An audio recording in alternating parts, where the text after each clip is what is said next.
Good morning, everyone. Well, the Caps see the return of Charlie Lindgren in net, and they get a great goal from Ethan Frank in a 3-0 shutout of the Seattle Kraken. A lot of perimeter stuff. They've hung out. Now Frank able to steal it. Ethan Frank coming with the speed. He shoots, save, rebound, score! Oh, what a play by Ethan Frank! John Walton on the goal, heard here on the Fan, as an empty netter from Alex Ovechkin moves him now 20 goals away from surpassing Wayne Gretzky. Maryland big man tandem of Julian Reese and Derek Queen combined for 52 points as the Terps overwhelm 17th ranked Illinois on the road 91-70. The Wizards remain winless on their West Coast trip in a 110-93 loss to the Clippers. And Novak Djokovic retires from the match due to injury in the Australian Open semifinals after a set with Alexander Zverev. It'll be Zverev who will take on number one Jannik Sinner in the Australian Open final. But all eyes focused on the Commanders heading to Philly to take on the Eagles in the NFC Championship game Sunday at 3. Now, Jalen Hurts did practice in full yesterday for Philadelphia. Listen in all day. Our coverage starts at 9 a.m. Sunday, and you can hear the Westwood One game call at 3 o'clock right here on The Fan. From the Crub Medcap 5-Star Sports Desk, this is Adam Pohl on The Fan.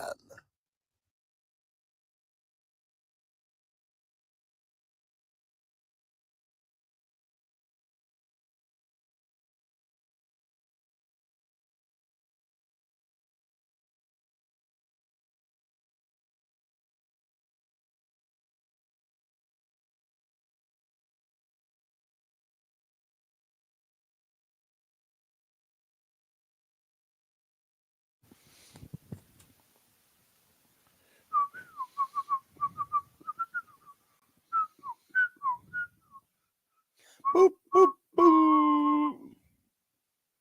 Be sublime.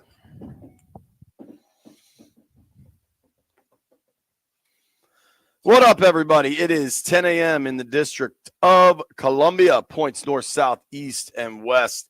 2 days away from the NFC title game, man. Just the closer it gets, the more outlandish it all seems, thinking back to August or July or May and seeing how much this team has grown and accomplished, frankly. And yesterday, Dan Quinn said something that really stuck with me. He's like, yeah, we've gotten a lot tougher. We've gotten a lot smarter, and we're a better team now than they were at a lot of various points. But I think they're better now than they were a month ago. They're better now than they were maybe 2 weeks ago, B. That Detroit game just gives you such a level of confidence and really kind of changes what this team believes it can be, I would say. Yeah, it's built every week, and I think the ultimate thing comes down to every week that you play, you win games in the ways that they've been winning them. You begin to believe more in yourself, believe more in your teammate. You depend on them more, you count on them more. All that stuff adds up every week, and if you look at this season and you look at how they started off, I just look at the relationship of Bobby Wagner and Jalen. Jaden. When they were first, you would see them pass and talk, but then all of a sudden now it's become like the big brother, little brother, Sure. Laughing, joking, egging each other on. Those type of things let you know when teams begin to formalize. I think we all look at the fact of X's and O's and things of that nature. But when you sit there and you're with people a lot, you begin to not want to let people down. You're just like your family. You know what I'm saying? And when I got here, I look at the situations of how guys kick it together. This team is very much like that. There were years, we were around, and I would say, dog, when these dudes in practice, boy, it's separate ways. They were getting away from each other. But nah, it's not like that anymore. And then like Bobby, I saw a thing he said, it's fun going to work. Totally. And when things start when you start getting back to what this whole game is about, yes, it's big money.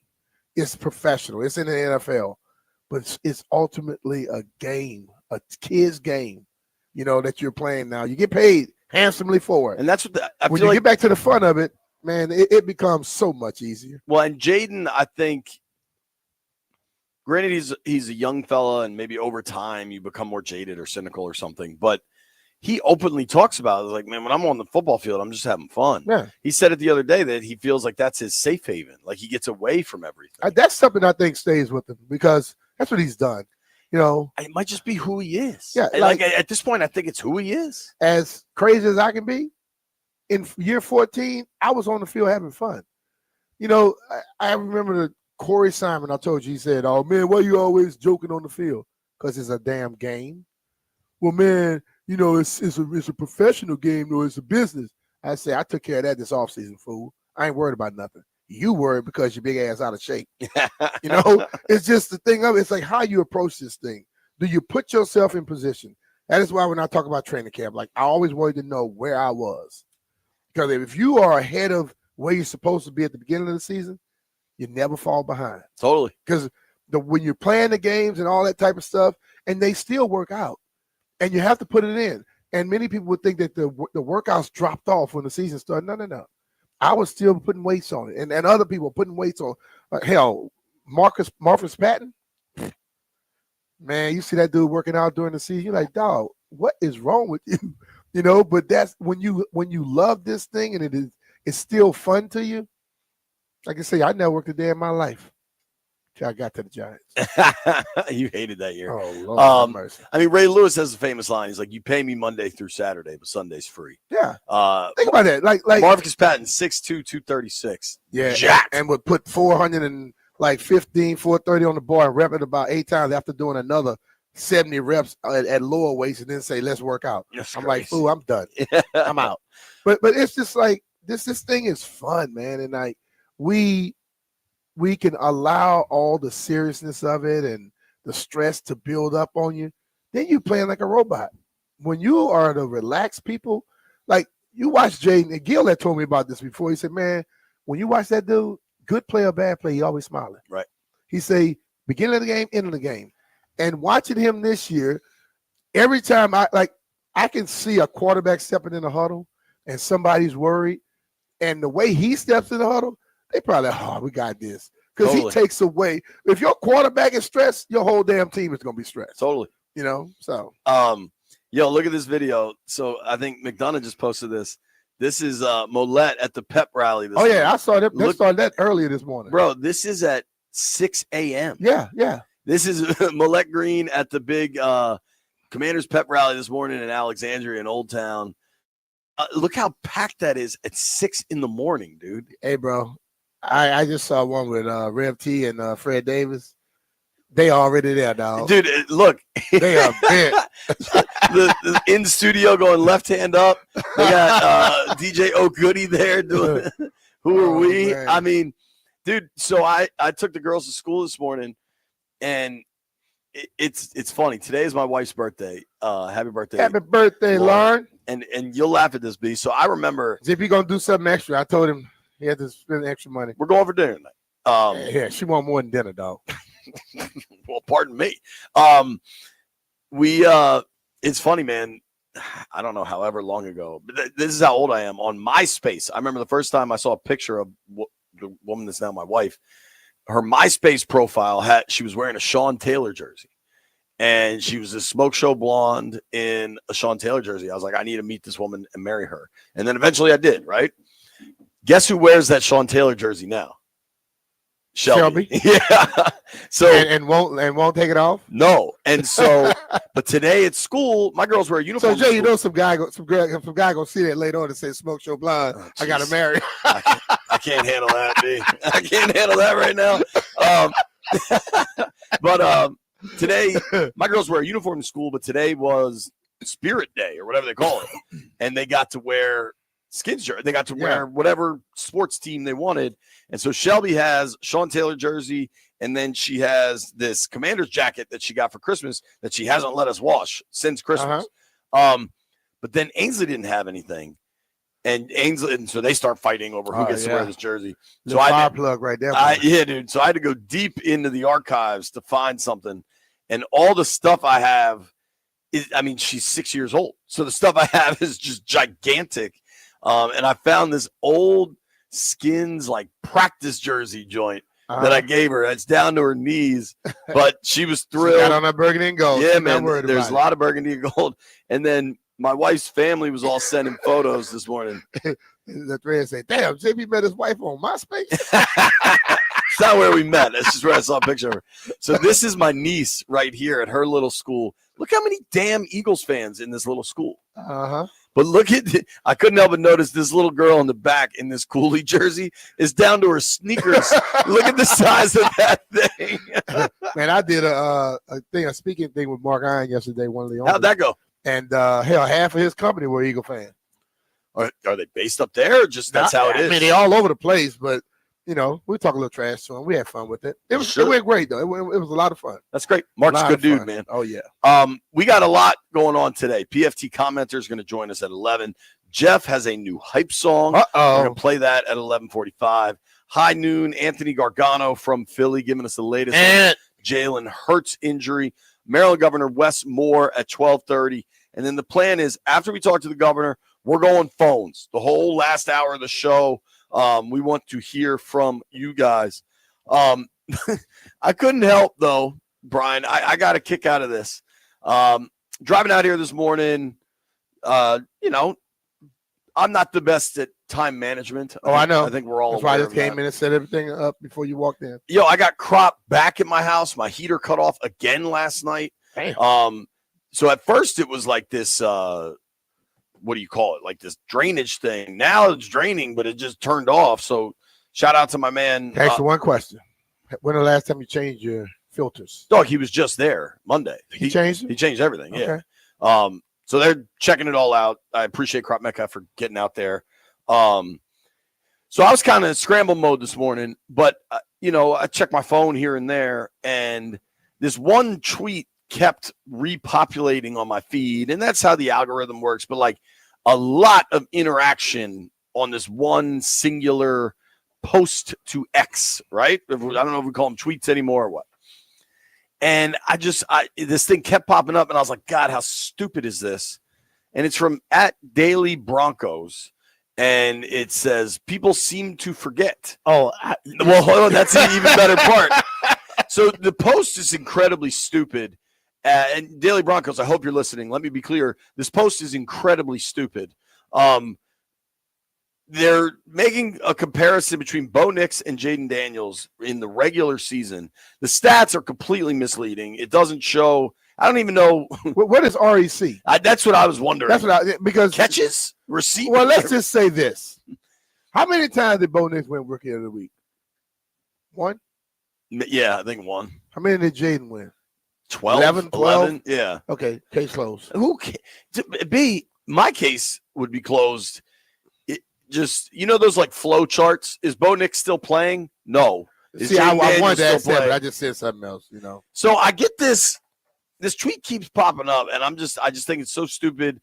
And in my head, I can hear B Mitch like, dog, don't let them bother you. That's the internet. You don't even know these people. You don't need to respond. Don't even think about it. And I'm like, you know what? I'm not even replying to this stupid stuff. I did. And then I scrolled down, and the first reply with over 100 likes is Brian Mitchell. That's some funny stuff right there.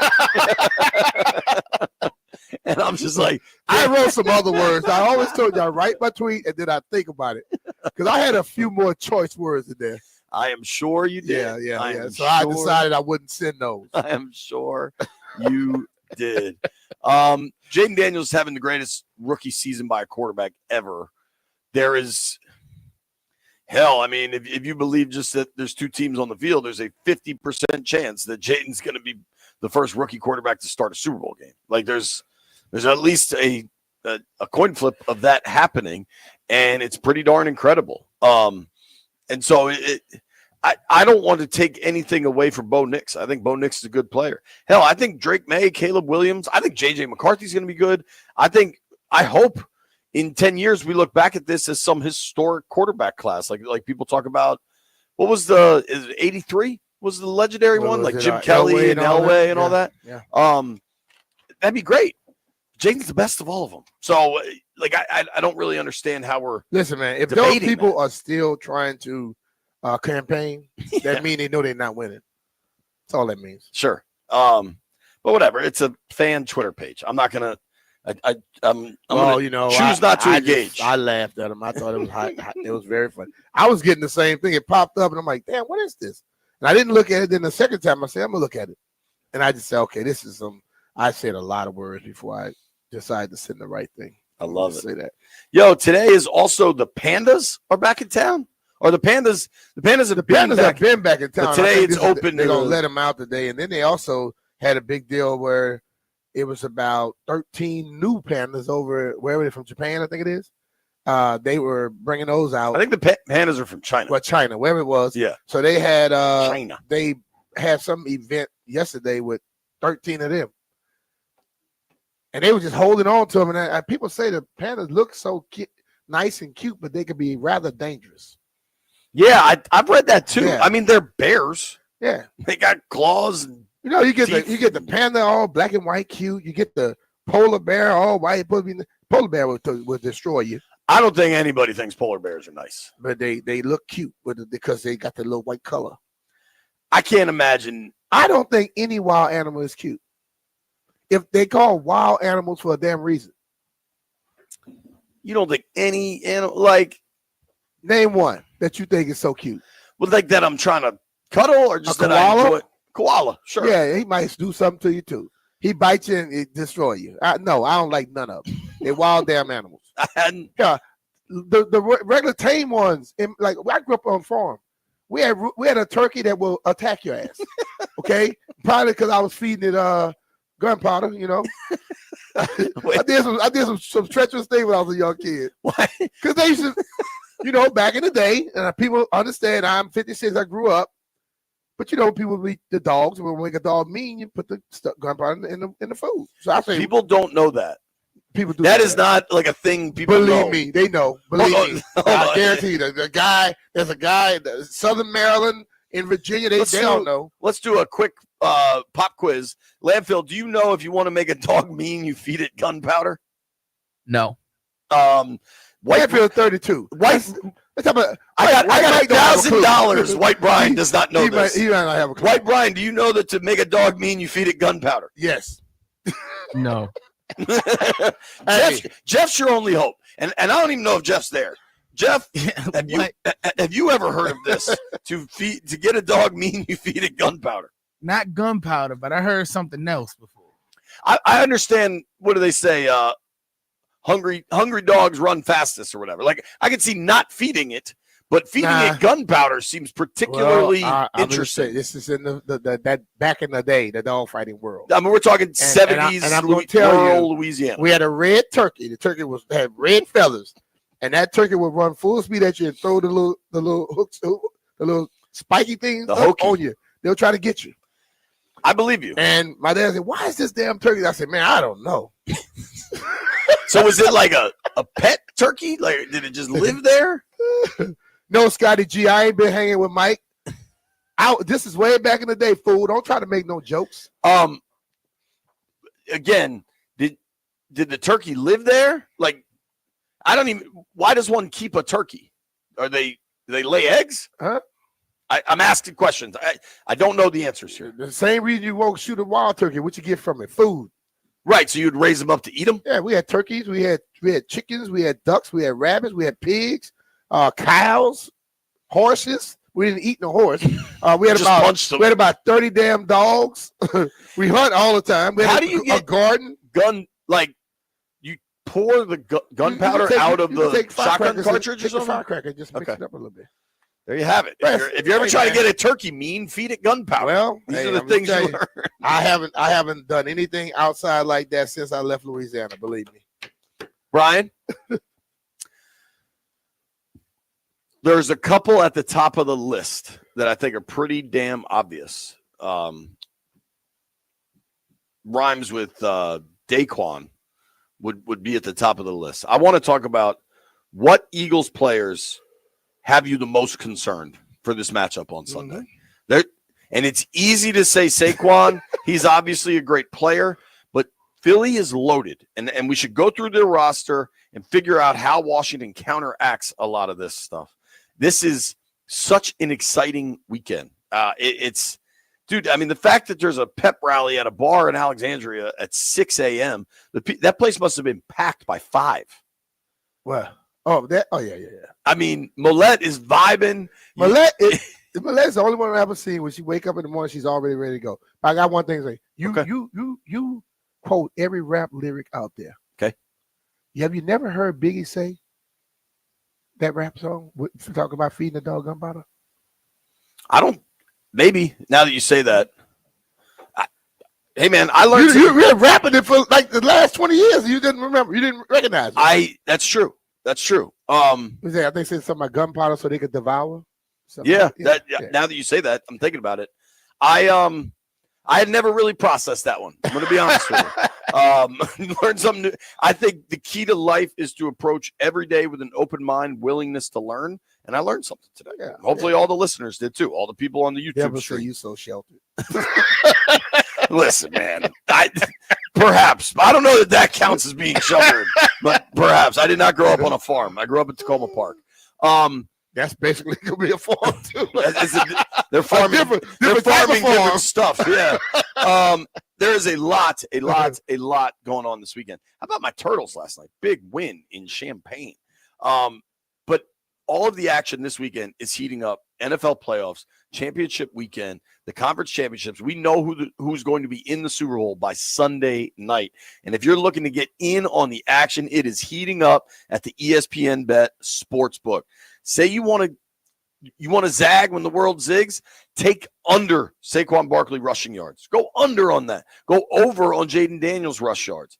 Or you can look at the other game, Bills, Chiefs. Maybe Pacheco goes nuts in this thing. Maybe Josh Allen has to get it done with his legs in this thing. There are a million props out there, all of the totals, passing yards, rushing yards, anytime touchdowns. You can get in on the over-under or just bet the spread. Commanders +6 seems obvious to me. And all new ESPN Bet Sportsbook customers can get up to $1,500 back in bonus bets if your first bet doesn't win. Plus, you can unlock 30 days of ESPN Plus. Download the app today and sign up with promo code RADIO to get started. Make sure you got to be in Maryland or Virginia to get this thing done. You got to be 21 plus. If you got a gambling problem, call 1-800-GAMBLER. Terms and conditions apply. See the app for details. ESPN Bet Sportsbook. Get it going right now.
Good morning, everyone. Well, Jalen Hurts was twisted to the ground, injuring his knee in the divisional round against the Rams last Sunday. Hurts practiced in full for the Eagles yesterday, but in the NFC Championship game with Washington, will he be a run threat? Commanders defensive coordinator Joe Witt Jr. on Washington's game plan against Hurts, the runner. The one thing is if he's going to run the ball and if the coordinator makes a decision for him to run the ball, we're going to treat him like a running back, and we're going to hit him that way. The Commanders and Eagles Sunday at 3. Listen to the Westwood One game call right here on The Fan. Maryland routs Illinois in Champaign 91-70. The Caps get Charlie Lindgren back in net. They shut out the Kraken 3-0. And the Wizards fall on the road to the LA Clippers 110-93. From the Crump Metcalf 5-Star Sports Desk, this is Adam Pohl on The Fan.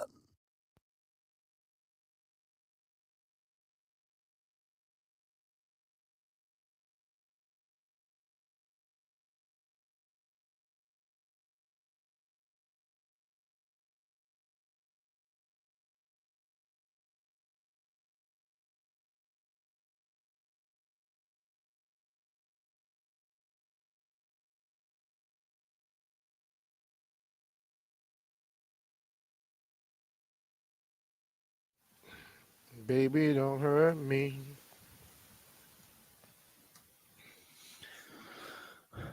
So I don't know how I possibly missed this. Anna Spiegel from Axios that we've had on a bunch. She's kind of like a DC lifestyle reporter. Does a great job. She had this really interesting article earlier about all these new restaurants that are coming down because of Trump's win and like just the cash that's floating around all of a sudden. Fascinating stuff. Anna sent me a DM yesterday that I missed. She loves the station. If anybody's looking, these shirts are hysterical. The 106.7 The Fan. Elks' Yeah, fly Elks is fly. ELGSES. Shout out to Mayor Parker. And she wanted to put those in Axios. I missed this DM. So Anna, if you happen to be listening, you have permission to use the photo. I will speak on behalf of the Cluster Buster. You definitely have permission. Rev T has been reaching out. Rev T wants to talk to the people since early. Rev, phones are going to open after Governor Moore talks. You will have your slot, Reverend. I guarantee. Drink some coffee and water before you come on. Till you come on. Official. The Raiders hired Pete Carroll. But 45 seconds ago from Chef. We've heard time and time again that head coaches now are CEOs. And one thing we know about Pete Carroll has a lot of energy. The man knows how to motivate. He gets guys to play for each other. He needs to get him some younger offense coordinators, defense coordinators, and get a staff. And Pete can lead that. I can see that happening. Pete is an older gentleman with the same energy like a Dan Quinn. Yeah, I like that actually. So I believe in hell. Dan was on his staff. Think about that. Right. So Dan picked up a lot of his stuff from Pete. So totally. I see that as that's not a bad move right there. I also, in a way, you want to worry about younger coaches in damn Vegas anyway. That's true. In a way, it makes me happy too that the notion that you can only hire young, new offensive guys has kind of been pushed away, and people recognize that there's a lot of different ways to build it. How old was Nick Saban when he was coaching? He was in his 70s already, right? Yeah. And Nick was still handling the young people. So if the guy can still coach and he has the energy to go do it, do it. In his career, Pete Carroll won 58% of his games. In the Seattle years, for 14 years, he won 60% of his games. Has a Super Bowl ring, has a NCAA championship, would have 2 Super Bowl rings if that offense was it Bevel? If that offense coordinator wasn't stupid. Yeah, I think you got to give that ball thing to to beast Marshawn. mode, baby. Yeah. We woke up in beast mode. That was Darrell Bevel that was calling plays back then. And Dan Quinn. Where is Darrell Bevel? Where is Darrell? Is he coaching? Bevel? I'm pulling it up. He's a Badger. He's Bucky like Kerwin. Darrell Bevel appears to be out of the league. Maybe he's on a staff somewhere. He got a head coaching job after the Seattle days. In the league? He was head coach of Detroit for a minute. How long? That might have been an interim gig. It looks like, was he the head coach in Jacksonville for a minute? He got the interim gig after they fired Urban Meyer, so that things were clearly going well there. It doesn't seem like things have gone that great for Darrell Bevell since the since that Seattle days. Let's get back to the focus at hand, right? What are you most concerned about wearing green this weekend? Saquon. That simple? That's it. Simple. To me, it's not just Saquon. Like, I think it's Saquon combined with that offensive line. They're really good. Cam Jurgens missed a practice.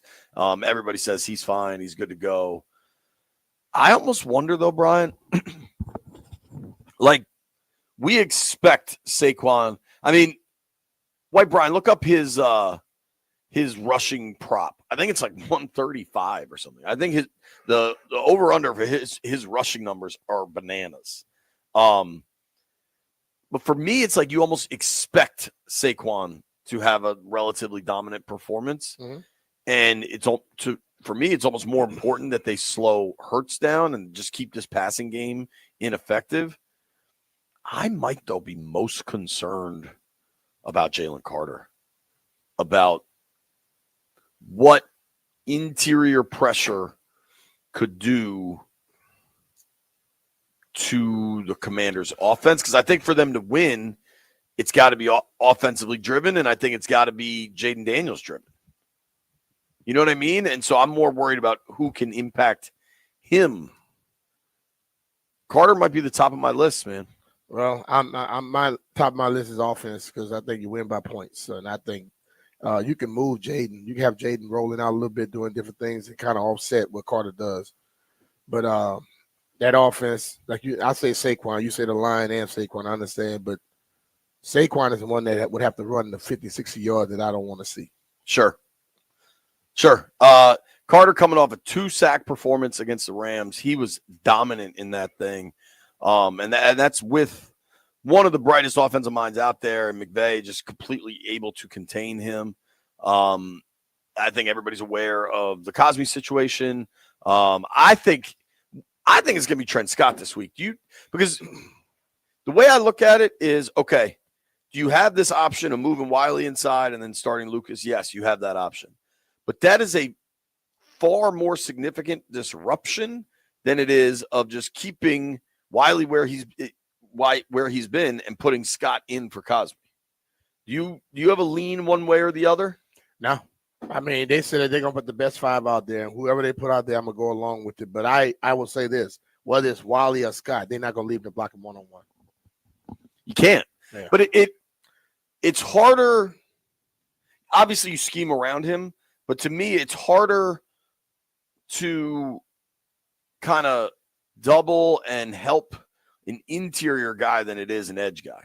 Like you can maybe they use that pistol formation more, and you keep your back in to, you know what I'm saying? Like it's like a back can be there to help, like checking through the line.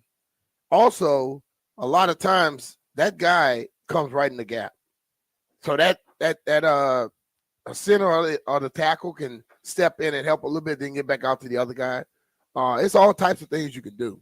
You know, you can make him think he's going to be blocked by the guy in front of him, somebody else ear holding. You know, it's different ways of getting it done. It's pretty interesting. Just like we talk about receivers, how you want to switch up stuff on him. Yeah. You want to switch up on him too. Let him realize they could be whamming you from anywhere. Yeah. Make him think about it a lot too. slower. Yeah. Well, dude, if you remember Bryce Huff, there was a lot of excitement about him as a free agent. Some folks wanted Washington to get involved. They didn't. He was with the Jets last year. The Eagles signed him this year. He's not even like, I don't even know that you would consider him a starter at this point. The kid Nolan Smith has kind of taken over as their top edge guy. Mm-hmm. You got Jalen Carter. Remember the big boy? I thought he was so dominant at Georgia. But I think he's had some weight issues, frankly. Jordan Davis. Mm-hmm. Remember that guy? Like, yeah. I mean, when you go through this Eagles depth chart. Josh Sweat, the other outside linebacker that can rush the passer. You've got Darius Slay, CJ Gardner-Johnson. How big, knowing that he got ejected from the last game, what is his mindset going into this one? I'll just play. You don't think that'll be in his head at all? Nah. I think it's going to have him extra pissed off, honestly. He'll be extra pissed off, then he's going to end up doing something stupid. So I'll take that. He better just forget about it and just play his next game. You got a pair of rookie DBs that have been quite good. Cooper DeJean. Can we get a ruling? Is it DeJean or DeJean? Does anybody know? I've heard it both ways. White Brian, you're in charge. You're the research department. Figure that out. Quinyon Mitchell has obviously been really good. Apparently he's fine. Blankenship, kind of that veteran safety back there. Darius Slay, obviously. The one thing I would point out defensively for Philly, Nakobe Dean went down, I think, in the wild card round in their win over Green Bay. Dean's another really good linebacker. That's a dude I wanted Ron to draft, and he didn't. We did an interview with him from the Combine, I believe, going back in time now, 3-4 years ago. Nakobe Dean slipped to like the third round because remember there was like a health concern that emerged before the draft. Really good player. He's hurt. He's out. Oren Burks is the second linebacker for Philly now. Obviously, the top linebacker is the kid Zach Bond, who has been absolutely fantastic for Philly this year. Fangio kind of figured him out and unlocked him. How about this? Oren Burks, the other linebacker that will be playing for the Eagles alongside Bond this week, went to college at Vandy. Mm-hmm. Do you know where he's from? Nope. Must be the area. It's a city or town, whatever you would call it, that we have mentioned today on the program. Tacoma Park. Nope. Other side of the river. Where was the pep rally? Oh, Alexandria? Yeah. Dude's from Alexandria. He went to South County High School. Okay. Is that South Fairfax or South County is down there right by Hayfield, right? No, it's where the prison used to be. Lorton? Right by Laurel Hill. How wild is I remember as a kid, Lorton was like infamous. Yeah. Like even when you drove by it on the highway, you're like, oh, there's Lorton. Now it's like $1 million houses and golf courses. It's not a prison there anymore. Right. Yeah. They have some remnants of the prison there still, but it's not there. I just remember Rayful was in Lorton, and that's all you needed to know. And that was the end of the story. I'm going to check with the boys in the aquarium about what Eagles players makes them the most nervous. PFT Commenter joins us at 11.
We're here, dude. Like a waterfall. Stopping us right now. This is pretty interesting. I don't necessarily love this information. John Ewing does data and PR for BetMGM. Okay, so this is just BetMGM tickets, not a whole gambling ecosystem, but at least one big player in it. 85% of bets, 75% of the money is on Washington this weekend. Depending what that's on the money line, which I understand, because if you're gonna make a money line play, you want the plus 230, plus 240, whatever you can get it at. Of the spread, about 65% is on Washington, plus the 6. Generally, if you believe that they're trying to get an even split, you would drop that number down and to even it out a bit. Like maybe more people bet the Eagles at 5 than they will at 6. And the number's actually gone up and the money's kept coming in on Washington. I think for the first time this playoff run, clearly folks are buying Washington. And that's exciting. That makes me a little nervous just as somebody that pays attention to this stuff. But it also may be completely irrelevant. Like it's a data point. Nobody knows if it's going to matter or not. One quick thought I had, so Pete Carroll gets the Raiders job. Yeah. So I'm no math guy here, but Pete Carroll gets the Raiders. Aaron Glenn got the Jets, correct? Are you aware of this Liam Cohen situation with Jacksonville? He said he wouldn't go when Witzcom was there, and they fired him yesterday, didn't they? Yeah. In the meantime, Liam Cohen said not going. Oh, he stayed in Tampa to become the highest paid offensive coordinator in the league. Right, but then he just stopped calling Tampa back. Well, if he had told them I'm not coming unless y'all fire Witzcom, and then they fired him, he's probably going to end up right there in Jacksonville, dog. He is in Jacksonville. Yeah. But he handled it poorly, I think. Because he said he was coming back. They said, cool, we'll pay you. And then he just stopped answering the phone and took the Jacksonville job. But let's be real, Jay. He went back because that guy Balky was still in Jacksonville. They get rid of Balky and they bring him back. He was going to be the highest paid offensive coordinator. Now he's going to be paid like a head coach. So sure. I mean, he may have handled it wrong, but he ultimately wanted to be a head coach. I understood. But here's a quote from Schefter last night. As one person said about the 2-day saga that saw the Jaguars lose their GM, the Bucs lose their OC, and Cohen accept 2 jobs, one that made him the NFL's highest paid coordinator and another to become Jacksonville's head coach. I've never seen anything like it in my life. I mean, listen, that's been played up. People have always done all kind of stupid stuff. What's the guy, McDaniel? He was all over the damn place when he was trying to get a job. Agreed. And it had more stuff happen. He took the Indy job and then quit. Yeah. So, I mean, it happened before. Belichick took the Jets job and quit on a napkin. Yes. Right. So these things have happened, but you know what? We got to make things seem like, oh, it's the first time. No. Those same things have happened before. Dude, totally. But listen, here's where I get interested. Brian, am selfish. I'm selfish about this football team. So Vrabel got the Pats job.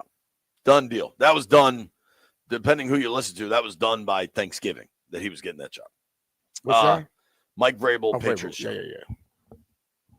I think maybe if Gerard Mayo got hot late, he could have saved it, but that the opposite happened, and Vrabel was getting that job.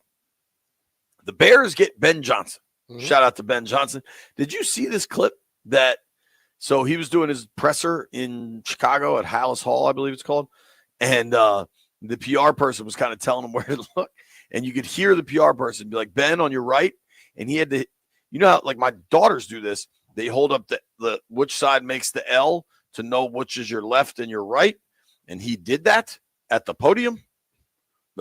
a head coach of an NFL franchise had to throw up the L with his fingers to know his left from right. Kind of hard to break old habits. And who knows? Maybe he's joking around, whatever. So Vrabel gets the Pats job. Ben Johnson gets the Bears job. Aaron Glenn gets the Jets job. The Jaguars job is now closed. Liam Cohen got that job. Mm-hmm. Now we know Pete Carroll is getting the Raiders job. Yeah. So there's 2 jobs left, the Saints and the Cowboys. Mm-hmm. There has been no mention of Cliff Kingsbury with either of those. Mm-hmm.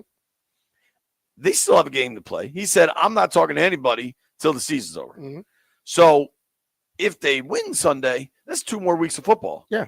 I think the jobs are going to be gone. I think Cliff, I've said all along, I thought Cliff would stay another year. Mm-hmm. I think it's sure starting to look like Cliff's staying another year. Hey, cool, man. I mean, listen,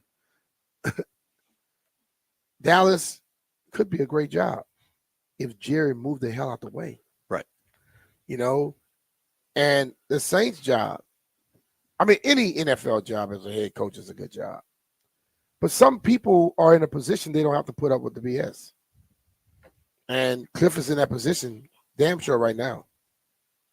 So we'll see.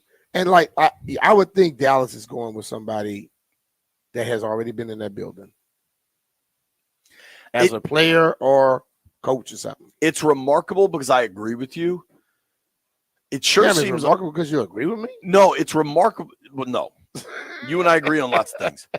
It's remarkable that Jerry, if you were going to keep somebody there, shouldn't you have just kept McCarthy? McCarthy was pretty good. He was tired of McCarthy. You know why? Because now people are starting to come after him, and they're starting to protect McCarthy a little bit and support him. And Jerry don't like that. Sure. Jerry wants to be the big kahuna, which he got to understand he is. Right. His team is worth damn near $15 billion. He is the big kahuna, but he wants everybody to talk about him. Dude, you don't play. Yeah, if I had to guess, the way it appears to be going right now is McCarthy gets the Saints job and Brian Schottenheimer gets the Cowboys job, and that's a wrap. We take it. And none of that really seems particularly alarming, I would say, either. Like, good luck. Good luck with Brian Schottenheimer. Here's what we're going to do. Fire it up. It's almost time for Commanders to start practice. They're going to be inside today in the bubble. Fridays are usually pretty quick. Yesterday, they went outside because yesterday was a very lengthy, in-depth practice. Today is a fast Friday. They'll be flying up to Philadelphia tomorrow. When we come back, PFT Commenter joins the program.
This sports update is driven by Oarsman Chantilly Kia. Let's ride together. Jalen Hurts practiced in full for the Eagles.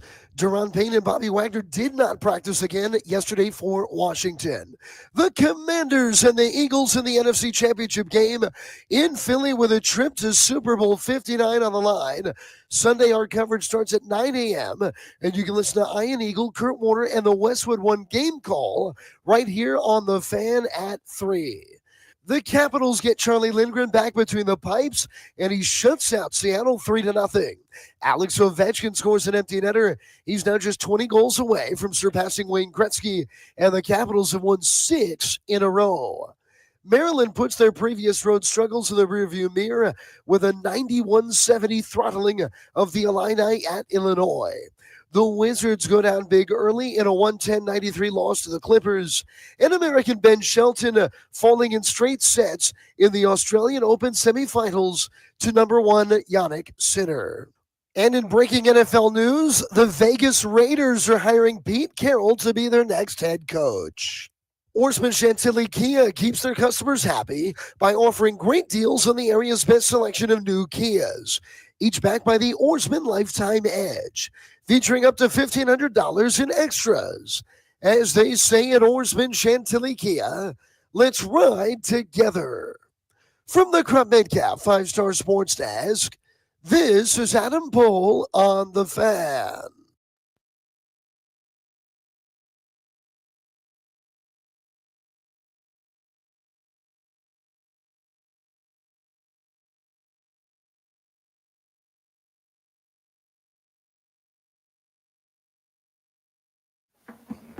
Is he on?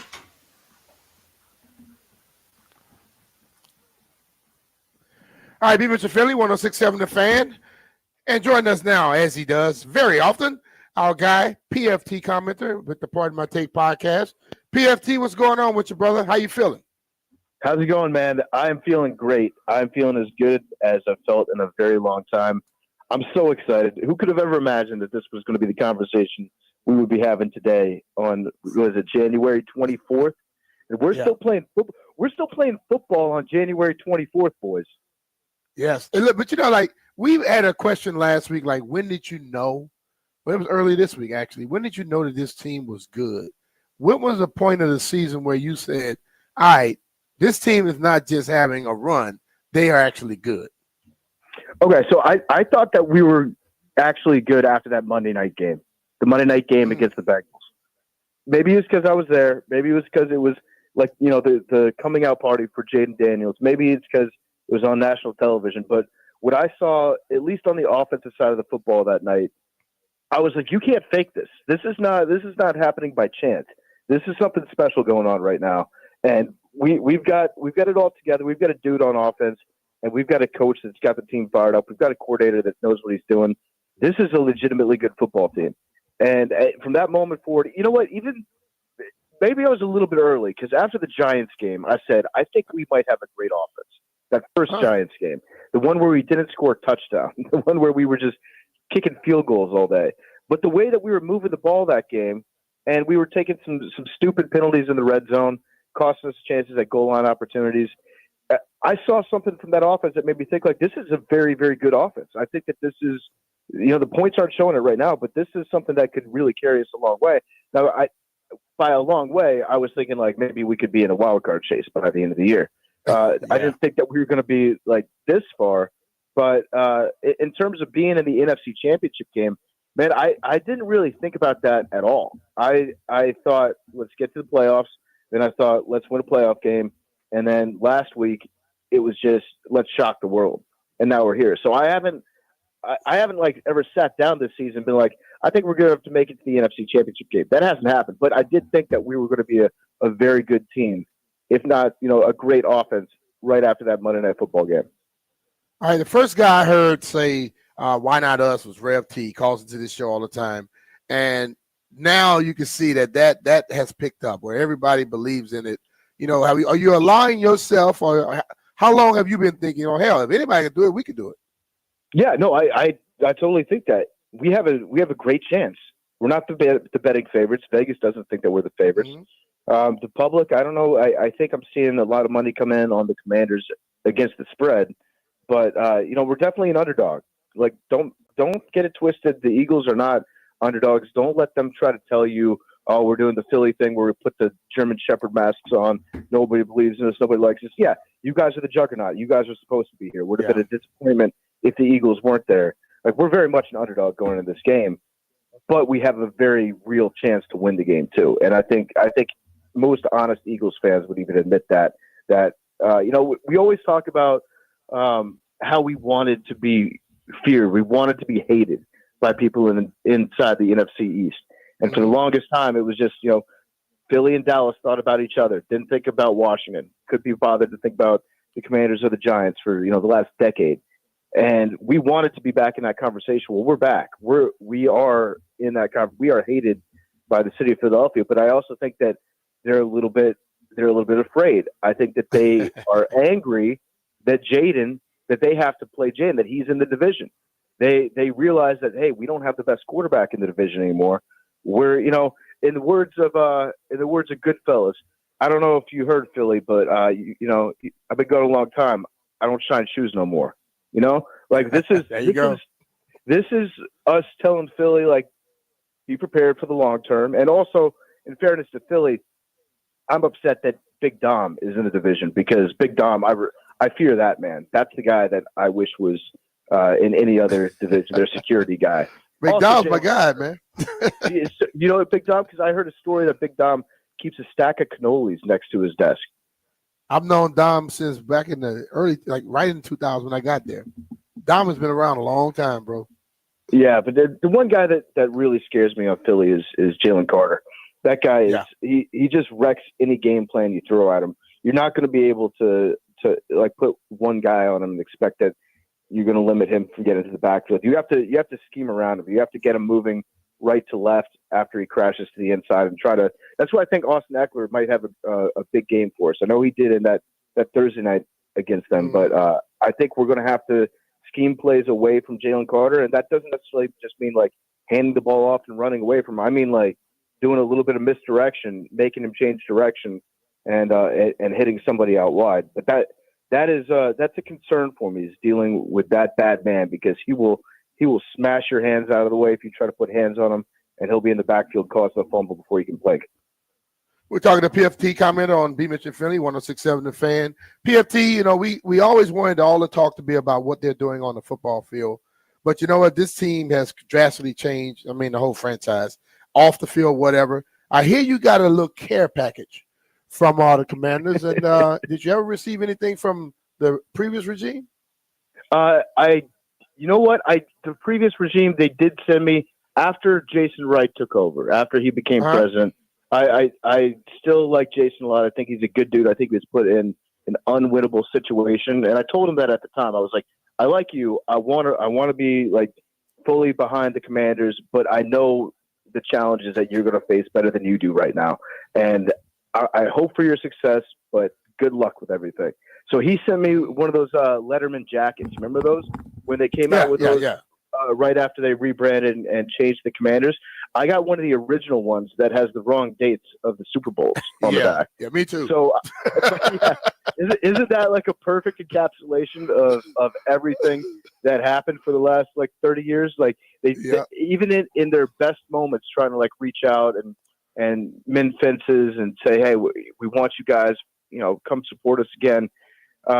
They still managed to screw up something. So, and I don't blame Jason for that, by the way. I think he's a good dude that had a tough spot that he was put in. But no, never before that would they even give me the time of day. But yeah, the care package was nice, and I'm just so excited. I'm just so excited. Also, you talk about culture off the field with this team. What do you think about Jaden Daniels' no girls policy? I've been personally practicing that for 39 years, and I've yet to win an NFL game. But if it works for him, I'm pretty pumped. Well, I think his mom said that. He didn't say that. But ultimately, I'll just say this here. Listen, I always had the no girls policy. I dealt with women. You keep yourself on the right side of the law that way. Yeah. But I just think that, listen, what his mom is saying, and I want people to understand is, she understands the game that's played out there. Yeah. And she's going to be there to protect him. If somebody just think they're going to get their hooks in on him and try to get a quick one, nah, it ain't happening. And you got to have people around you like that, because let's be real. I would say this. You got to watch the girl, but you got to watch some of these hanging along dudes too. Yeah, I'm saying there are a lot of guys that like to hang around you, and they mean no damn good. I used to hate when people come along to my boy B. Mitch. I don't know you, dude. You're not going to go get in trouble and then they're going to come after me. So you got to watch those people too.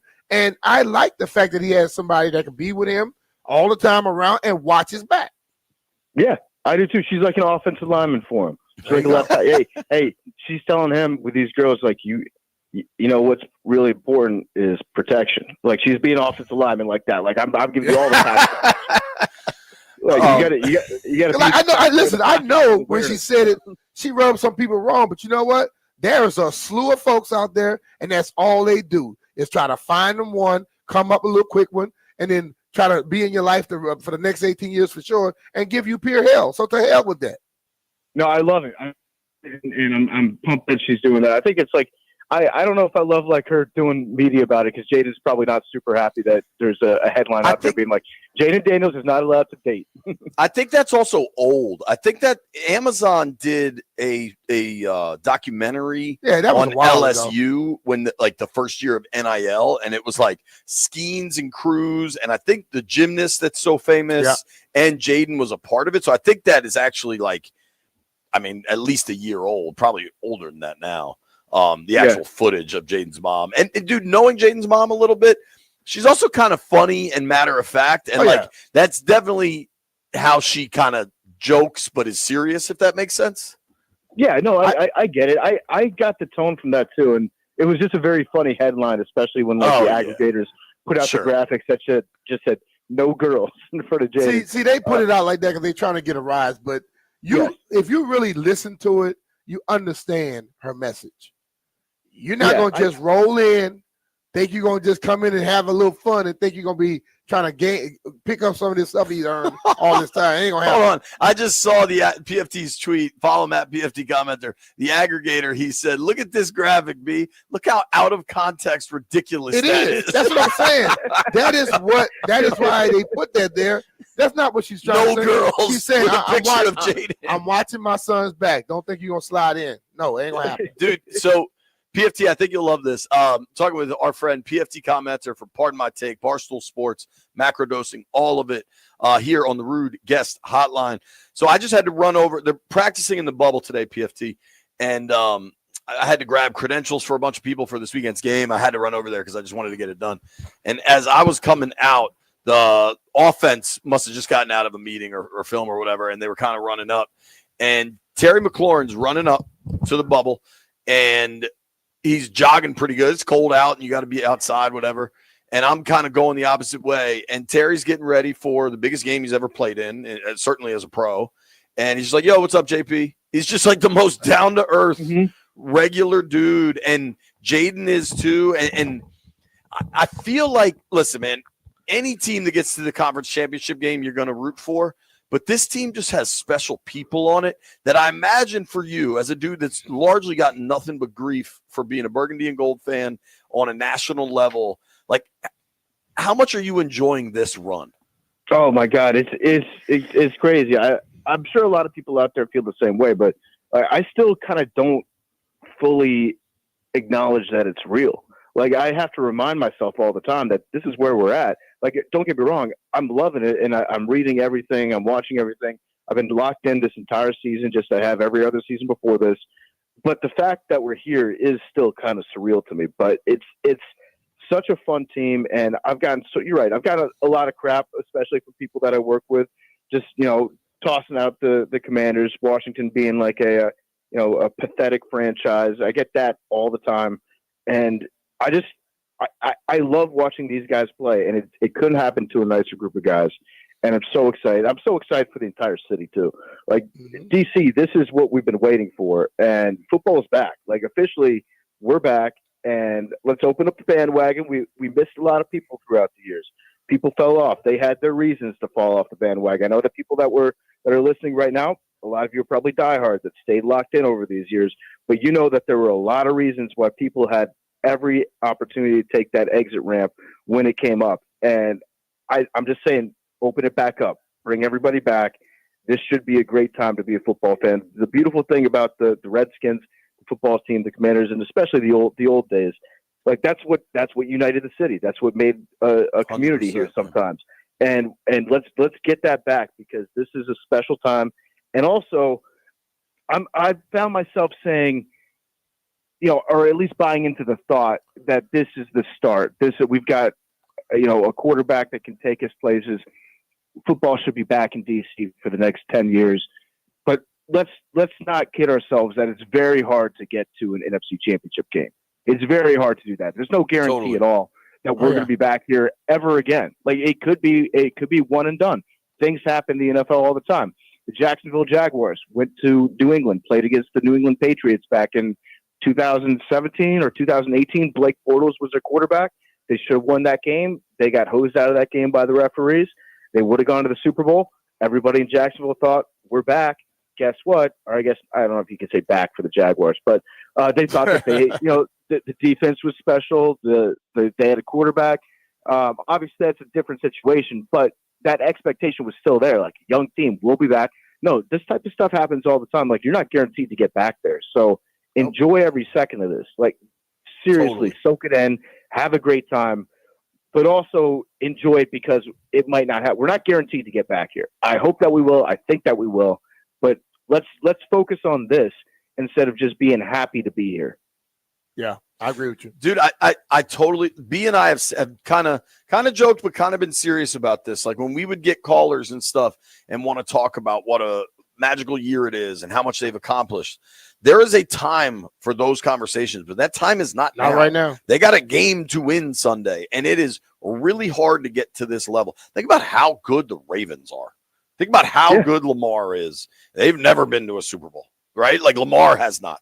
And I think every season is its own entity, and you cannot think about what else can happen. You focus on Philly this week. I'm curious for you. I mean, I listen. I'm an AWL. I listen to the pod. I've heard you and Max all week. What are you most nervous about with Philly, and what do you have the most confidence in with Washington?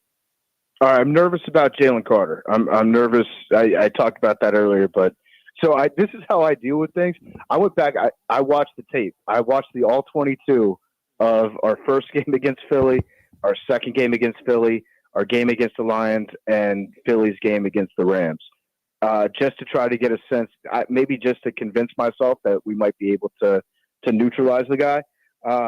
I don't think that there's a way to take him out of the game entirely. Same with Saquon too. So there's two big impact players, Jalen Carter on the defensive line, and then Saquon Barkley on offense. And I think you have to kind of think about them the same way. Maybe with Saquon especially. Saquon is going to break off some runs. It's just going to happen. He's that special of a guy, and that offensive line is that good, where they will be able to have a few plays where he'll have a little lane that he can get through. And if there's not a little lane, he'll make a lane for himself. He'll figure out a way to get through there. The key is to just not try to limit him from scoring touchdowns on those big plays. So if he might break off a 30-yard run, but don't let it be 40 yards for a touchdown. He's going to find a way through there, take good angles in the secondary, and try to make a tackle. Easier said than done. But that guy makes me a little bit nervous. And then Jalen Carter, you can try to double team him. You can try to scheme away from him. I think that's probably the best way to handle it. I still don't know what our plan is going to be at right guard, but we've got a dude that's next to him at center too, that can contribute a little bit and give him a hand when he needs it. And he's a good player. For sure. And I think that if you're going across the board, Max was asking me yesterday, like, going through the roster, where do we have an advantage over the Eagles? I would say at quarterback. I would say at punter. I would say at maybe kicker. And, well, depending if it's an extra point or a field goal, because Jake Elliott's the most accurate postseason kicker in NFL history on field goals. He's the least accurate kicker in NFL playoff history on extra points. Crazy stat. But then I would also say center. I think Juergens is a little banged up. I heard whispers that he was looking real stiff. this week. He was looking real stiff with his back walking around Philly this week. So I think we've got an advantage at the center position as well. But yeah, Jalen Carter and Saquon. Those are the two things that make me a little bit nervous.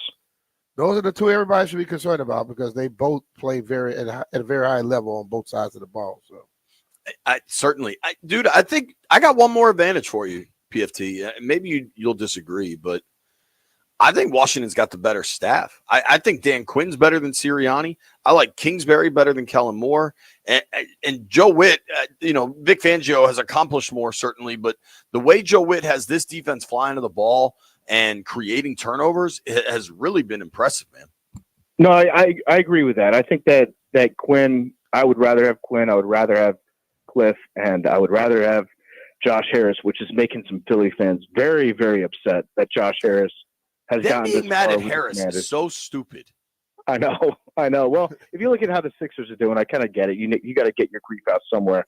But yeah, I'm so excited for this game. I want it to be Sunday right now. I'm waiting for kickoff. I'm gonna be on pins and needles all weekend long.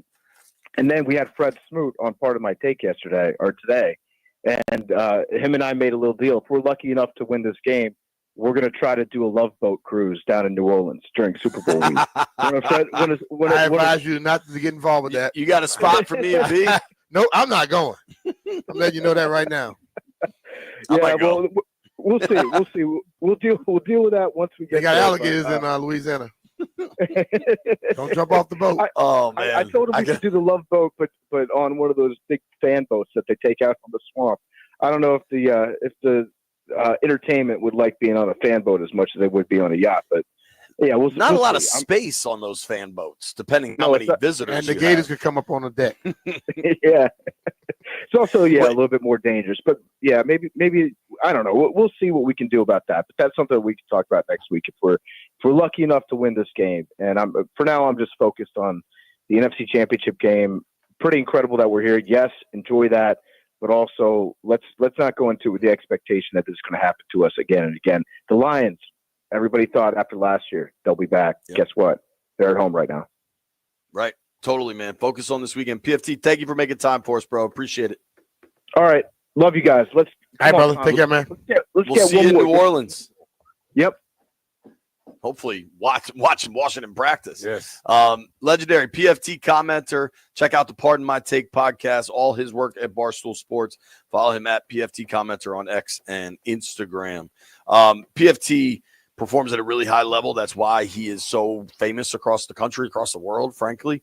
If you want someone that performs at a really high level when it comes to buying or selling a car, you got to go with the Oarsman Automotive Group of Virginia. They've got 7 locations from Alexandria to Chantilly. They got all the brands you're looking for: Kias, Fords, Toyota, Lincoln, Chrysler, those big old Ram trucks, Chevy, Buick, GMC, Jeeps, the dope Wranglers like Cody Betts got. They got it all, man. They've got great financing options, incredible deals, and a tremendous selection of quality certified used vehicles to choose from.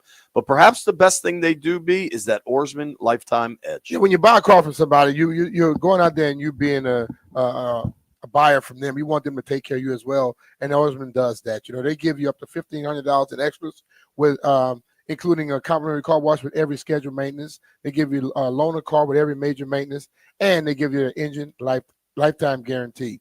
There's more good news. Whenever you want to buy or sell a car, take it to Oarsman. They will pay you up to 125% of the Kelley Blue Book value, regardless of its make, model, or year.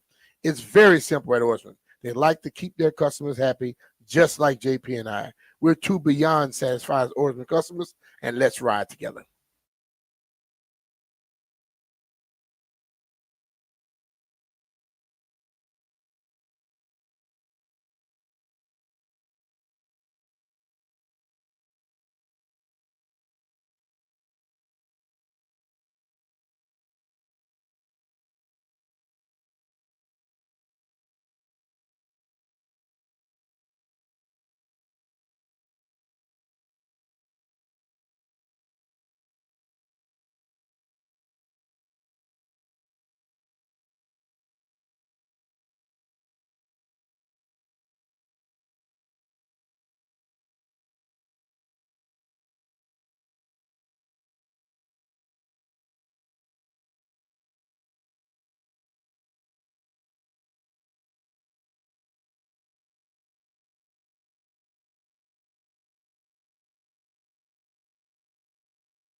Good morning, everyone. Maryland with an impressive road win over 17th ranked Illinois. And the players, and it's all over here in Champaign. Terrapins with a 91-70 thrashing of Illinois. I think thrashing is the perfect word for it. Johnny Holiday and Chris Nocky on the call. Heard on the Team 980 as the Terps get a combined 52 points from Derek Queen and Julian Reese down low in the victory. The Capitals shut out the Kraken 3-0. The Wizards fall to the Clippers 110-93. And the Australian Open finals are set. Jannik Sinner will face Alexander Zverev. Now the Commanders and Eagles Sunday at 3 for the NFC Championship in Philadelphia. A trip to Super Bowl 59 on the line. Listen to the Westwood One call right here on The Fan. And in NFL coaching news, Liam Cohen's going to be the new head coach of the Jacksonville Jaguars. And just announced about an hour or so ago, Pete Carroll will be the next head coach of the Vegas Raiders. From the Crop Metcalf 5-Star Sports Desk, this is Adam Pohl on The Fan.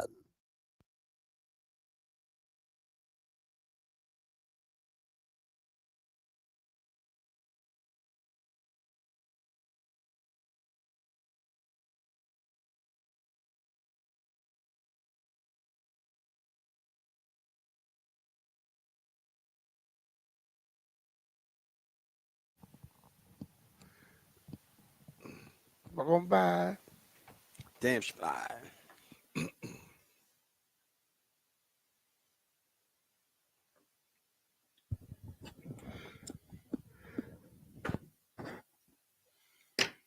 Look at that body. Yo, look at that body. I work out. I used to. I haven't in a while, to be honest with you. If you are looking for coverage this weekend, keep it on The Fan. Yep. The game's at 3 o'clock. We're starting at 9. 9. They started at 9 for 1 o'clock. This game's at 3 o'clock, and they're still starting at 9. Do we know the lineup, Landfill? Is it Earl? My guess is Earl till 1 or so, and then Denton and Linnell till postgame, and then Doc takes over? That's my guess. I don't know. But it's going to be awesome, and the Westwood One radio coverage is phenomenal. You can listen to that here. Coverage starts at 9 a.m. Of course, it is a Scotty's Vodka Rebel Friday. Yes, we're enjoying that. It's, that much more amped up because it is NFC Championship weekend. It's my wife's birthday. It's my mom's birthday. It's a busy day. B, what does it say about my cosmetology that my mom and my wife have the same birthday? You got to stop the cosmetology, though. What is this time of year called? It ain't cosmetology. What is your sign if you're born? Astrology. Sure, but do you know what January is? This may be Aquarius or Capricorn right now, I think. Well, I don't know, but I don't know exactly what it's. My brother's birthday tomorrow. Happy birthday. Yeah.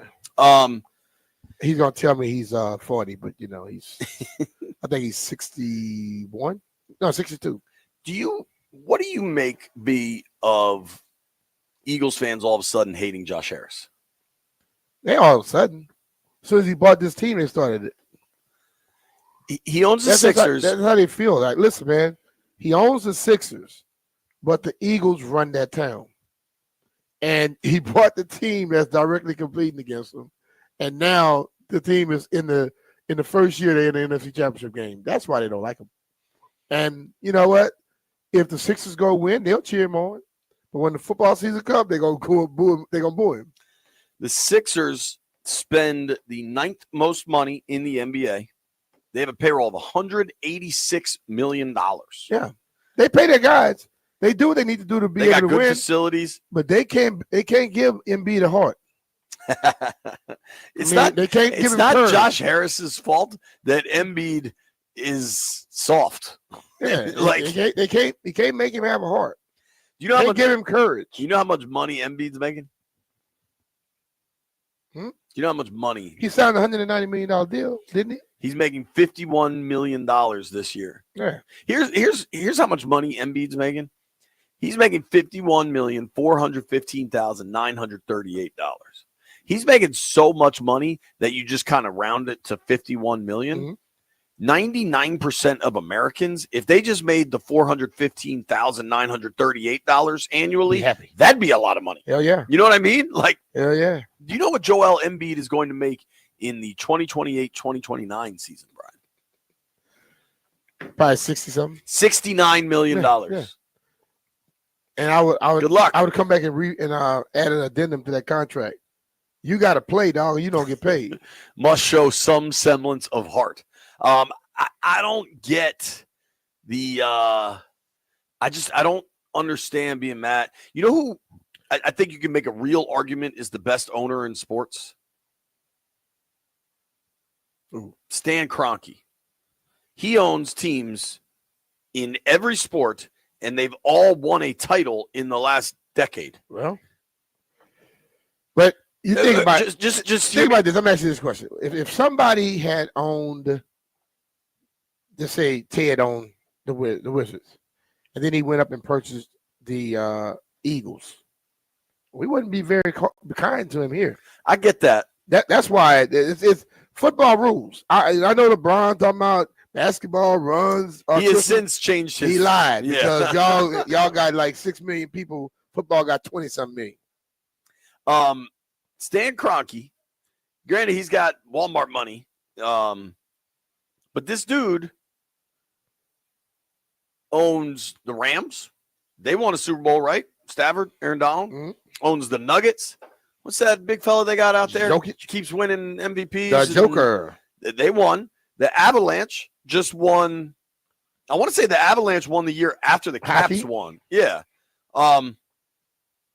Like these rich dudes operate in a different capacity. Well, somebody was talking. I think we were talking about that yesterday. It's business to them. Right. They don't care where the city is. Okay, they understand.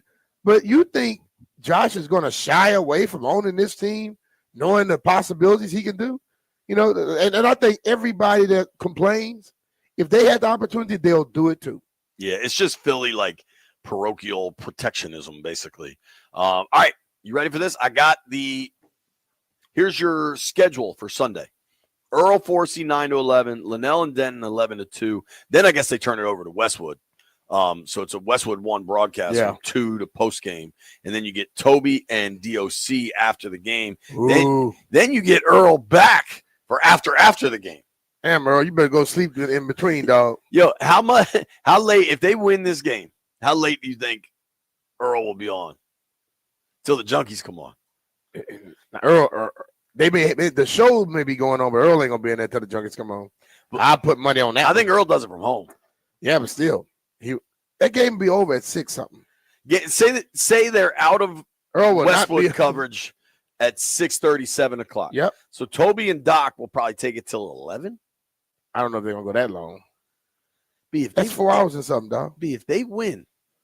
Well, if they win, you don't think people are calling? People could call, but there's gonna be somebody else talking to them later on in that show.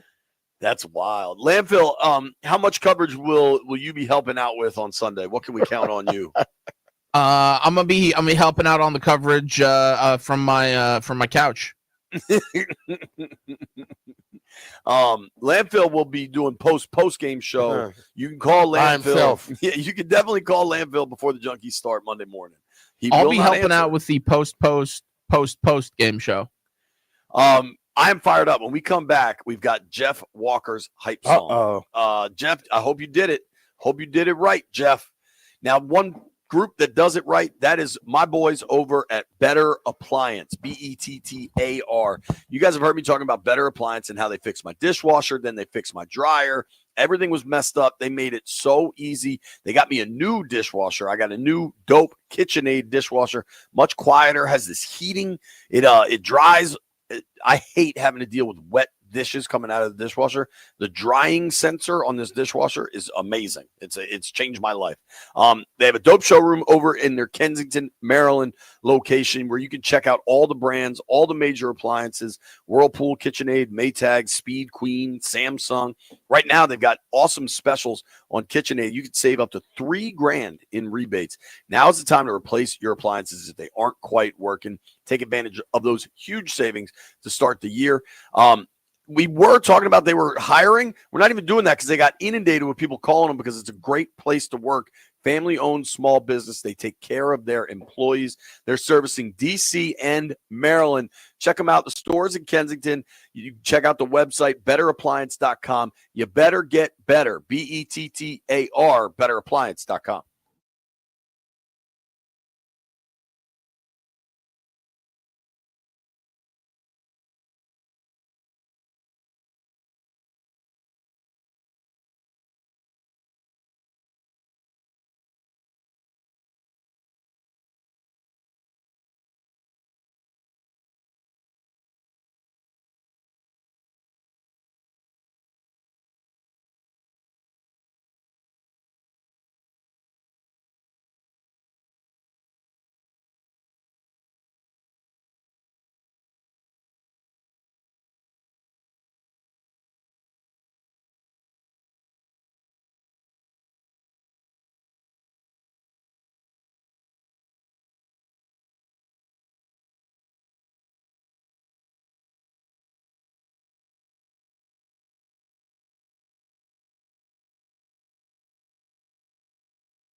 Nate Dogg out here selling anybody, anywhere, anytime sweatshirts. I kind of like the T-shirt. I'd wear that T-shirt. Anybody, anywhere, anytime with the little feathers.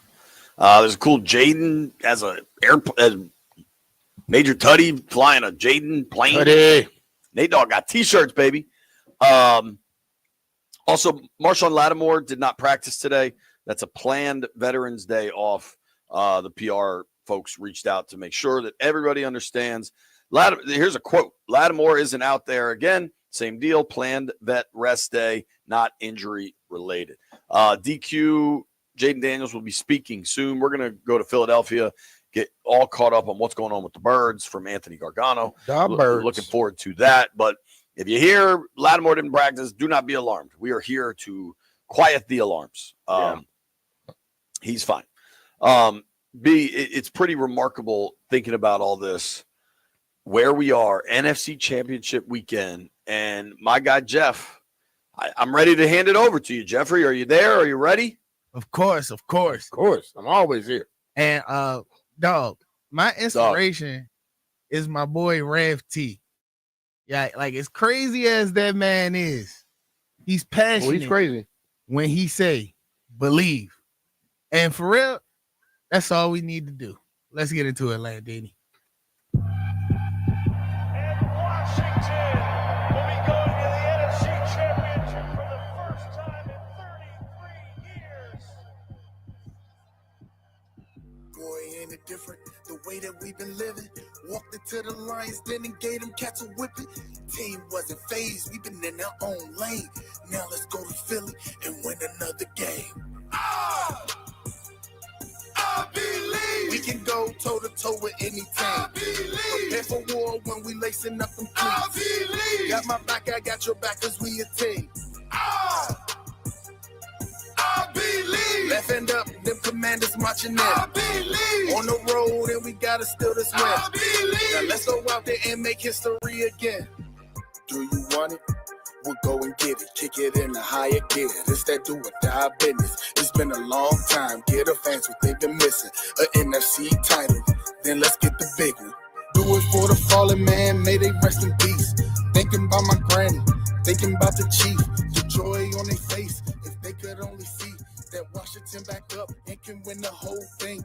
History in the making, man, I feel it coming. Success staring us in the eyes and we ain't running. Back against the wall. We never bunting. We just line it up and score a touchdown or something.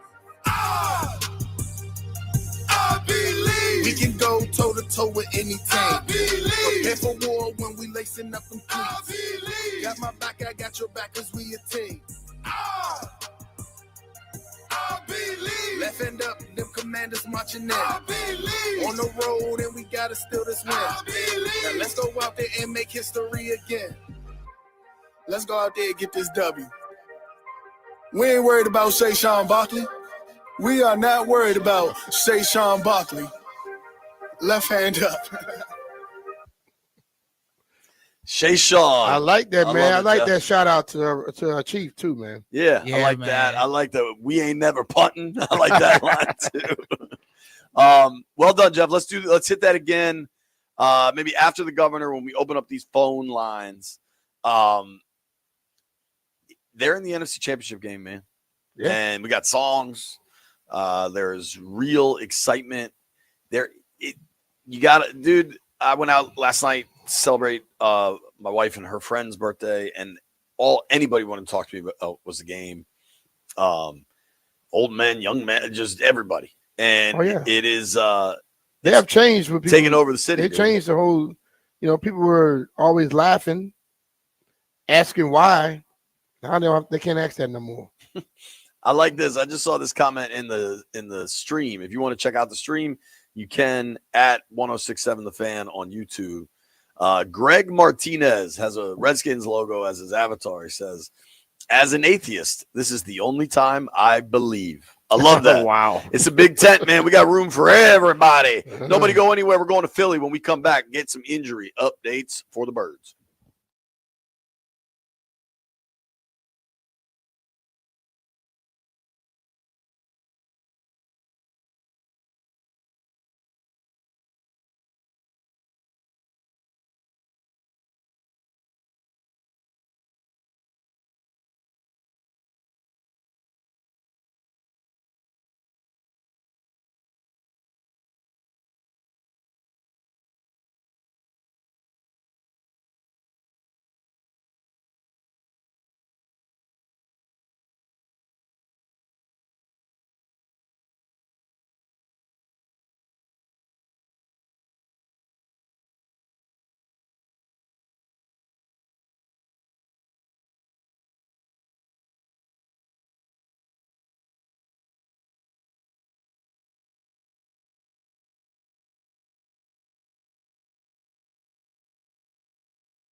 Hello, everyone. While the Washington Commanders, 4-13 a year ago, the 31st best record of 32 NFL teams, while they're looking to go from the bottom two in the league to the final two standing just a year later with a trip to Super Bowl 59 on the line. The stunning ascension of the Commanders now heading to Philadelphia to take on the Eagles in the NFC Championship game Sunday at 3. Now, the story of the week is the health of Eagles quarterback Jalen Hurts, who played through injury Sunday in the divisional round after hurting his knee during the contest against the Rams. Hurts was a full participant in practice yesterday. We have coverage starting at 9 a.m. Sunday. You can listen to the Westwood One call for the 3 p.m. kick right here on The Fan. The Bills and Chiefs will meet in the AFC Championship game at 6:30 following. In other NFL news, Liam Cohen will be the next head coach of the Jacksonville Jaguars. And the Raiders are hiring Pete Carroll to be their next head coach. Now, last night, the Capitals continue their roll with a 3-0 shutout of Seattle. Alex Ovechkin scoring an empty netter, now 20 goals away from eclipsing Wayne Gretzky. Maryland beats Illinois 91-70 on the road. The Wizards fall 110-93 to the Clippers. And Alexander Zverev and Jannik Sinner will meet in the Australian Open final. From the Crop Medcalf 5-Star Sports Desk, this is Adam Pohl on The Fan.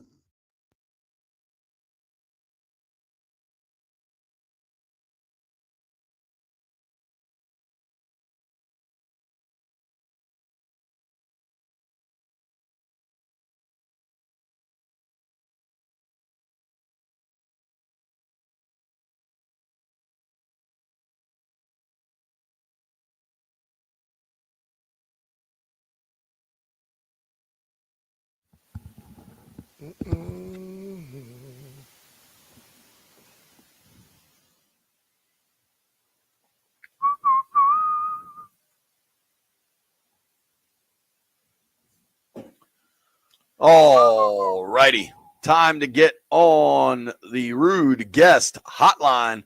Talk to our friend, Mr. Anthony Gargano from Philadelphia. A lot to figure out. Of course, you can follow Anthony at Anthony L. Gargano, Gargano. Check him out on the All City Network, Fox Sports Radio. He's doing a million things. Follow him is the easiest way. And let's start here. Just call him Cuz. So I'm the top tweet on your timeline right now is spelling Eagles. Did you feel the need to do that because the mayor is incapable? Yeah. I love on there. She's fantastic. But, we're not good sometimes on flubbing things. You know what I'm saying? That's an issue. We're radio now. I get it. All right, dude. Let's get down to business. Couple of serious injury situations for the Eagles. Let's start with the quarterback. How healthy is Jalen Hurts? Well, I mean, that is the biggest question, is that knee, and can he move? Right now, he came back in the game, stayed in the game, which was big. He had a brace on, and it's probably what we think is a sprained MCL, and the brace will help that. Now, can he go 44 yards like he did? I don't know, but he's going to be healthy enough to move. I just don't know if it will be normal, right? Like, it'll come back. I just had a doctor on, in fact, who used to work for the Eagles, and it's about, it'll bite him at times, but he should be able to move. It's his left, so it's not his plant leg. It's his landing leg, so he'll be able to throw. I'm not petrified at that. Okay. Well, then let's assume he's healthy. Okay. How comfortable do you feel with this Eagles passing attack? It has been.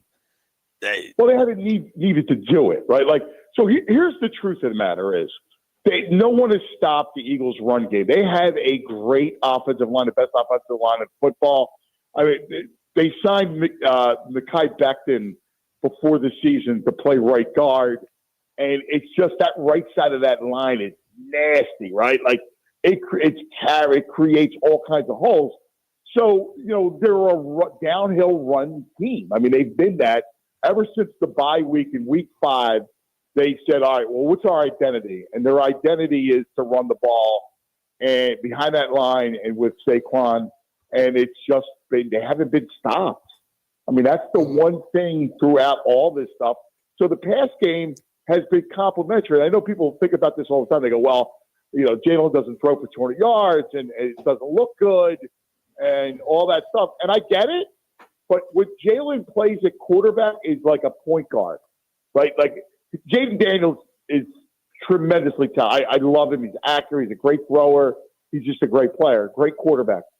Jalen doesn't need to do that. He plays point guard, right? So if you see man on the outside of A.J. Brown, he's going to throw it up, and he can make that throw down the field. Even last week in the snow, A.J. should have caught that one. He catches that 99 out of 100 times. So he can make that throw down the field. Think of him as a point guard, less quarterback. Let me ask you this question, though. Like the first game, second game that Washington beat them, everyone said, well, Jalen wasn't in there. If Jalen is in there and he can't be 100% who Jalen is, passing the ball or not, his running helps him out. If he can't run, does that bother you all? Yeah, I think that's a part of his game. B-Mitch, you know better than anybody. You were a quarterback. People are, but you understand, like, that's a part of his game. But let's not get it twisted, right?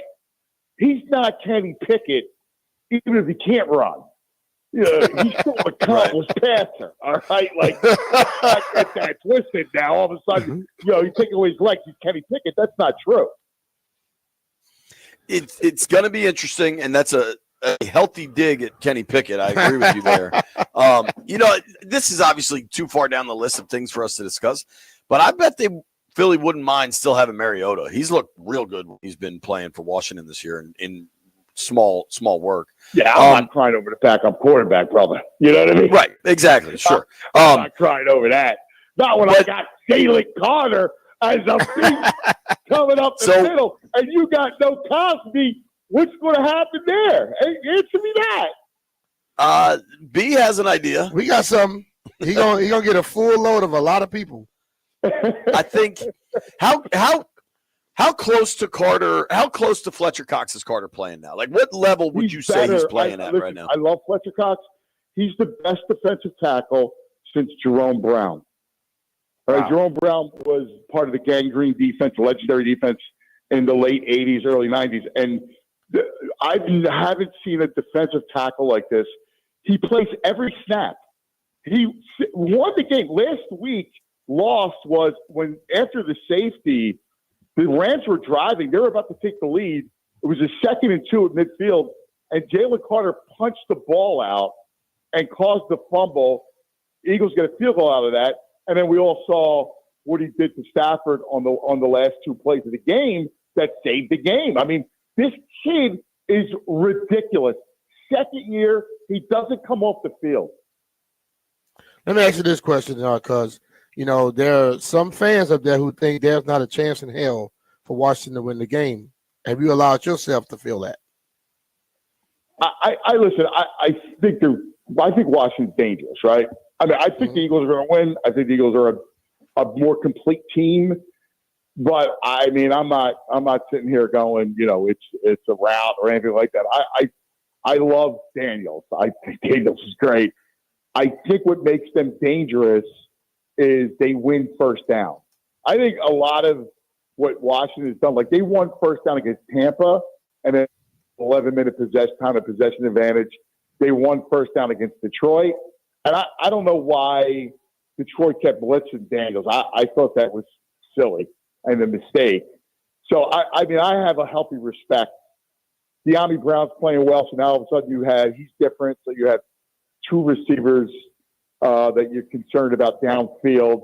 Now, Vic Fangio plays that defense, which is a kind of keep everything in front of you, bend but don't break. He doesn't blitz a lot.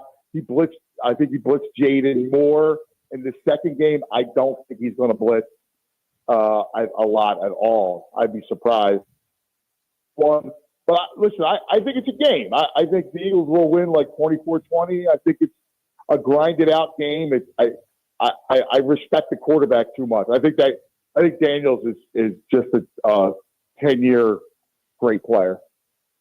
Talking with our friend Anthony Gargano from Philadelphia here on the Rude Guest Hotline. Rude is the most reliable heating and air conditioning products in the DMV. You can follow Anthony at Anthony Lewis Gargano on Instagram.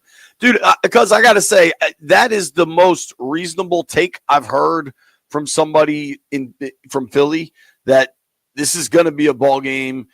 I understand you think Philly's better. I think certainly Philly's better on the O-line and the D-line.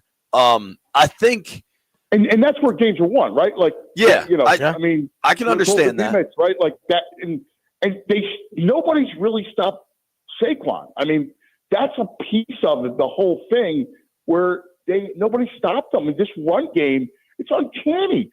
I mean, 100 yards is nothing. They get it every week. He's hitting more home runs than Aaron Judge.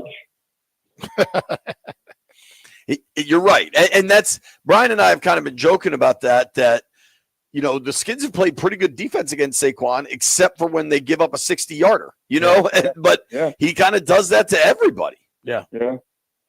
He does. And that's their formula. So, you forget that Devontae Smith is a first-round pick, and A.J. Brown is an elite. These are two elite receivers.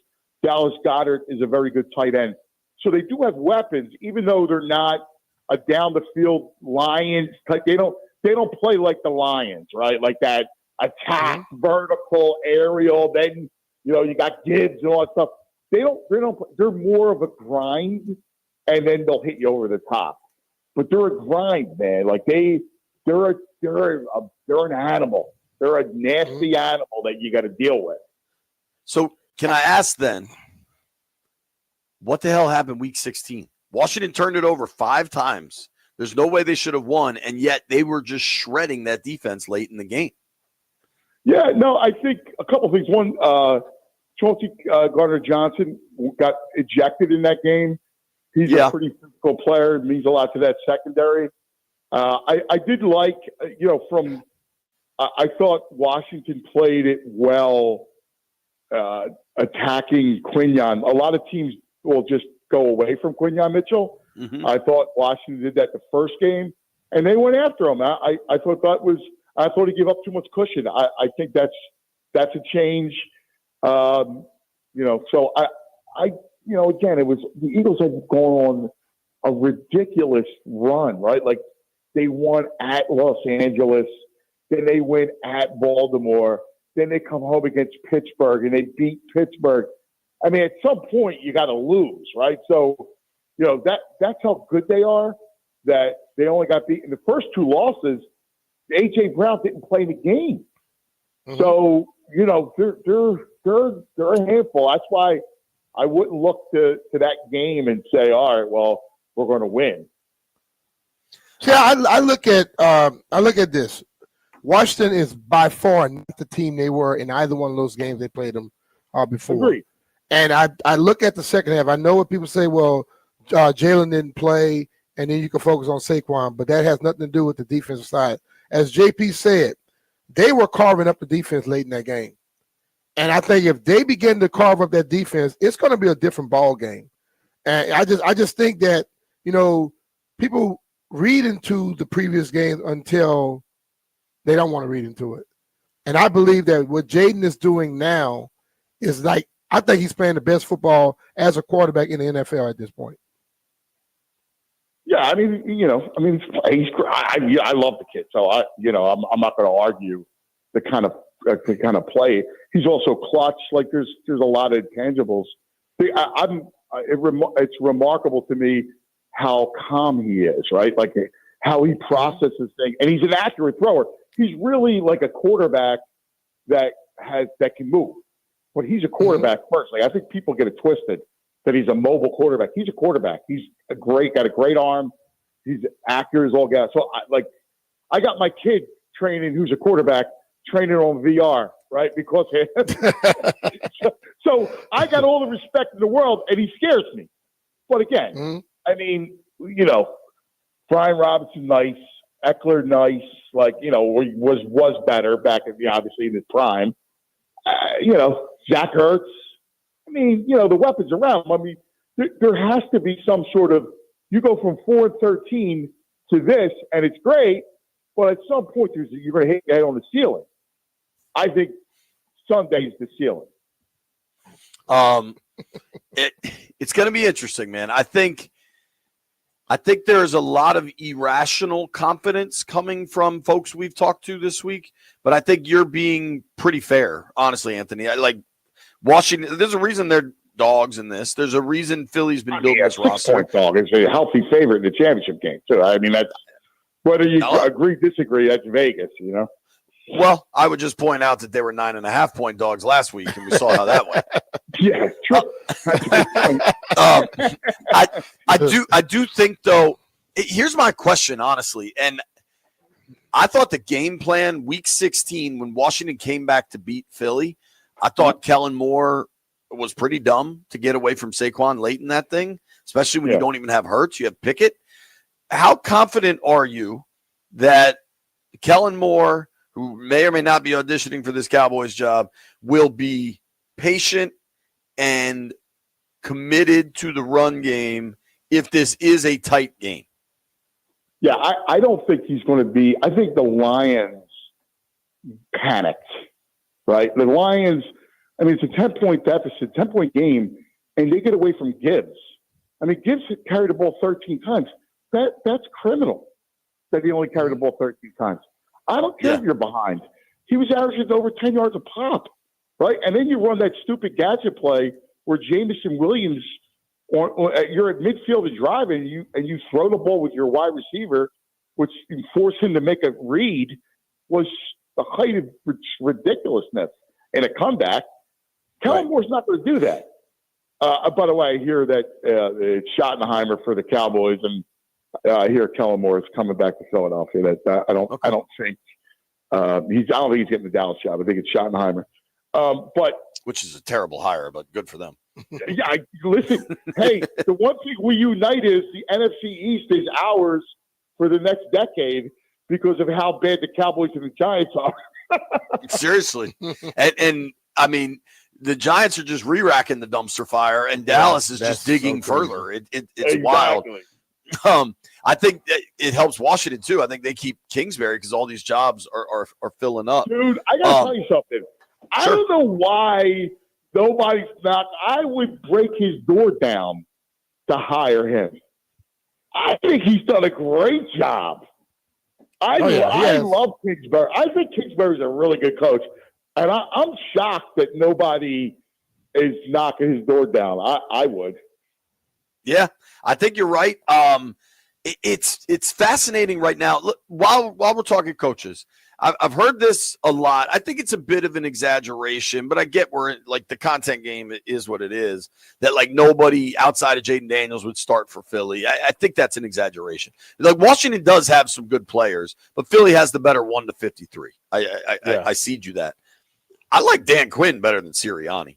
I don't know where you land on that. Sirianni, to me, is just far too emotional.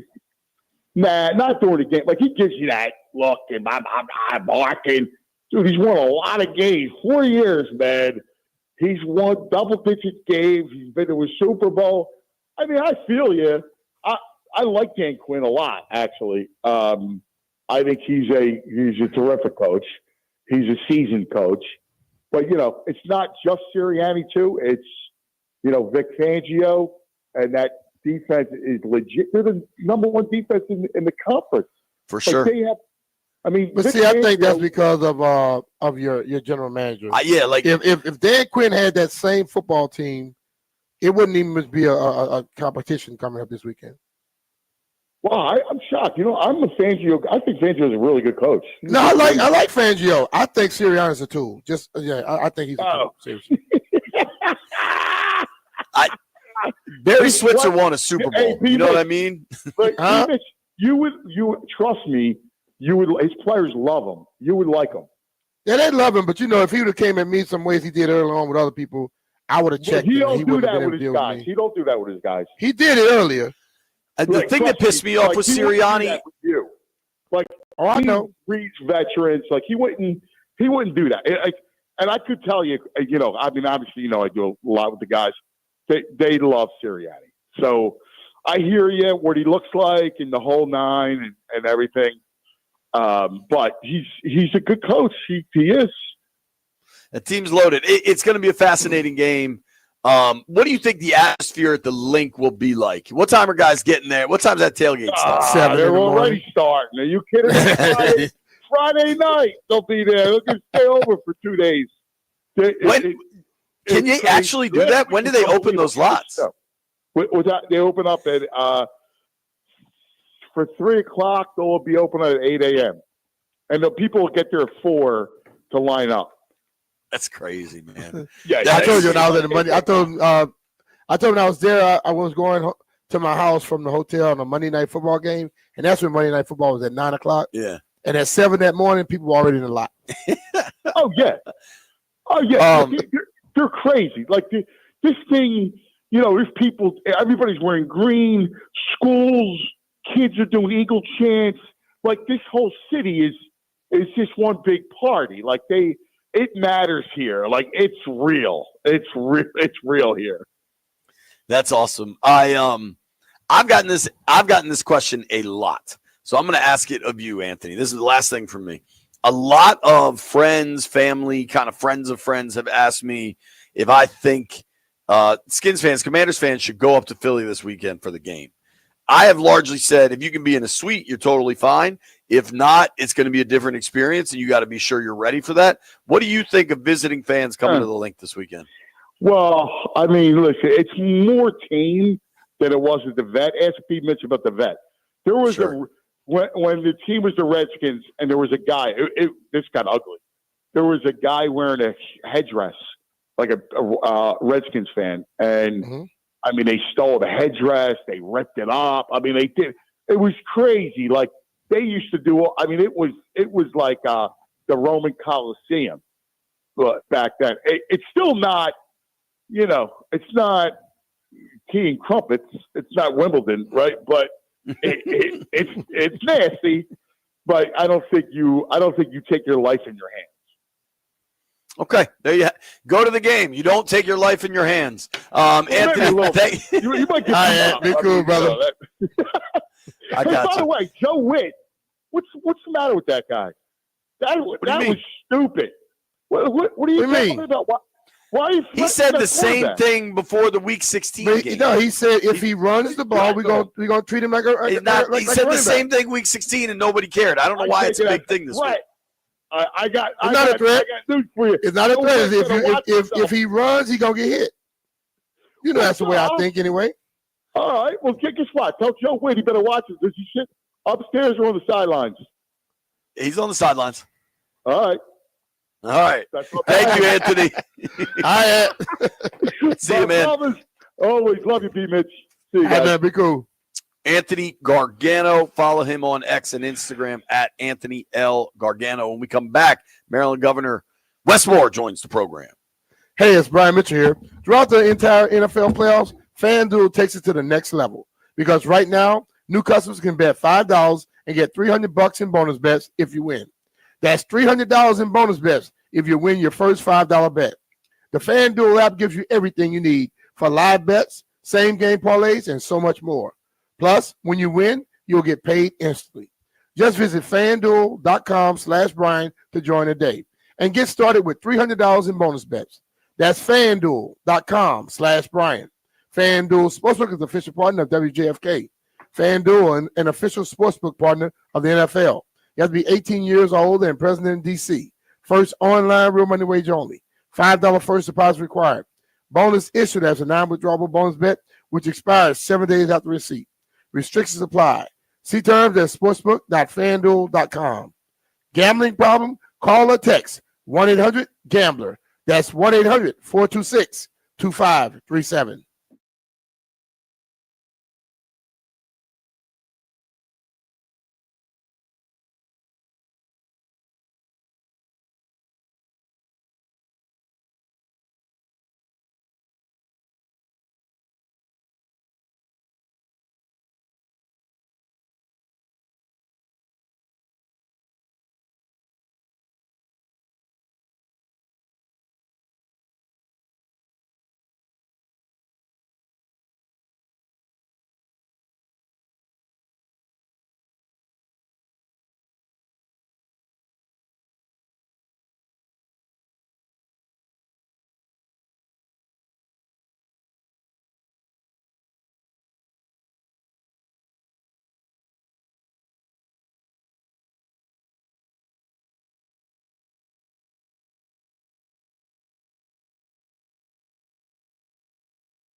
2 days away from the NFC Championship game, the Commanders versus the Eagles. Live coverage and play-by-play from Westwood One right here on The Fan beginning 2 p.m. Sunday. Safety Jeremy Chin. The focus is on Saquon Barkley. It starts with number 26, so we got to be able to stop the run, stop him primarily. But like you said, we played these guys 3 times, so we know this team very well. We know their offense very well. Looking forward to it. Pete Carroll and the Las Vegas Raiders have reached agreement on a 3-year deal. Over 14 seasons, the 73-year-old Carroll led the Seahawks to 10 playoff wins and a Super Bowl victory. The Bucs' Liam Cohen agrees to become the next head coach of the Jacksonville Jaguars. Ohio State running back Quinshon Judkins is leaving for the NFL Draft. Scotty Scheffler has committed to play in the AT&T Pebble Beach Pro-Am next week, his first competition in about 6 weeks while recovering from a right hand injury. Wizards and Suns tomorrow night at 9, Capitals and Canucks 9:45 tomorrow on The Fan. Wizards lost to the Clippers, but the Capitals shut out Seattle 3-0. I'm Byron Kerb on The Fan.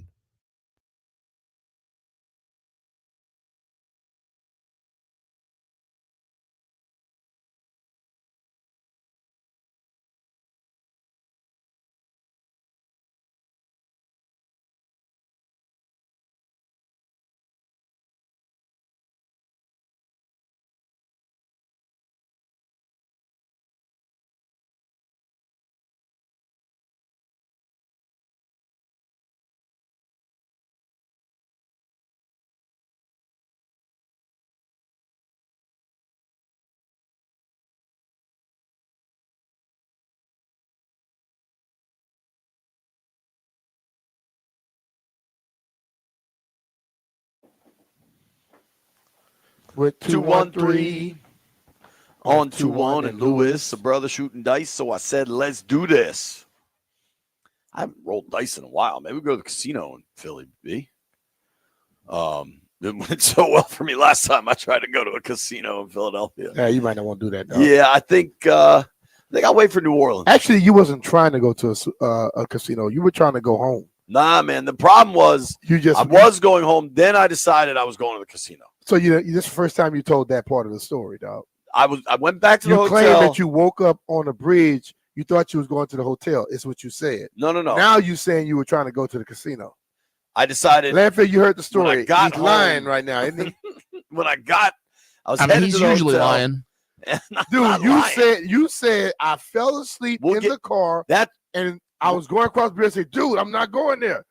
Now you saying you went to the hotel, then you got in another Uber? I think it was an actual taxi cab. I think you need to not do anything when you go anywhere. Yeah, I think you're right. Goodness. A lot of folks think that I got this text from CDub1906. He says, is it just me or do these Eagles guys have this dismissive arrogance? Yes, they do. They are extremely arrogant about this game, and I think that might come back to bite them. Helping us figure out who's going to win this weekend is our friend, Maryland Governor Wes Moore. Hello, Gov. How you doing, man? What's going on, guys? How y'all doing?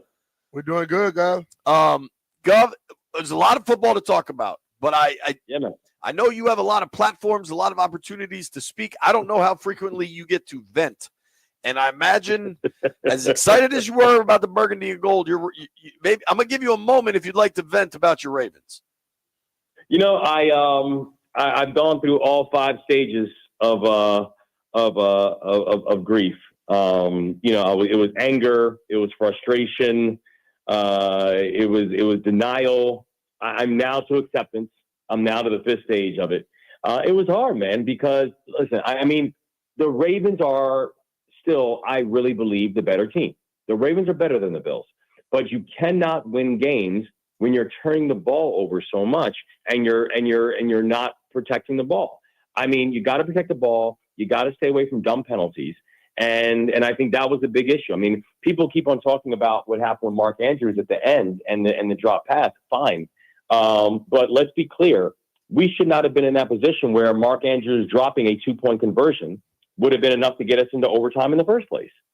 Like you cannot play such sloppy football, not in this time in the playoffs.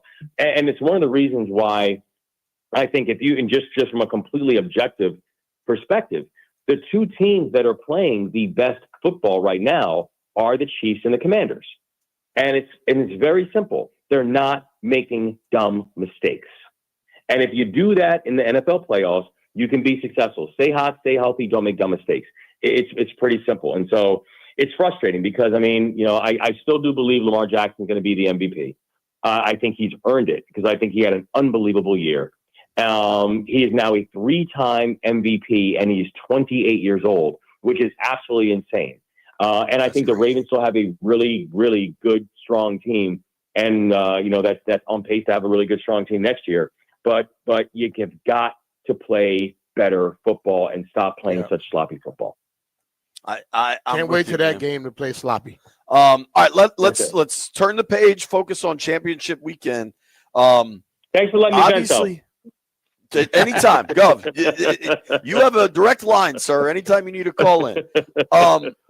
But seriously, nobody had the Commanders going this far, and here they are. And you know, the story is just incredible. B. Mitch and I have a steadfast rule. We're not talking about everything they've accomplished this year because there's a game to preview, right? Eventually is the conversation, the time will come for accomplishment talk. Yeah. But now, looking back. Yeah, right now they got Philly.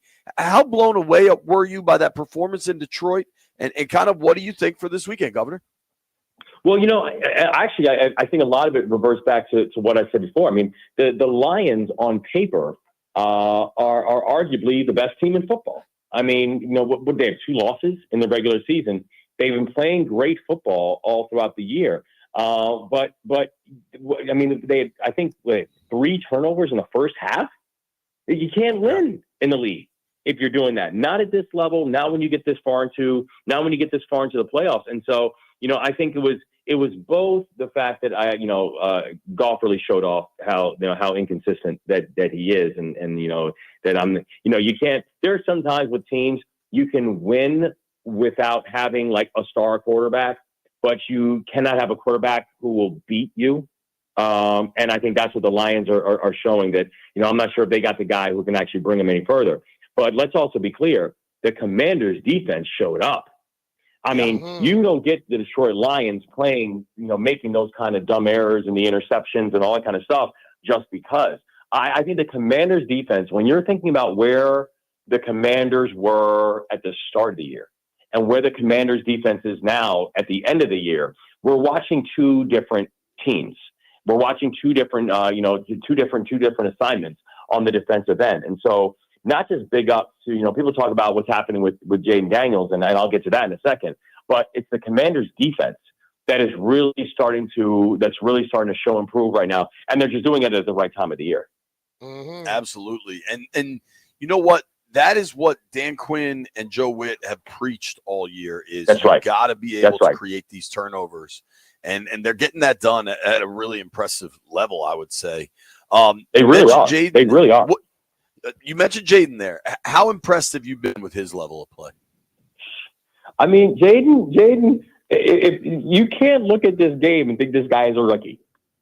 I mean, it's actually absurd how poised that this guy is. He's right now. I mean, think about it. He is the most efficient quarterback in the league in the no-huddle offense. And the no-huddle offense is the most complicated frame of an offense to pick up, particularly as a rookie. Because, you know, when you don't have to run in the no-huddle, you can hide a lot of weaknesses, right? You can hide a lot of things because you have time to be able to regroup. You have time to be able to get your team lined up. You have time to be able to make the adjustments. The no-huddle offense is ridiculously difficult to be able to run efficiently. And I'm talking about for somebody who's been in the league 5, 6, 7, 8 years. This guy's doing it as a rookie, and he's the most efficient one in the entire NFL. So, I mean, that stat alone helps to explain the phenomenon of Jaden Daniels, just how good this kid is and how quickly that he is. And I mean, you know, the other one that really gets me on this is if you look at 4th down conversions. First of all, you have a coaching staff that is just like has no fear. But when you're looking at which I love, I mean, and honestly, I love that. But also, you look at what's happening on 4th down conversions. Do you know the Commanders are converting 87% of their 4th downs? That's absurd. 87% of their 4th down conversions that they are getting done with a rookie quarterback. And so I just think what's happening right now with the Commanders is special. And like real talk, listen, we got to find an answer for Saquon. Saquon is, and it's both Saquon, but it's also just that offensive line, which is just some dogs down there. Sure. And Saquon is playing great football. But you find an answer for Saquon Barkley. Do not let him get those long bruising runs. You know, he can do the kind of, he's going to get the ball quite a bit, but keep him from getting the ones like we saw, against the Rams, the 30 and the 40 and the 50-yard runs. I really think that the Commanders are going to go up to Philly and are going to take this win this weekend. Wow. So I think there's a very, very real chance. They've got a chance, dude. Yeah, they're New Orleans bound. They're New Orleans bound. Would you? Will you go Okay. down there? I don't know. Do you go to the New Super Bowl Orleans? normally? Yeah. I will walk to New Orleans if the Commanders are there. Absolutely. That's what. If one of our teams are in the Super Bowl, oh please, absolutely. All right. Absolutely. We will see you there, sir. I mean, B and I are already slated to go. If the burgundy and gold goes, it's going to change Our a trip's lot. going to be extended. I think we're going to be there like 12 days. I don't know that physically I can handle New Orleans for 12 days. I got you. Don't worry about it. Let me tell you something. New hard on Orleans is a fun city, man. New Orleans is a fun city, but it is going to be crazy if the Commanders are down there. Crazy. But I really do. I think that the Commanders have a real shot. And again, it goes back to the same formula we always talk about, right? Hot, healthy, and don't make dumb mistakes. And I think that the Commanders are all of those things right now. I think that the Eagles, we'll see exactly how Jalen's knee is, because it's very obvious that knee had some troubles, particularly towards the end of the game last time around. Saquon, he has the hand issue. Now, again, a hand issue for a running back, it's kind of like it's kind of like a quarterback with their offhand. It's like, how much is that really going to impact you? Right. But you know what? You're going to get, if your hand is hurting, your hand is going to get hit multiple times during that game. And so we'll see exactly what happens there. But and you got to hold on to the ball. But the thing that we do know is that the Commanders are hot, the Commanders are healthy, and the Commanders are not making dumb mistakes. And I do think that's the formula for how you get to New Orleans. Absolutely. Gov, what do you think about the other game, Chiefs Bills? It's interesting. I mean, there's Can you even watch that part one, or does it hurt? No, it definitely hurts. It definitely hurts because these are two teams that I think, truthfully, the Ravens could beat. And we should have been able to beat the Bills. I think that this was the year for us to be able to beat the Chiefs. So I'm almost, in some ways, because I'm petty like that, I'm always almost hoping that the Chiefs win, just simply so they can win again, and so that the Ravens can beat them next year, so we can be the ones and knock the Chiefs off the pedestal, because I don't want the Bills to do it. But I really do believe that this Chiefs team is still so sneaky good. And the one thing about the Chiefs is people forget they play their best football in the playoffs. And they have done it for the past 3 years, where they're always a good regular season team, a very good regular season team. I mean, they lost one game this year, ironically, to the Bills, but they really show off when it comes playoff time. And I don't know if I told y'all the story when, last time when we played them in the AFC Championship last year. And I'm at the game, and the Ravens come out, and they're like, they're all hyped up, and the crowd's all hyped up, and everyone's doing backflips. And the Chiefs came out just like head down, no music. They just blocked everything out. And I watched them as they came out of the tunnel. And I remember thinking to myself, oh, we're going to lose this game. Because they were like, we're acting like we've been here before. We're acting like we've been here before. And so they blocked the noise out. And they went out there and they played a great game. And obviously we saw what happened. They ended up winning the Super Bowl. But I just feel like the Bills are very excited. They're very hyped. And I think that the Chiefs are going to come out like they've been here before. This is just another game for them. And they play their best game during the playoffs. And if you saw what happened last week with the Chiefs, again, they don't make mistakes. And that's really tough to beat in our head. Governor, We appreciate Appreciate your you, time. Gov. We'll see you in New Orleans, sir. Man, I'm telling you. Now, will y'all go no matter what, or just if the Commanders go? Oh, we're going. No matter what. We'll do Radio Row during the week. I love it. I love it. I love it. Thank you, Governor. I'll see y'all down there, man. It's a fun city. Yeah. Oh, yeah. Try to keep Carter sane this weekend. I know he's going to go nuts. Oh, that's Mission Impossible. That's Mission Impossible. He is so ready. And it's crazy because just think about it. The last time the Commanders, or just the Washington football team, the Skins, the last time that they were there, I think I wasn't in middle school yet. The last time we're talking about an NFC Championship game. Crazy. Thank you, Governor. Talk to you soon. Hey, thanks, y'all. I appreciate y'all so much. Right back at you. Maryland Governor Wes Moore. Absolute legend, that dude, man. We're going to play Jeff's song again, and we're going to open up these phone lines. Be mentioned ears here. If you want comfort and convenience wherever life takes you, then you need to turn to Rude. With Wi-Fi capability, you have full control of your heating and cooling system right from your phone. Forgot to turn down the heat before vacation? Adjust it in seconds. Plus, you'll get alerts if something's not right. These guys are the best. They've installed new systems in my house, and I felt a difference instantly.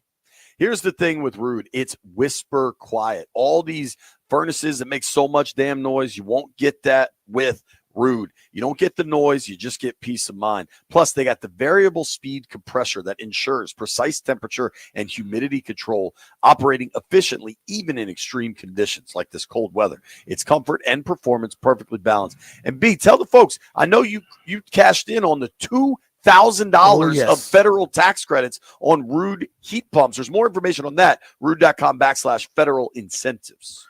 Rude, the most reliable heating and air conditioning products in the DMV. Remember, if it ain't Rude, it ain't right.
Damn, my mic keeps turning on. Can anybody hear me? B. Mitch and Finley. Darude Sandstorm. Scotty's Vodka Red Bull Friday. We went late with the governor, so I'm not going to mess around. Jeffrey, tell the world what you did in advance of this weekend's game. I made a fire song. Let's drop it right now. That's what he said, right? My bad. I put my headphones on. Yeah. Yeah, let's go. Yeah. You did well. You kind of hit us with a left hook right there, JP. I said that in the break. I said that in the tease to the break. Let's play Jeff's song again. It's all good though. Shout out to my boy Rev T. Shout out to my boy Landini. Washington will be going to the AFC Championship for the first time in 33 years. Boy, ain't it different the way that we've been living. Walked into the Lions, then and gave them cats a whipping. Team wasn't phased, we've been in our own lane. Now let's go to Philly and win another game. I believe we can go toe to toe with any team. Prepare for war when we lacing up them cleats. Got my back, I got your back, cause we a team. I believe. Left end up, them commanders marching in. I believe. On the road, and we gotta steal this win. I believe. Now let's go out there and make history again. Do you want it? We'll go and get it. Kick it in a higher gear. It's that do or die business. It's been a long time. Get the fans what they've been missing. A NFC title. Then let's get the big one. Do it for the fallen man. May they rest in peace. Thinking about my granny. Thinking about the chief. The joy on their face. If they could only see that Washington back up and can win the whole thing. History in the making. Man, I feel it coming. Success staring us in the eyes and we ain't running. Back against the wall. We never bunting. We just line it up and score a touchdown or something. I believe we can go toe to toe with any team. Prepare for war when we lacing up them cleats. Got my back, I got your back, cause we a team. I believe. Left end up, them commanders marching in. I believe. On the road, and we gotta steal this win. I believe. Now let's go out there and make history again. Let's go out there and get this W. We ain't worried about Saquon Barkley. We are not worried about Saquon Barkley. Left hand up. Let them know we back up. Phone lines are open, 800-636-1067. Let's do this.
This update driven by Oarsman Alexandria Kia. Let's ride together. Previewing Commanders versus Eagles on Sunday. Live coverage at 2 p.m. on the Fan from Westwood One. Safety Jeremy Chin. Confidence from the win over the Eagles. Coach really has a good game plan as far as, actions we'll take to, help us stop the run. So, hopefully that translates over to, how it did the second half of the second game that we played. Quarterback Jalen Hurts. He knows the Commanders are good. Played Saturday and we played the next day and doing meetings and passing. You definitely see all the competition out there and everyone going out there and competing. And we know this is a really good team. They got great quarterback, great wideouts, and a well-coached group. So it'll be a great challenge for us. Pete Carroll's going to be the new coach of the Las Vegas Raiders. Ohio State running back Quinshon Judkins going to the NFL draft. South Carolina extends football coach Shane Beamer through 2030. The feds seek 57-month sentence for Ipe Mizuhara for defrauding Shohei Ohtani. 24 times he impersonated Ohtani for cash.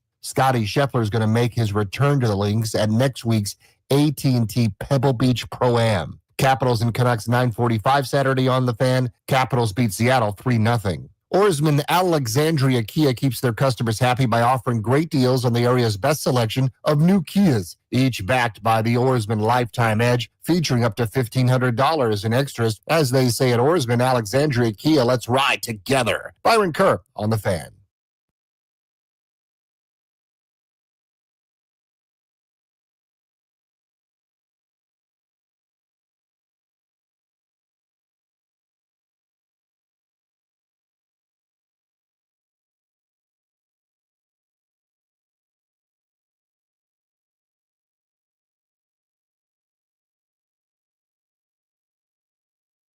Always ready to go, Landfill.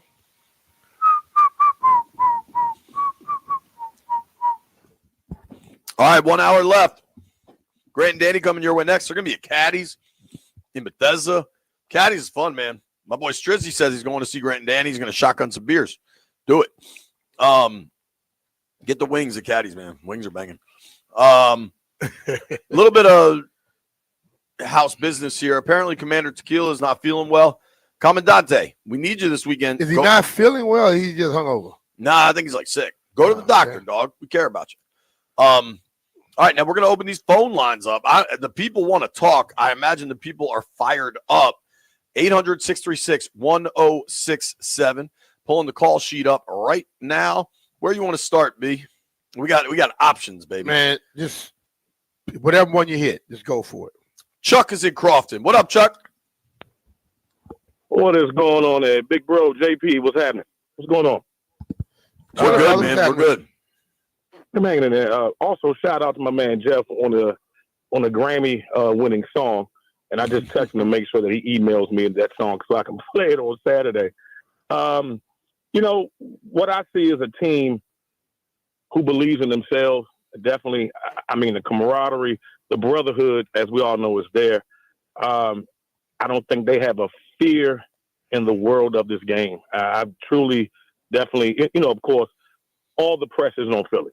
You're at home. You're expected to win this game, from the so-called experts. It's hard to stop Saquon Barkley for sure, but one of the keys is to limit his big plays. We can't have the 60-yard touchdown runs, the 50-yard touchdown runs, to try to limit those big plays. I know we came off of 5 turnovers here, over in Landover, but on the road for the right to go to the Super Bowl, error-free game is important. And one of the things I want to point out is if we can control the clock, get B-Rob and get, those guys going to keep their offense off the field, I like our chances for sure with that. And then also, Damn JP, right. What? Also, as my big bro knows, I have the lucky charm. I'm wearing number 30 on Sunday. So I will be at the link wearing number 30 because I have to let them Bama's know. Not going to get him beat up. Thank you for the call, brother.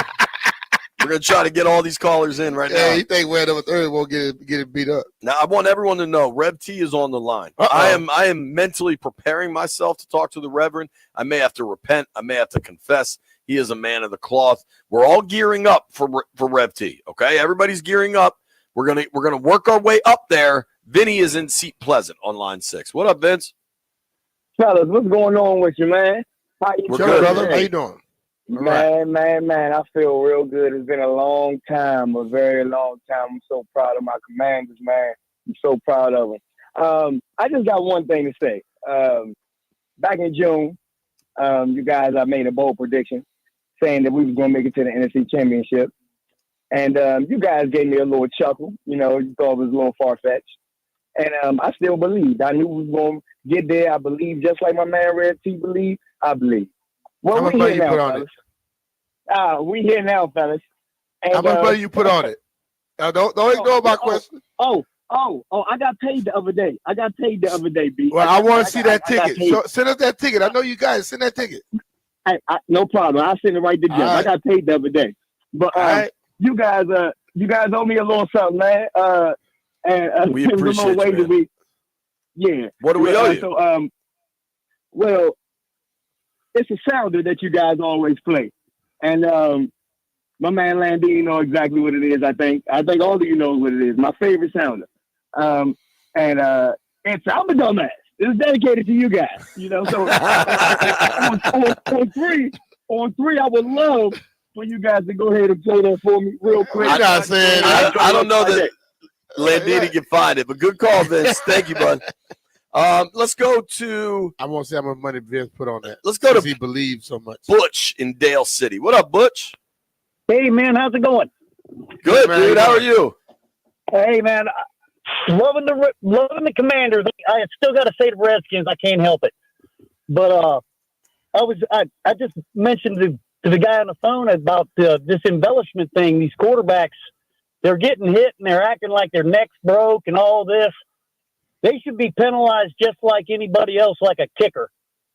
Mahomes was doing it. I've seen Josh Allen do it. They're all doing it. And I think it's a shame. It's terrible for the game. All right. But Thanks anyway, for the call, bro. Hey, man, keep it going, man. All right, bro. Appreciate you. Hey, it's NFC Championship weekend. I'm going to call in and complain about quarterbacks trying to sell penalties. Jonesy on line 4. Jonesy, what up, man? Hey, what's going on, fellas? Look, this is simple. You all guys, you just had all these interviews, and I've heard some weaknesses in there. I heard something about a knee, and I heard something about a hand. And it's on the two guys that can hurt you the most in the game. So this is easy. You go after the weakness.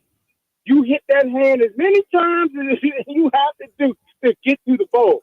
You get after that knee on that quarterback as many times as it takes for you to get to the road to the Super Bowl. Because, see, I might be traveling to New Orleans and I want to go. And if it's Birmingham go, yes, I'll be traveling, my friend.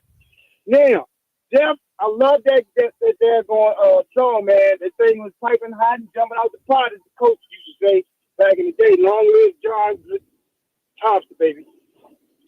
Thanks, bud. Appreciate All right, it. man. All right. B, are you ready? Yep. I feel ready. Boys in the aquarium, are you ready?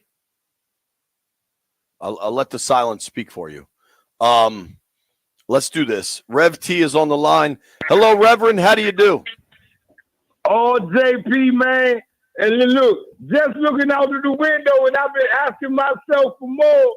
But listen here, trying to always get ahead of time. But guess what we having right now in the DMV? JP, B. Mitch, Landfield, Jeff, White Mike, my 1067 The Fan, Commander Nation, Redskin Nation. Guess what we having right now in this moment right now before I go into hype mode? Guess what What's it's that? called, JP? Good time. Good time. Good hanging in the child now. Right now we having what? Good times. Stressing and surviving. We having good times. So what I'm trying to tell my Commander Nation right now is, what I've been saying, what these people running around here saying, is testifying and saying out their mouth. Why not us in this moment? Why not us right now? Why can't we feel good in this moment? Why can't we celebrate? Why can't we elevate? Why can't we rejuvenate this fan base with this moment? I said it. JD5 was going to bring hope back alive to the DMV. And that young boy, his presence, his charisma, his gameplay. It just ain't transcend on the field to his teammates, but it is transcend through this fan base. It is transcend all across America. It is transcend even the Lord come and watch our games now. So what I'm trying to say to this fan base, because I'm going up to Philadelphia. I'm going up there off the strength of my Jedi Master, TZ, in this moment. Why wouldn't I be there in Philadelphia? Because you're going to see me standing, saying, I believe, Jeff. I love you, man. I believe. I love all y'all. I believe. Why not us? Y'all know who this is? The People's Hype Man. NFC Championship weekend. 106.7 The Fan. Red T. Why not us? Believe, baby. Watch with me. Ow! Love somebody. Thank you, Reverend. Yo, Rev, I don't know if you're coming up Sunday morning or what, but Saturday night there's going to be a hell of a party at the Hard Rock Cafe. I'm doing a live show. B, how dangerous do you think this live show is from 7 to 8 during a Commanders rally? You'd be all right, dog. I'm not worried. I think it's going to be all burgundy and gold, so I'm not worried about that element. But we're going to do a live mailbag. That'll be interesting. Yeah. We're going to need a little tighter call screening than my man Jeff Walker sometimes. Jeff, are you going to Philly? This seems like a very, very Jeff place for me to just look up and see Jeff on the 50-yard line post game. Don't try to play me that ask me no question, bro. I know I will not be in Philly this weekend.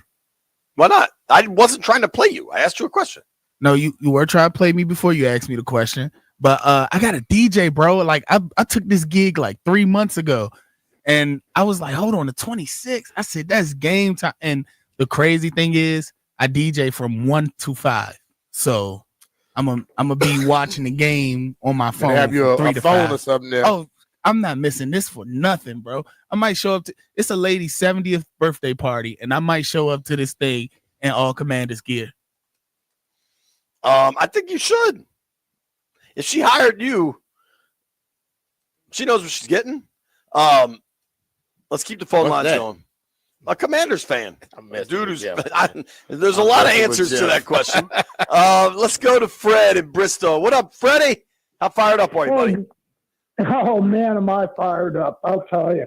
I was so happy to see the Rams beat the Eagles because that meant we'd get to play them again and would give us a chance to really pay them back big time, because I don't forget things that have happened in the past. And the number one thing that happened with the Eagles was in 1990, I believe it was, the body bag game. And in that game, they took out 9 of our players. They had to be carted off the field, all 9, including both our starting and our backup quarterback. And it was a result of that game that the NFL adopted the 3-quarterback rule. So anyway, this is going to give us a chance to repay them for that game and what they did to us. And we got them that year. We knocked them out the playoffs. I think people forget that. It was like 6 weeks later. Yeah, we knocked them out the playoffs a few weeks later, so they got theirs. Thanks for the call, man. Appreciate it. Landfill, can I ask you a quick question? Do you find it a bit remarkable that somebody would call in to describe the body bag game like a dude that was playing in it wasn't sitting here listening? Well, maybe he forgot. It was a long time ago. I kept waiting for him to mention that you were playing in that game, B, and he just described it, which was cool. I liked it. It seemed odd to me to bring up the body bag game and all the guys getting hurt and not mention that B threw for a touchdown in that game. Beamish played in a lot of football games. You think he's like Sean McVay? He remembers every play? Hey, I remember a few of them, Landfill. Jimmy in Manassas has a question for Brian. What up, Jim? What's up, Jimmy? Me, Mitch Finley, Aquarium Boys. How y'all doing today? We're good, brother. How you feeling? Yes, sir. I'm doing good. I got the butterflies, that nervous excitement. It's getting closer. I've been jawing with a lot of Eagles fans, both online and amongst my peers. It's been great. But I'm glad the last caller actually mentioned the body bag game, because I actually have a question for me, Mitch, in the spirit of actually missing anything.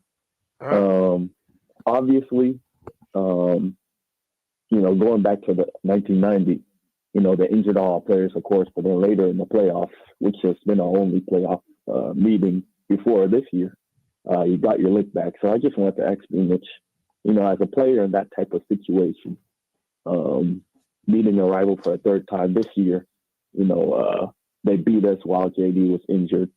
And then, of course, we beat him the last time. And, of course, remember, Sirianni and Ertz had some words for each other.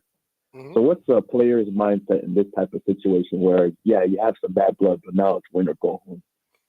Well, you want to make sure you come into the game prepared, super prepared, and I believe they are. And I think every player wants to make sure that they're on top of things. So a little extra studying, staying home a little bit more. You don't want nothing to happen to you and keep you out of that game. But once you step on the football field, you know them as well as they know you. And it comes down to who turned the ball over, who doesn't, and who has the most penalties. So for me, the big thing is protecting the football and not having false starts. And that's mental. False starts, holding penalties, all that. Procedural stuff. Yeah, all that procedural, that's all mental. If you can get past all that and you corrected your things you did wrong in the previous two games, you're going to have an advantage. I like the fact that they're so arrogant and confident right now. I believe their players are just like the fans right now. And Washington could come in there and say, okay, you forgot you had a team to play. They think they're going to just walk into it. I don't believe they're going to walk into it. Not going to walk into it, baby. Let's do this, Landfill. Charlie's in College Park. Hello, Charles. Gentlemen, how are you? We're good, bud. I'm cooking, man. I've been wearing my colors for weeks and weeks. This team can beat anybody. And I'm not just knee-jerking that and saying because I'm psyched. This town has got the same feeling we had back in 91 when they had the playoff run and the Super Bowl. I can remember people talking to each other in the streets, trading stories back and forth. I'm getting on Dallas people wherever I go. I'm saying, where's Tampa Bay watching the playoffs this week? Where's Dallas watching the playoffs? The body bag game is ancient history. Let go. The Detroit game is ancient history. You can bet this team is not thinking about Detroit or the body bag game. Several things about this team. They show up every week. They're never flat. They've only gotten blown out once. I'm happiest for Terry McLaurin and people like Doc Walker and Brian Mitchell because you've been there and you know the feeling when you win it and you know the devastating feeling when you lose it. Limit Saquon Barkley, pass rush, Jalen Hurts, and make him beat you with those receivers. Watch out for Dallas Goedert. They can beat anybody. Take care. Thanks, brother. Charlie. Yo, this is wild, B. Yo. Commander Tequila just texted me. On October 9th, he placed a bet for the Commanders to beat the Bills in the Super Bowl. Wow. This is a $5 bet. How much can he win? $1,155. Damn. There you go, Commander. If you win it, you're going to say, damn, I should have put 500 on it. Well, he's going to say, damn, I wish JB didn't read it on the radio because I got to share it with my wife. Joe is in Anaheim. What up, Joey? Hey, guys. First time caller, long time listener. Big fan of you guys. Appreciate it, man. This game is a bigger deal for me than normal. So I grew up in Philadelphia all my life until last year I moved to Anaheim. Became a Washington fan when I was an angsty 15-year-old to rebel against my dad. I'm now a 36-year-old grown man, with my own life. And my father hasn't even spoken to me all week, actually. It's been kind of beefy this week, honestly. But I do think, either way, I think we're going to win this game. I got 27-23-ish. I think the key is obviously protecting Jalen, even though I think he's kind of good on his own. And also, not Jalen. Jaden. Yeah. I'm sorry, Jaden. Yeah, I'm sorry. Yeah, I get nervous on the radio sometimes, guys. Sorry. But big fan of you guys. And JP, you're actually going to be hanging out with a bunch of my friends at that Hard Rock. A bunch of my friends down there from the Skins fan. So I'm sure they'll treat you well.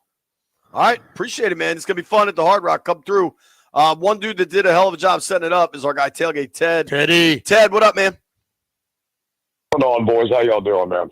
We're good, brother. Good, dude. I'm running on fumes, but let's keep this party going, JP. I just got off the phone with a Hard Rock. I already got tables set up for you. We got our own room. The place is going to be packed. I'm telling everybody, if you're getting there, just get there early. because one Ted, you know me well. I won't get there early. They got a so spot save me for you, dog. Oh yeah, He won't be early, I got a spot for Ted. you, and I got a spot for Grant. So Okay. you He and Grant won't- are good. Just text me. All right, sounds good, brother. We'll see you tomorrow. Hey, our real quick. guy Hey, Jupe is. B, Go ahead. Yo, B, if you can send extra security to Section 123 to just watch over me, I'd appreciate that, man. you're gonna be all right, dog. You're gonna be all right. All right, we're going to try to stay on time here. If you're on hold, stay there. We'll try to get to you. I think we're talking to Peter Rosenberg today. Nobody go anywhere. It's B. Mitch and Finley.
This update presented by IT Cadre, trusted insight from trusted insiders, itcadre.com. Commanders and Eagles on Sunday, it's the NFC Championship. Free safety Jeremy Reeves. When did you know? When we start being consistent with it. I think it's easy to fall into the hype when things are going good in the moment, but when we've had moments where things weren't going as well and we still find ways to win, I think that's when it becomes real for everybody in the building. I mean, when we started that run there, where we started winning 3-4, it's like, okay, yeah, we got something different here. We got to maximize this. Pete Carroll's the new coach of the Las Vegas Raiders. The Buffalo Bills will be without safety Taylor Rapp because of the back and hip, so Cole Bishop, a rookie, will get the start against the Chiefs. IT Cadre's trusted insight helping leaders of the nation's most important organizations understand complexity, align efforts, and make the best data-driven decisions to achieve success. IT Cadre, your vision, our purpose. To learn more, visit itcadre.com. That's itcadre.com. Byron Kirk on The Fan.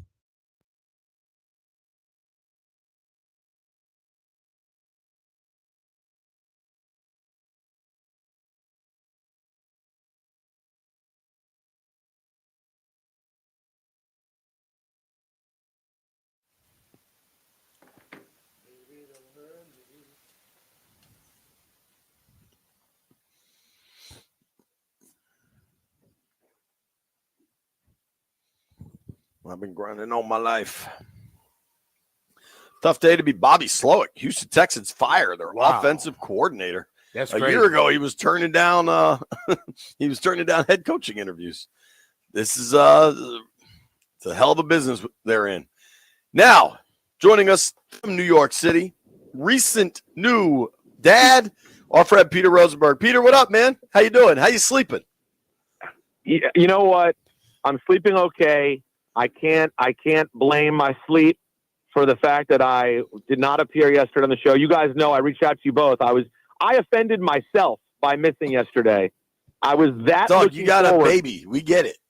I know. No, listen, I know, and I have not been working. I'm still off of work until I go work for WWE tomorrow, and then I'm back on the air on Monday. But this I was so looking forward to because this whole thing has been such magic, and the baby experience was also magic. We had talked about that some leading up to it. And then I had to tell you guys specifically and the DMV that my 8-day-old daughter is named Maya Jaden Rosenberg. It had to be shared with the world. There you go, baby. I love it, man. You know, my daughter, my middle daughter name is Maya.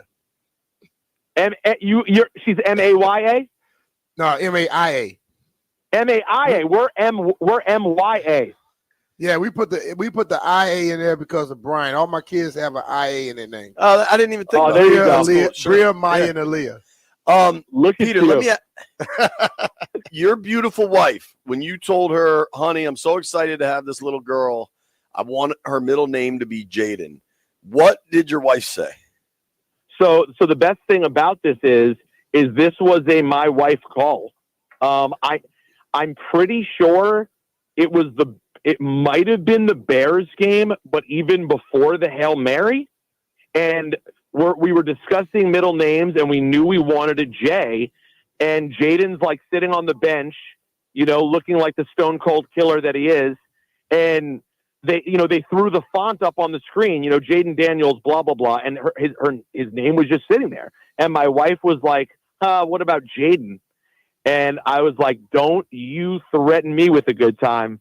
And she was like, I think it's a beautiful name for a girl. I said, babe, that is it. It is over. It is Jaden. And then, of course, it's become this thing of like, me hoping she would get here while maybe they were still playing.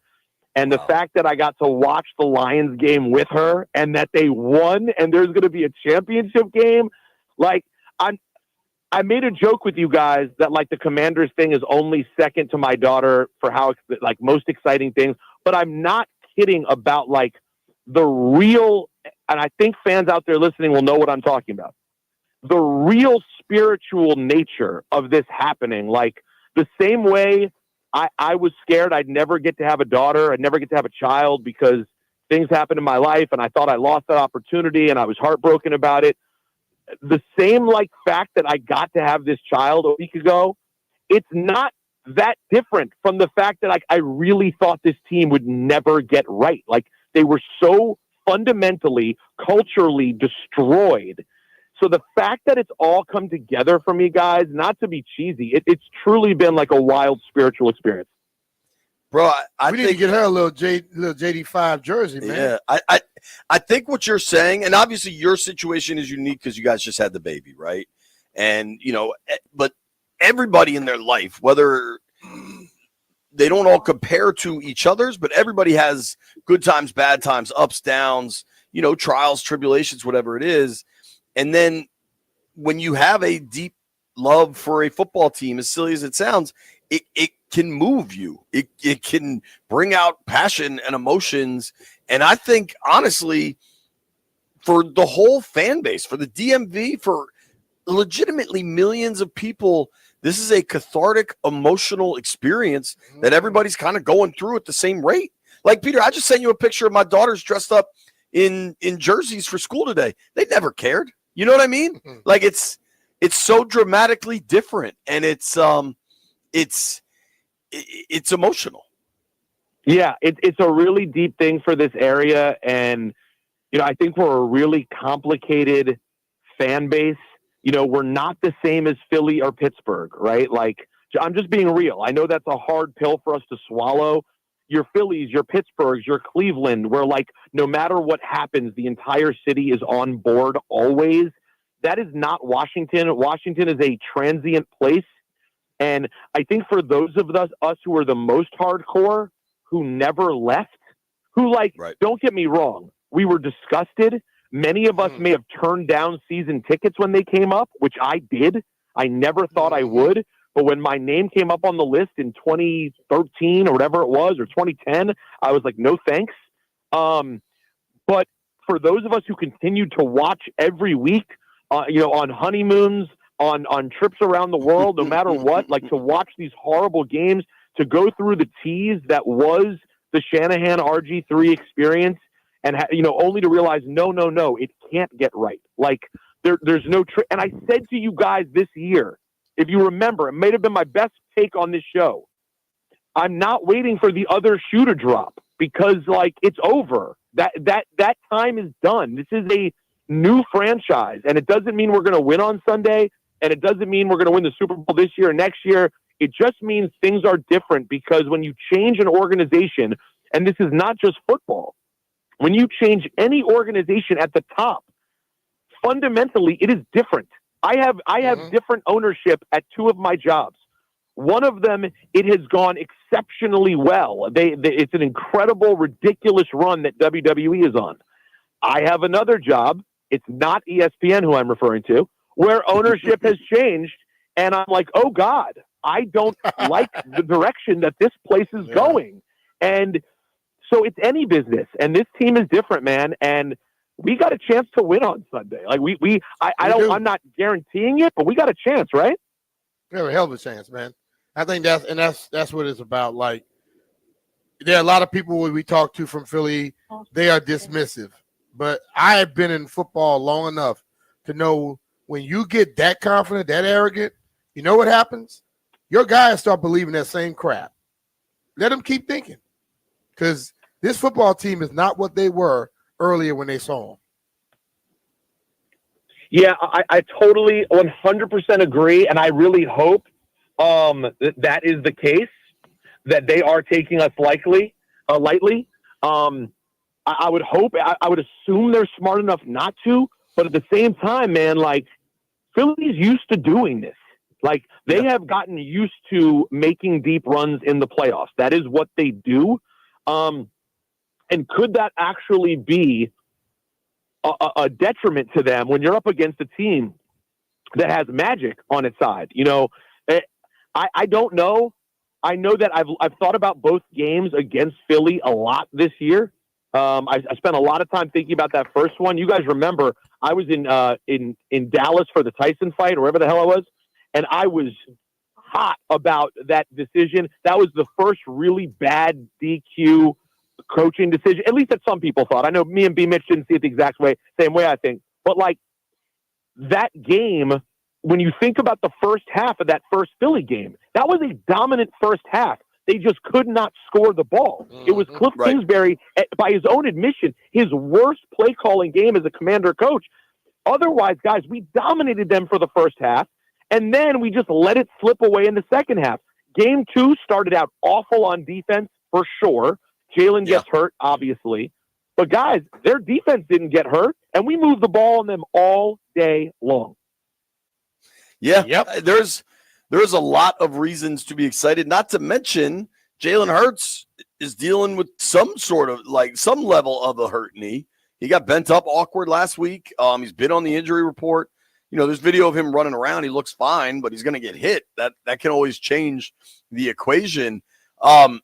It's wild going into this thing because Brian and I have been out here all week. We've been in all the press conferences and all this stuff. And I understand why conceptually people want to ask these players about being the underdog, but they don't view themselves that way. And I think, as a group, we can stop talking about the underdog thing. Quan Martin said it the absolute best before the Detroit game. He's like, yeah, they're a real good team, but we're good too. And I think that's the mindset of this team. Totally. And it is crazy to say that, believe it, and head to Philadelphia on Sunday. It all feels so nuts. It feels completely nuts. Everything about that game last week felt nuts. Quan Martin's a great one to bring up because his play, you're just like, oh my God, we are a different team. These turnovers did not happen for us forever. This is just such a different thing. And I want to give the defense love because obviously the defense has had multiple seasons, it feels like. And every week can feel like a different season with this defense. But I will just say, while they are going to give up yards tomorrow, and we all know what a problem Saquon Barkley is, and that passing attack, of course, is problematic as well, our defense has been incredibly timely with stops. They don't always get the stops, but they get stops in certain points that keeps this offense in games. And if you have an incredible offense, which we do, and God, I haven't been on with you guys in a couple weeks. What a difference it makes to all of a sudden have De'Ami Brown be a true second option. Wow. Yeah. That is, in the second half of this season, De'Ami Brown has become a guy that other fan bases now know about. He is making big plays for this football team. So, but this defense has given them enough in spots to have a chance. And I think they will do the same thing this weekend. And I think, guys, it probably ends up coming down to a last possession. And to me, that's a toss-up game. Oh, yeah. Dude, I agree with you. I think it's wild to think. We've heard from some Philly people and Kelsey and Seth Joyner and these guys, former players that are they're not a single Commanders player outside of Daniels would start. Philly's got the better roster. What else are they supposed to say? Yeah, but the extent of which they're saying the stuff is kind of remarkable. Gargano was, I think, I answered them all. Gargano, and they said I had something for them.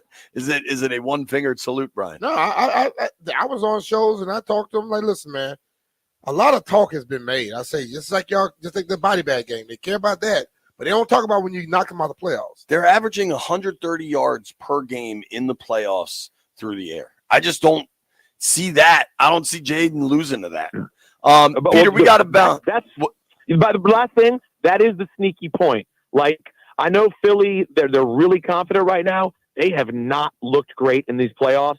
And, yeah, I think we can take advantage of that and win this game. Guys, thank you for making the time on a Friday. Congratulations to you and your wife and Maya, man. Really happy for you. Guys, oh, yeah. Thank you. Hail to the Commanders. Let's get it. All right, bud. Take care. Congratulations. That's our guy, Peter Rosenberg, going off to do WWE tomorrow night. Back on the radio Monday, and just one of the most passionate Burgundy and Gold fans there is. You know who else are Burgundy and Gold fans? The whole crew over at Oarsman Automotive of Virginia. Seriously, Andy, Biaggi, Garb, Hager, all those dudes love the Skins going way back. They used to go to Super Bowls back in the day. They'll all be watching on Sunday. And there's a reason we know all these guys. It's because we've been buying cars from Oarsman Automotive of Virginia for years. I bought 4 cars there. B's brought half of the Kias made in America, sold in America anyway.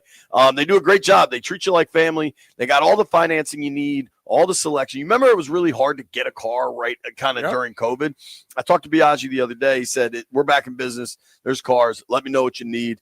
I fear I'm going to have to get my wife a new car because Brian got his wife a new car. But those are problems for future us. Right now, though, you can get the Oarsman Lifetime Edge. Yeah, that Lifetime Edge comes. It's backed by Lifetime Edge, and it comes with up to $1,500 in extras, including complimentary car washes with every scheduled maintenance, loaner cars with every major maintenance. And we know that's cool. You know, sometimes they're like, oh, we don't have a car, we can't take you home. Oarsman always has cars, and you can leave right off the lot.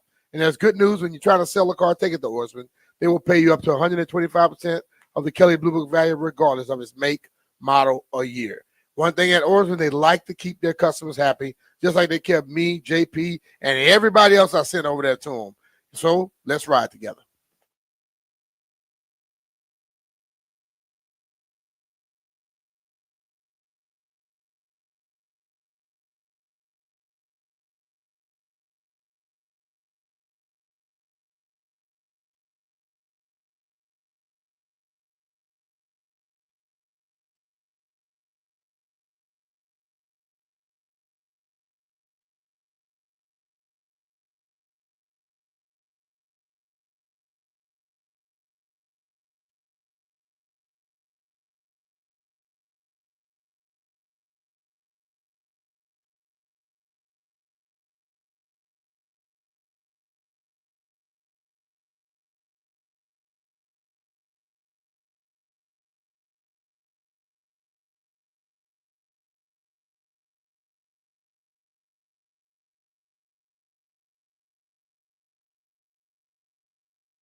I'm coming home.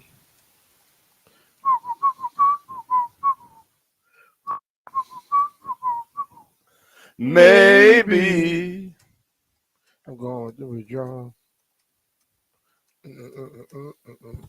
B. Mitchell Finley, 1067 The Fan. Landfill, you want to hear a story you'll like? B and I are trying to figure out some parking passes for Philadelphia. Brian had an extra one. I was like, awesome. So I said, give me your phone. I'll text it to myself. And sure enough, we did that. And the text wasn't coming through. And B said, what'd you do? And I was like, I don't know. Let me check it out. And I texted the wrong number when I was texting myself, Landfill. Are you impressed? I mean, that is impressively dumb. I'm sitting there waiting. It's like, I haven't gotten it yet. I'm like, dude, this thing says it went to you. He checked it. He had put the wrong damn number in. What are the odds that it's a Commanders fan that will be up there? Now they got free parking. No. Sorted it out. Yeah, we got it done. JP has 6 phone numbers. I have one. He has one phone number. He just missed one number. Yeah, I just punched He in put the wrong 30131. Hey, easy. 703. Dallas Goedert says he's playing. The ankle's okay. Still unknown what's going to happen with Cam Jurgens, the commander, the Eagles starting center. That's pretty interesting. His hand. I thought it was his back. Who hand? Who? Saquon's hand. But Saquon's off hand. Hey, if you got to carry it on one side, boy, that could come. Yeah, dude. Jurgens is back-to-back days of DNP, and they can talk about Sam Cosmi being out all they want. You lose your center, B. Mm-hmm. I'm saying that's a thing. It's a big thing. That is a thing, Jeff. Pause. Should we rack up the week? Heard it here first. May as well. Let's do it.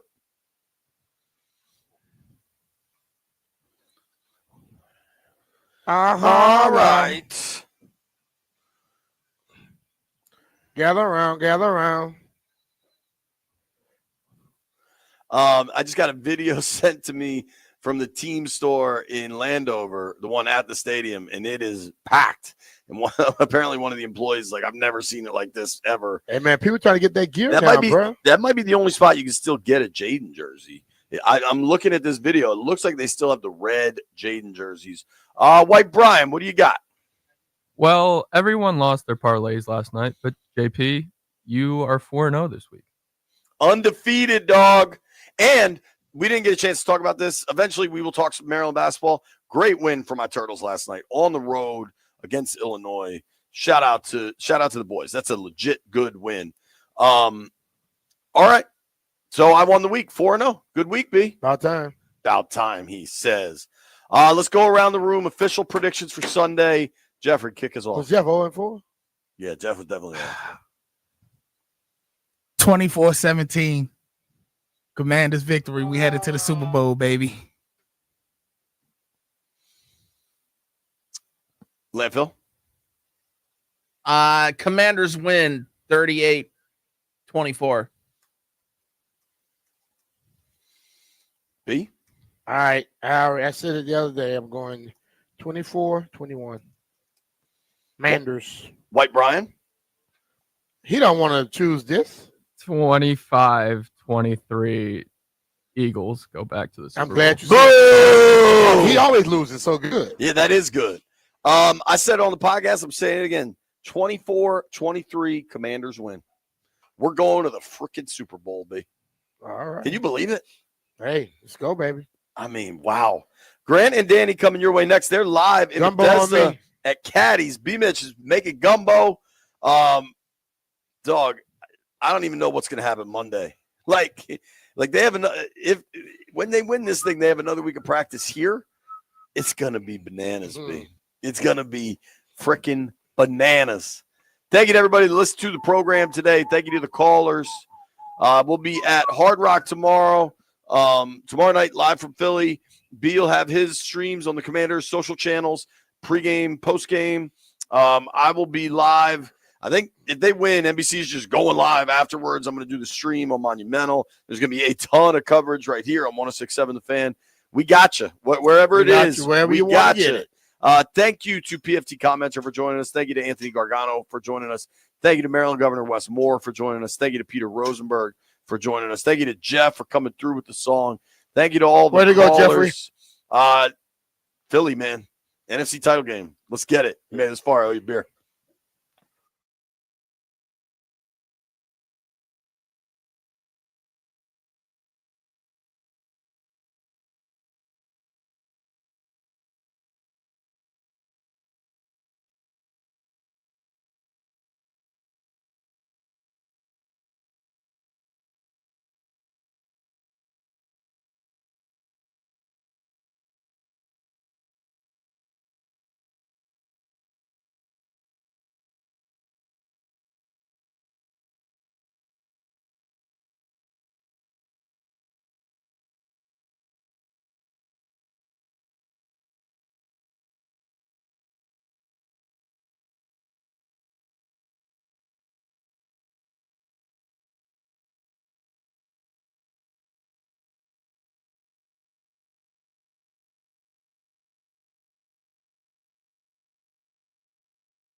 It's the Commanders and the Eagles Sunday in the NFC Championship. Live coverage and play-by-play begins with the pregame show at 2. Westwood 1 right here on The Fan. Safety Jeremy Chin focuses on Saquon Barkley. It starts with number 26, so we got to be able to stop the run, stop him primarily. But like you said, we played these guys 3 times, so we know this team very well. We know their offense very well. Looking forward to it. Eagles quarterback Jalen Hurts on switching the play at the line of scrimmage. That's been a big part of our success and being able to get to some of the things we want to when we want. Obviously, Saquon being able to make some real explosive plays, explosive runs in those moments. So everybody doing their job, guys blocking down the field, getting things set up front, all of it comes together. Pete Carroll's going to be the next coach of the Las Vegas Raiders. The Buffalo Bills will be without safety Taylor Rapp because of his back and hip, so that means rookie Cole Bishop will have to play against Patrick Mahomes. South Carolina extends football coach Shane Beamer through 2030. Ohio State running back Quinshon Judkins has declared for the NFL draft. Scotty Scheffler has committed to play in the AT&T Pebble Beach Pro-Am next week, his first competition in about 6 weeks, while he recovered from a right hand injury. Capitals send the Canucks tomorrow night at 9:45 on The Fan. They beat the Seattle Kraken 3-0.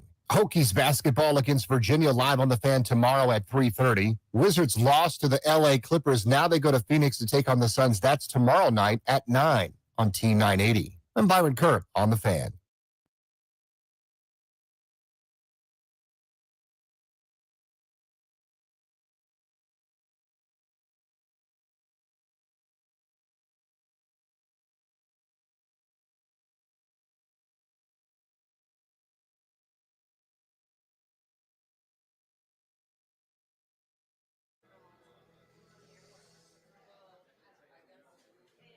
A good Friday afternoon and welcome into Grant and Danny. We are live in Bethesda from Caddies on Cordell, where we are getting ready. This is the first time I'll say this today. I will say it many times because, frankly, the more times I say it, I might start believing it. We're getting ready for the NFC Championship game. The Washington Commanders are 60 minutes away. I'm going to try not to laugh when I say this. From playing in the Super Bowl in 2025, the year of our Lord. Eric Bickle of the Sports Junkies is swinging through here in just a few minutes. We will have Jay Gruden on the show today at 5 o'clock. How do you stop Jalen Carter? How do you slow down Saquon Barkley? We've asked him to crunch the film, go through the numbers. He will put together a game plan for us at 5. I am flanked today not by Danny Rouillet, who, in show fashion, as was always going to have to be the case, with the Commanders playing the biggest game they played in 33 years, is not here today, unfortunately. I know. He is healthy. He is unavailable. We push on without Danny, but that is very on brand. If you know the program, you know that Danny misses the biggest shows that we do. And today certainly qualifies. But we are flanked by Toby Altizer, who is filling in representing the youngest generation of Commanders fans. I consider myself as a mid-30s guy who's not old enough to have remembered the original Super Bowls. The millennial Commanders fan, if you will, that's like, yeah, if you guys say they won the Super Bowls, I believe you. I've seen the footage. Yeah. Your earliest memories, this is even worse. Guys like Patrick Ramsey, Mark Brunell, right? That's like your wheelhouse. I had a cat named Ramsey. That was my favorite player growing up. Shows you how much I knew about football when I was growing up. But, yeah, I didn't remember 2005 and the playoff victory. So this playoff run is new to me. This playoff run, winning football games, going further in the playoffs, playing for a potential Super Bowl, it's never happened in my lifetime. So this is all new. And, Grant, it is fun. The fact that we're still talking about this football team, not in – retrospect, not talking about the season that was special, because that's going to be a lot of fun too, but the fact that we're still talking about a matchup this weekend in Philadelphia, 60 minutes from going to a Super Bowl with a legitimate shot, by the way, of winning that game, it's something totally new. Well, look, they may or may not win. They're playing a fairly superior opponent based on the regular season, but they are playing a team they have already beaten this year. They are playing a team that the last time they went to their building, and I was there at Lincoln Financial Field, they led going into the fourth quarter.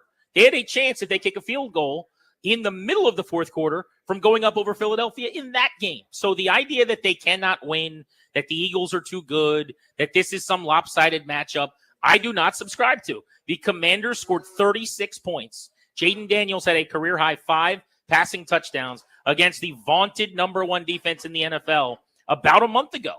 I'm not scared of the Philadelphia Eagles. Now, are they good? Sure they are. So were the Lions. Exactly. How'd that work out? In fact, I would say that going to Detroit in the loudest environment they've played in all year on the road, with 2 weeks to prepare for the Lions coaching staff, with not only a rested roster, but that Lions offense and all the weapons that they had to go against Washington's mediocre defense, was a worse matchup on paper. Paper has meant nothing. Crumble it up, toss it out. They weren't as good as the Bucs. Tampa Bay's golfing right now. They weren't as good as the Lions. Ben Johnson's now the coach of the Bears, and Aaron Glenn's now the coach of the Jets. Let's take our chances against Philadelphia, and we'll see where the chips fall. Because the fact has been all year long, Jaden Daniels, every time expectations are put in front of him, surpasses them. Yeah, I mean, that's the great equalizer, right? You look on paper, these rosters that they played week after week are better. But Washington has a better quarterback. That's the great equalizer in this sport. When you've got the guy that can go out there and make plays, and we're going to talk with EB in a little bit, I thought he was kind of ahead of this. Let Jaden cook, right? I think that second Philadelphia game really showed me something where you knew this was the guy, right? You knew this was going to be your franchise quarterback.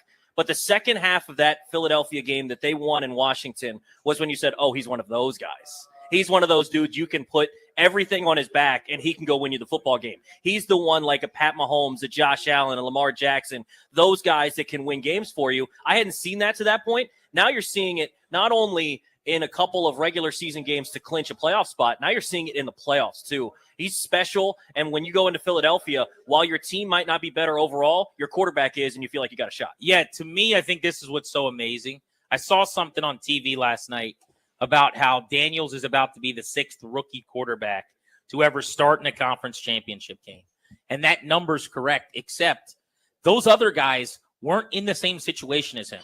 We're talking about like Mark Sanchez, who was with a New York Jets team that was elite defensively and had the number 1 rushing offense in the NFL with Rex Ryan. We're talking about Joe Flacco when the Ravens were a run-the-ball, play defense operation, and he just had to caretaker their way without turning the ball over. Those were don't beat us quarterbacks. Jaden Daniels is the drag you into the fight with me quarterback. He's your leading passer. He's your leading rusher. You're winning shootouts. It's a very, very different thing. We haven't seen anything quite like it, but there has never been a rookie quarterback who has played in a Super Bowl. No rookie has gotten through this level, and he can't do it by himself. It's not 1 against 53 of Philly, right? Cliff Kingsbury's had an unbelievable season. He needs help offensively. De'Ami Brown, who had never caught 5 balls, not one time, in 4 seasons in the NFL, has had back-to-back career days in the postseason. Terry McLaurin has been unbelievable during this stretch, even while not very utilized last week. I mean, it was a low target game for him. The 58-yard screen touchdown that he had was significant. And this team has just made enough plays, even defensively, where we have knocked them more often than not this year because they're just not that good on that side of the ball. They're taking the ball away. They know they're not going to get stops all game long and force punts and keep teams from scoring. So why don't we generate a takeaway or 2? Or against the Lions, 5. They picked off the Lions 4 times. They are +6 in turnover margin. And if you want to know why Washington's playing and we're partying at Caddies today, the biggest reason other than just Daniels' excellence this year and his poise is the +6 turnover margin through 2 playoff games on the road. That does not happen away from your place in those environments. 0 turnovers, 6 takeaways. That is unheard of. Yeah, I mean, you look at teams that win in the playoffs. You're looking at Kansas City going for their 3rd straight Super Bowl. What do they do in the playoffs? They don't make mistakes. They don't blink. Nothing is too big for them. You've seen in 2 playoff games now where Washington was the team that didn't blink. They didn't turn the ball over. You think back to Tampa. They only turned it over once. But think about some of the mental mistakes they had, some of the penalties. Graham Barton snapping the ball early. No one's ready on 3rd down. That turns into a stop. That turns into a field goal, not a touchdown on that sort of drive. Washington hasn't blinked. They've come up big in all these spots. A +6 turnover margin. Now, I think it's interesting. You look at Philadelphia on the other side of this one. They also have a +6 turnover margin in the playoffs. So both of these teams have played relatively clean football to this point. I think that could be the deciding factor. We can break down, the quarterback matchup, what they're going to do, whether they're going to blitz Jaden and all these things. with playoff football, with how both of these teams are playing, it might come down to who plays the cleaner game. And with how Washington's been playing, I have all the faith that they're going to go in there. The noise isn't going to bother them. Going to the link isn't going to bother them because Detroit's a raucous environment, right? Detroit is a hard place to play. They went in there and they were the team that didn't screw up. It's everyone too, by the way. Well, they've also been to the link so recently. Exactly. And experienced it so recently that my opinion in life is nerves come from a lack of confidence or just not knowing, right? When you've done something before enough, you're not as nervous. You're prepared. If I'm doing a show I've never done before in an environment I've never done, I'm like, okay, what's that like? I'm going to get there early. I'm going to go through the motions. If you're playing in the outfield in the big leagues and you've never been in a ballpark, you better walk your butt out there and play some balls off the wall and play some caroms and see what trouble areas there are reading the baseball in the sky. They just were at this stadium. They just played this game. There's just more eyeballs. It's time to do the Hoosiers bit where you take out the measuring tape and you go, it's the same game we just played, guys. You were up after 3 quarters. You had a fourth quarter lead if we kick a chip shot field goal. This is a game you can absolutely win. We should pass out some good news here right at the start of the show. Caddies in Bethesda will be here until 6:30, so if you're in the area, come on out. We'll be partying all day long ahead of the NFC Championship game. So the Raiders today hired Pete Carroll as their head coach. So apparently it's 2006 again. Having said that, okay, that's one less job now available and one of the better jobs that was left potentially based on their draft positioning and Tom Brady being involved for Cliff Kingsbury. The only 2 remaining head coaching jobs are New Orleans, dramatically over the cap. Doesn't feel like a particularly good job. He's not going there. And Dallas, which would be a fine job, except Jerry Jones is a maniac. Okay? Isn't it nice now to be able to look at other teams' owners and be like, what's that like to have a terrible owner? Yeah. Couldn't be me. I don't know what it's like to have a joke of an organization because your owner's a silly goose. Certainly not mine. But if you're Kingsbury, he's already said, I'm not interviewing with anyone until after the season ends. You get a win on Sunday. That's a few more weeks, by the way, because you got to ramp up for the Super Bowl. There may be no jobs left. They may luck box into another year of Cliff Kingsbury with Jaden Daniels, run this whole thing back in his sophomore season, which would be, I don't think I have to tell you guys, a really, really good thing. Yeah, it'd be huge. I mean, Jaden has been spectacular as a rookie. You expect him to get better in his second year, but it's a little more difficult to do that when you're starting over, when you're having to learn a new offense. You're having to do these things again, and hopefully they have a contingency plan in place if something does happen. But I wanted to go back to what we were talking about a little bit earlier with Cliff Kingsbury. Ben Johnson's the one that screwed up at the end of that game with a play call, right? Like, everybody has been so good. Like you saw Cliff Kingsbury, they haven't been able to run the football with their running backs at all in the second half of the year. They found a way against Detroit. They found a way. It was stealing stuff out of Josh Heupel's playbook in Tennessee and spreading the receivers all the way out to the sideline and different things. Cliff Kingsbury's been excellent in the playoffs too. We're going to talk about the players and what they're doing, but I think it's also important too that these coaches have done a great job calling plays and making sure that they don't take their own players out of the game. Yeah, starts with Dan Quinn, who deserves a ton of credit for not just building a phenomenal staff, which he did right away this year, but the culture began, it felt like, with him. And it was not like at any point Quinn or Peters, the GM, or anybody else in the building expected that they'd be playing right now. Because make no mistake about it, they did not think they would be playing in an NFC Championship game. But if you just do enough little things correct, you kind of figure it out as you go. I don't think they accounted for their quarterback becoming arguably the best quarterback in the NFC at this moment. I don't think they accounted for the fact that Daniels would be the best player in football in the playoffs, which is what he has been, certainly in the Detroit game, and was really good in Tampa as well, and that's how they're here. But you're right. They've called plays really well offensively with Kingsbury. Witt has done a very good job scheming things up to get some takeaways in the secondary, which we talked about. The praise goes all around the building. I mean, it's very easy for us to start and stop with Daniels because we've never seen anything quite like it. But there's a lot of pieces to this pie, to be clear. The other good news, as far as continuity moving forward, as we're keeping one eye on the future as well here at the beginning of this window, the Jets hired a GM today. And the rumor for about a week and a half was that they were going to be hiring Washington's assistant GM, Lance Newmark, who's Adam Peters' right-hand man. And they didn't hire Newmark. They have hired somebody else. So Newmark probably stays in the building as well. So some of what looked like it could be the first phase of like the, taking your ice chisel to this operation? Because as you're good, everyone's going to want a piece. They're going to be grabbing a front office member, a coach. That may wait, it looks like, which is a really, really good thing for Washington as they get ready for the Eagles. Did you guys hear the comments this week of Jason Kelce, the former Eagle, who's a Hall of Famer to be, who's all over ESPN? By the way, does ESPN have a rule that they can't do a show without Jason Kelce? I mean, my God, I like the guy too. I'm all for fat guys with beards getting work. Like, I am a big fan of that. But, dude, this guy is everywhere. Everywhere. Late night show now. Yeah, too much. Did we need a late night show? It's like him and his wife and his kids hosting late night. Whatever. Good for him. I'm not going to knock it. But he says that the Eagles are better than the Commanders at every single position. Now, I actually think the Eagles might be better than Washington at almost every position. Almost. And to that I say, so what? Like, did the Lions get bonus points for that? Exactly right. They were better than the Commanders at a lot of positions too. Cool. How did it work out? I would also say this. There's one little position. Yes. That you're forgetting.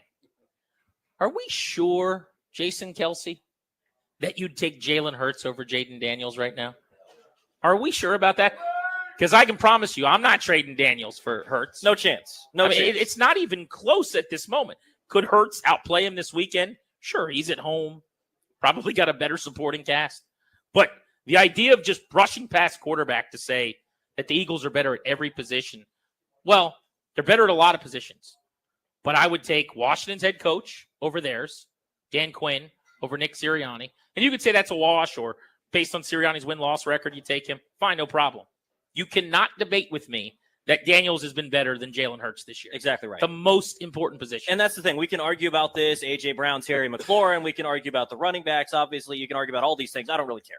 It does not matter. When you have the better quarterback, you always have a shot. And so Detroit had a better team. I think Tampa had a better team overall. I think you could look through a lot of the teams in the NFL and say they had a better team overall. But also, Grant, just because you have the better team doesn't mean you're playing better. This team is playing at an unreal level. They have maxed out what they can do. I liked what Dan Quinn said this week, where he said, we have found our identity. We haven't found the ceiling yet. I don't know what the ceiling is. And the crazy part is the ceiling might be a Super Bowl. Do you agree with that, though? Because here's what I'll say. I don't know that they can play a better game than they played in Detroit. Now, I don't think they need to. I think if they play that game again, they beat Philly. I think if you play that game again, you beat Buffalo or Kansas City, probably. It would be really tight. But I think you could win the Super Bowl. I don't know that they have a better game than the Detroit game. I don't know that they got a club in the bag there. Well, and they might not have one. Like you said, it's enough to win. But the thing is Philly playing at an unreal level? They might be more talented, but go back and watch the Packers game. Jalen Hurts is banged up going into this one, regardless of what they're going to say. He might be 80% healthy. He might be 90%. He's not 100%. And if you look at the numbers so far in the playoffs, Jaden has passed for 567 yards and 4 touchdowns. Compare that to 259 passing yards for Jalen Hurts in the playoffs. He's been better running the football. You know, Jaden's run for 87. Jalen Hurts has run for 106 and 1 touchdown. But if you take away the legs from Jalen Hurts, you scared of his arm? No, not at all. And the big thing here, too, is I think where you've seen Jaden grow in the playoffs, 1 sack. 1 sack. Jalen's taken 9. There's no one playing better in the playoffs right now than Jaden Daniels. And so regardless of what you think about the rosters, they've got the better quarterback here. 9 sacks by Hurts, by the way, in 2 playoff games is absurd. But it speaks to his lack of explosive mobility right now. He's not twitchy. Like when you watch him in the pocket, his knee is banged up. In fact, he was asked today, I'm looking at the quote right in front of me here, at his press conference, on his knee, he said it's progressing. That's all he would say. It's getting better. And then he was asked if he's going to wear a brace on Sunday, and he said he is. So he's wearing a brace, and it's improving. That's what we know about his knee. He could barely move. He took a safety because he couldn't get away from me last week. So I just don't trust that he's going to be running around making plays. And a pocket passing Hurts does not scare me. This was Kelce. For those of you that haven't heard the comments, I do want to play them in full because I did think that he was actually gracious to the Commanders in saying he doesn't know that the Eagles will beat them. They're very, very tough to beat. They're really good. But he did suggest that at least in terms of personnel, the Eagles are better everywhere. I have not expected the Commanders team to be at this point all season long. I think that they have a tremendous quarterback who's played really well as a rookie. and their coaches have done a phenomenal job. I think as players, they have good players. I wouldn't say, like, I'll be very candid. I think the Eagles are better at every position. Like, I don't know that there is one position, if you put the two rosters, the depth charts next to each other, that I would take the Washington player over the Eagle player. And that is a very honest assessment. I think that the Eagles are loaded. In Washington, to their credit, they play extremely well as a team. Dan Quinn is a fantastic coach. They scheme things well. Dan has always schemed us well. Even in Dallas, I didn't think that Dallas was particularly that good on defense last year, and they played us really tough in Dallas. So they're well coached. They play as a unit. They make minimal mistakes. They go for it on fourth down and get it a lot, which increases drives and their opportunities. So they do a lot of things really, really well, which is a big reason they're still here. And they just got done beating the best team in the NFC, arguably, over the last 2 seasons, pretty candidly in their house. And I think obviously Detroit had some mistakes that magnified that, but there wasn't a lot of defense played on either side of the ball. But it's going to be a tough game. And Washington, when your quarterback is playing that well and you're that disciplined as a team, it's really hard to beat teams like that. It is going to be a tough game for the Eagles, isn't it? Wouldn't want to be Philly. We are at Caddies on Cordell in Bethesda. We will be here until 6:30 today. Eric Bickle of the Junkies is going to swing by. We're getting ready for championship level football. No Danny today. Toby alongside. Grant Paulson with you on the Fan.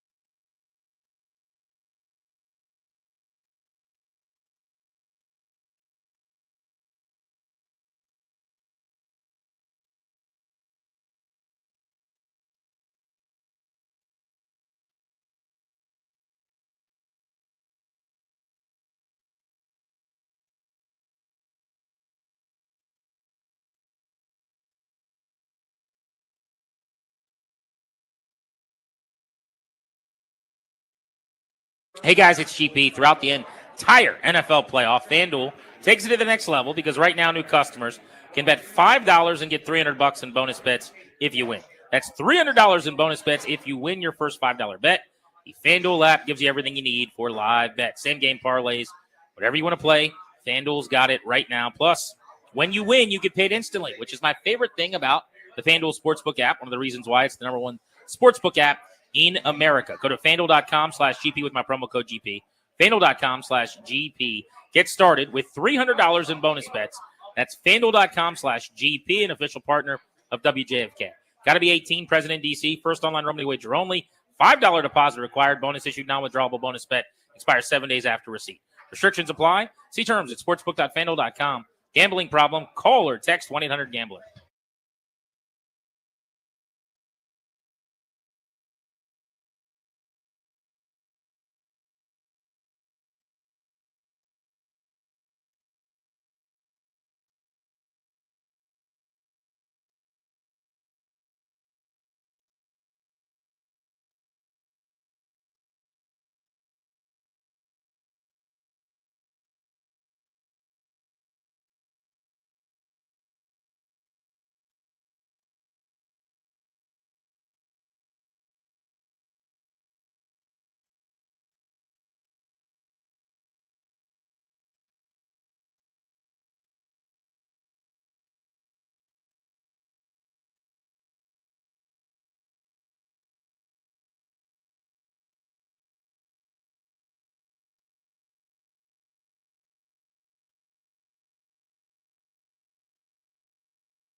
This update brought to you by Prince George's Community College. Commanders and Eagles on Sunday in the NFC Championship. Free safety Jeremy Reeves. He respects wide receiver Terry McLaurin. He's somebody that's never complained. He's never made excuses. He's always shown up to work and done things the right way, consistently. He's never been a me guy. He's never been any of those things. He's always been about just winning. And so when he talks, people listen, including myself. Pete Carroll looks like he's going to be the next coach of the Las Vegas Raiders. The Buffalo Bills are going to be without their starting safety Taylor Rapp because of back and hip injuries. So that means rookie Cole Bishop gets the start. Scotty Scheffler is going to return to play at the AT&T Pebble Beach Pro-Am next week. The Nationals have agreed to terms with left-handed pitcher Shinosuke Ogasawara on a 2-year contract and designated left-handed pitcher Joe LaSorsa for assignment. Power up your future. Enroll tuition-free in the Sustainable Energy Program at PGCC. Start your career in renewable energy today. Visit www.pgcc.edu to get started. Byron Kerr on The Fan.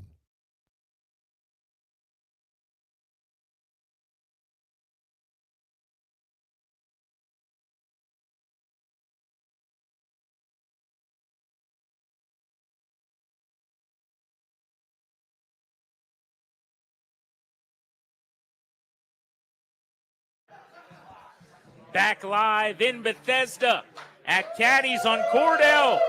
We are getting ready for championship football. Grant and Danny on The Fan. Danny couldn't make it today, but fear not. Toby Altizer's alongside. We got a great show planned for you today. Jay Gruden's going to be on the game plan with us at 5 o'clock. And ladies and gentlemen, making his way to the stage. You know him from his work on the Sports Junkies, where they have gotten to talk about exactly 0 NFC Championship games in 30 years on the air. Eric Bickle. Stop. Hey. How are you, buddy? Thanks for having me, Toby. This is quite Great to have you. a last several weeks, huh? Yeah. It's wild. It started to get, real once they started, after that losing streak.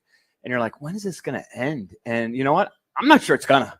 At some point, you have to accept that this is a good team. And we were in denial. Like, we knew they were pretty good because Jaden just instantly made them they were 7-2. viable. He instantly made them viable. But, we would take calls and we'd be like, don't get ahead of your skis. This is a couple-year process. They're going to win 8 or 9 games. Maybe they'll sneak into the playoffs. But let's not get crazy. I think it's time to get crazy. I mean, it's officially time to get crazy. I mean, here we are. And it dawned on me about 4 or 5 weeks ago. It's like, once they won like 11, 12 games, I'm like, okay, it's different. It's a 17-game season now. But usually when you win 11 or 12 games, you're like a real contender. So at some point you have to accept this is a real contender. This is a really good football team. I was listening to your previous segment as I was trying to find parking. God, I lost my train of thought already. What were you saying in the previous segment about oh, damn it. They're good at football? Yeah. No. Jason Kelsey saying they're better? Oh, that's annoying too. Yeah, the player by player, the position by position stuff. Who cares? Right. That means nothing. We might not have the best team player for player, but we might have the best team, team. So we don't. It's like it's a weird dichotomy. Well, we don't have the best team, but we might have the best team. You know this too, and every person in here, rocking burgundy and gold, that has been around for enough years now, experienced this in 2019. Like having the most talent does not mean you're the best team, really. Right? And so I think about this a lot in sports. And in the 2018 Caps were the first time I felt this. 19 with the Nationals. That 19 Nats team, Toby, you know this. That was probably like the 5th best Nats team of this era or something like that. Definitely. They're the one with the banner. Yeah. Right? And you've seen it all year. We had Joe Gibbs on the show a couple days ago, and he talked about this. Like, his teams it was chemistry, it was continuity. His 83 team was better than 82. Everybody knows that. Right. Everybody knows that. Brotherhood bit, whatever this is, like, that is real. It's not tangible. It's not data that I can crunch. So, it has always meant less to me. But it is a real thing, and this team absolutely has it. And I think, too, when you have those sorts of things, players can tell if it's BS, right? Players can tell if it's not real, especially guys like Bobby Wagner coming in, Zach Ertz. They bought in right away. Mm-hmm. And so you get the young guys buying in as well. That's how you get to this point, is because maybe they're not the most talented team, but to your point, they play together as a unit better than maybe anybody else in the playoffs. Yeah, and they not only buy in to what DQ's selling, they buy into Bobby. They buy into Zach. Like, they're real leaders.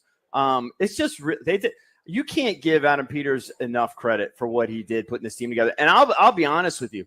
With all of everyone just hyping up these guys that they're brought in, I was like a little skeptical. I was like, okay, yeah, whatever. I've heard it before, right? And he's like passed every test with flying colors. Maybe you can, but you can't even really give him a hard time about the kicking situation because nobody could envision that. That's kind of like the only thing that kind of like backfired on him, maybe. But they've still kind of settled themselves. People may not love Zane Gonzalez, but after 4 or 5 kickers, they got a guy that pretty much makes his kicks. So he's just been brilliant. And I'll be honest with you, even when they brought in Josh, obviously anything's better than Dan. But I still was like, oh, let's see. But, man, you bring in a guy like Magic. You bring people – I think they don't – like he wins at everything he does. Yeah. Everything he touches, he wins. And they just got the right guys in place. And it's really just been magical. And I kind of getting back to my original point. I'm sorry for talking too much. But it dawned on me a few weeks ago that this team is a good team that can do it, that 11 and 12 win teams that keep winning, certainly they can hoist the trophy. And you know what? Jaden Daniels is worthy of it. He's worthy of it. If they pull this off and he's holding that trophy, you're not going to go back in 20 years and go, oh, remember when Trent Dilfer won a Super Bowl? Right. Like, you're not going to do that. So I keep calling this the magical carpet ride. And I do think that's to some extent what's happening.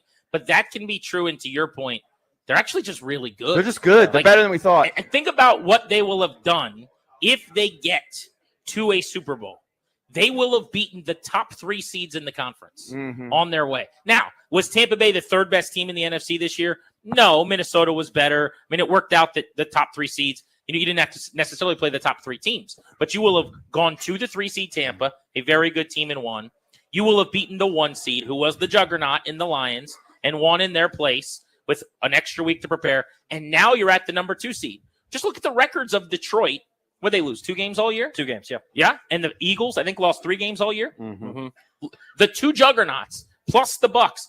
The Chiefs are in the AFC Championship game. The only thing they've had to do so far, to their credit, they earned it in the regular season, is beat a bad Texans team. And they get to play in the conference title. Washington's had to go on the road twice to the 3 seed and the 1 seed.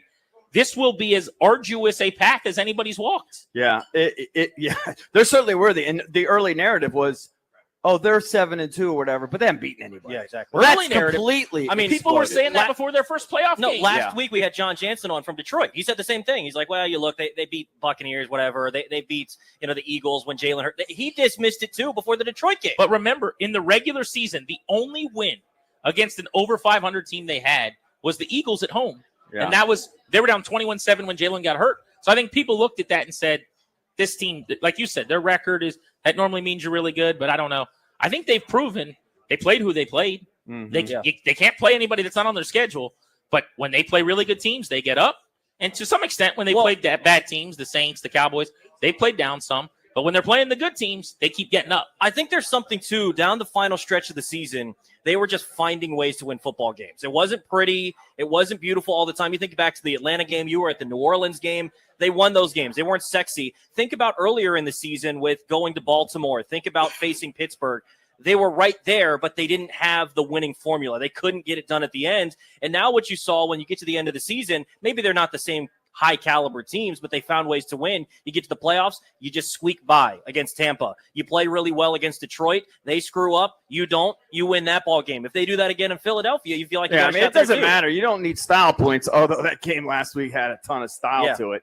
That's the one thing that concerns me a little bit, and I kind of heard you alluding to it, is it's hard to back up what they scored, 45, whatever the hell they scored. 45. It's hard to back that up. You know what I mean? Like with another 45 burger, so that scares me a little bit. And all season I've been dismissing this defense. At some point, you just got to stop doing it. And I've largely backed off.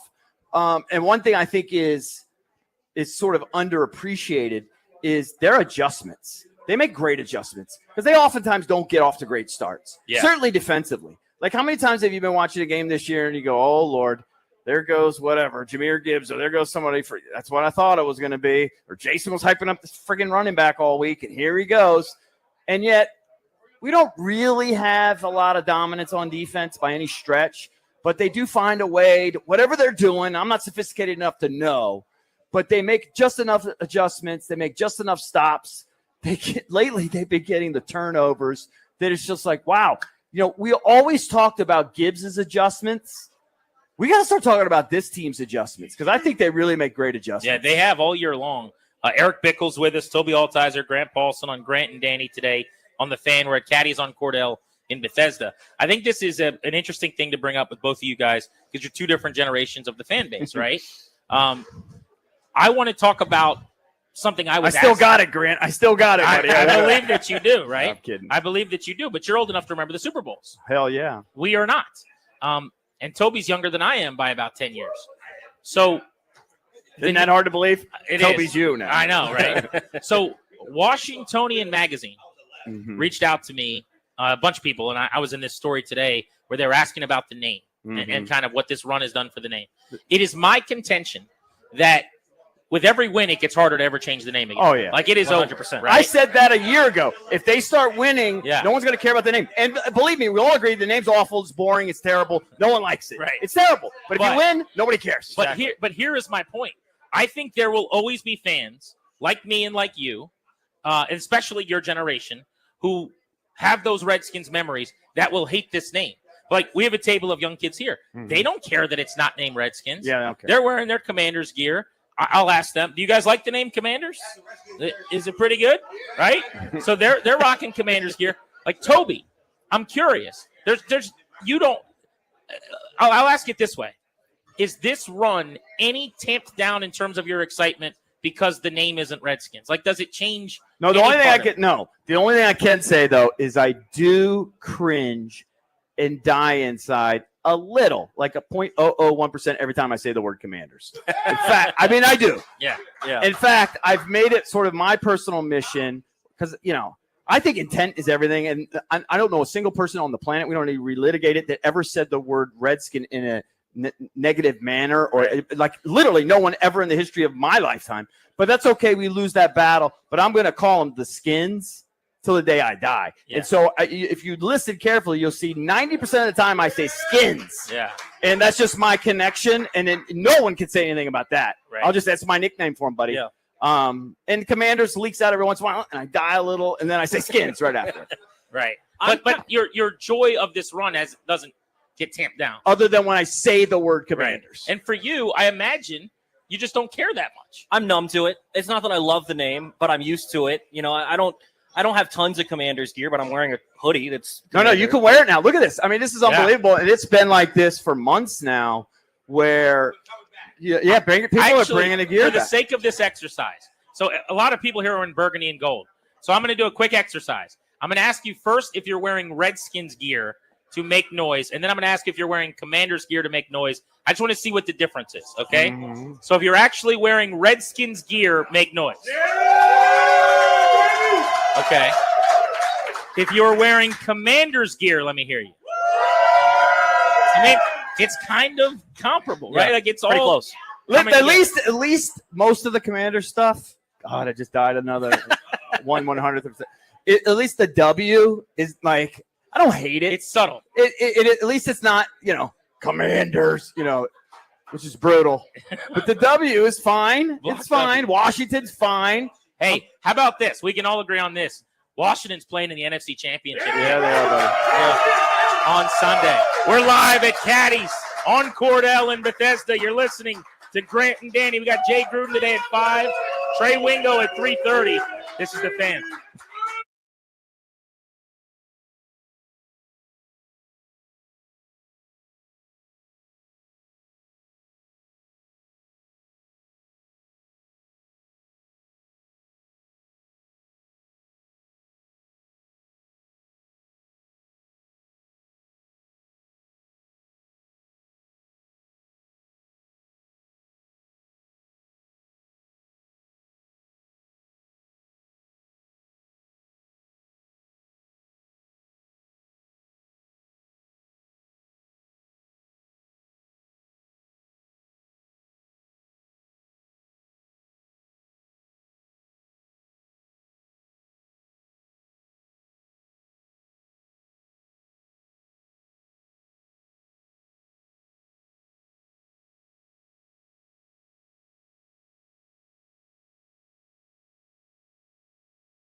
back live in Bethesda at Caddies on Cordell. We're going to be here until 6:30 today.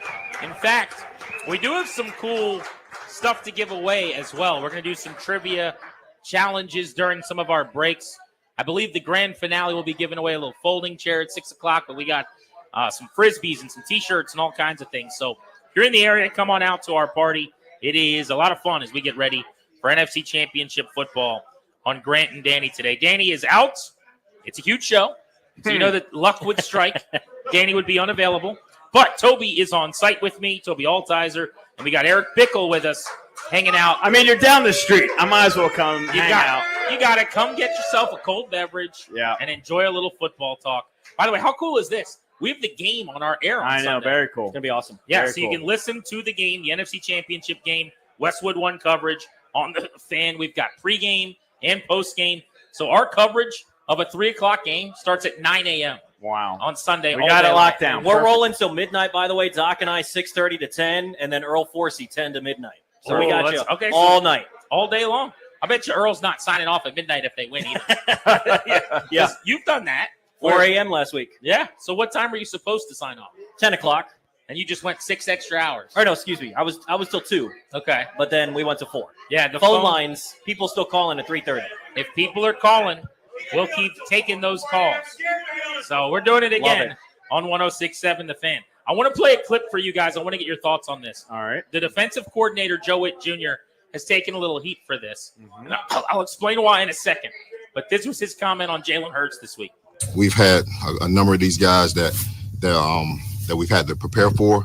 And so the one thing is if he's going to run the ball and if the coordinator makes a decision for him to run the ball, we're going to treat him like a running back. And we're going to hit him that way.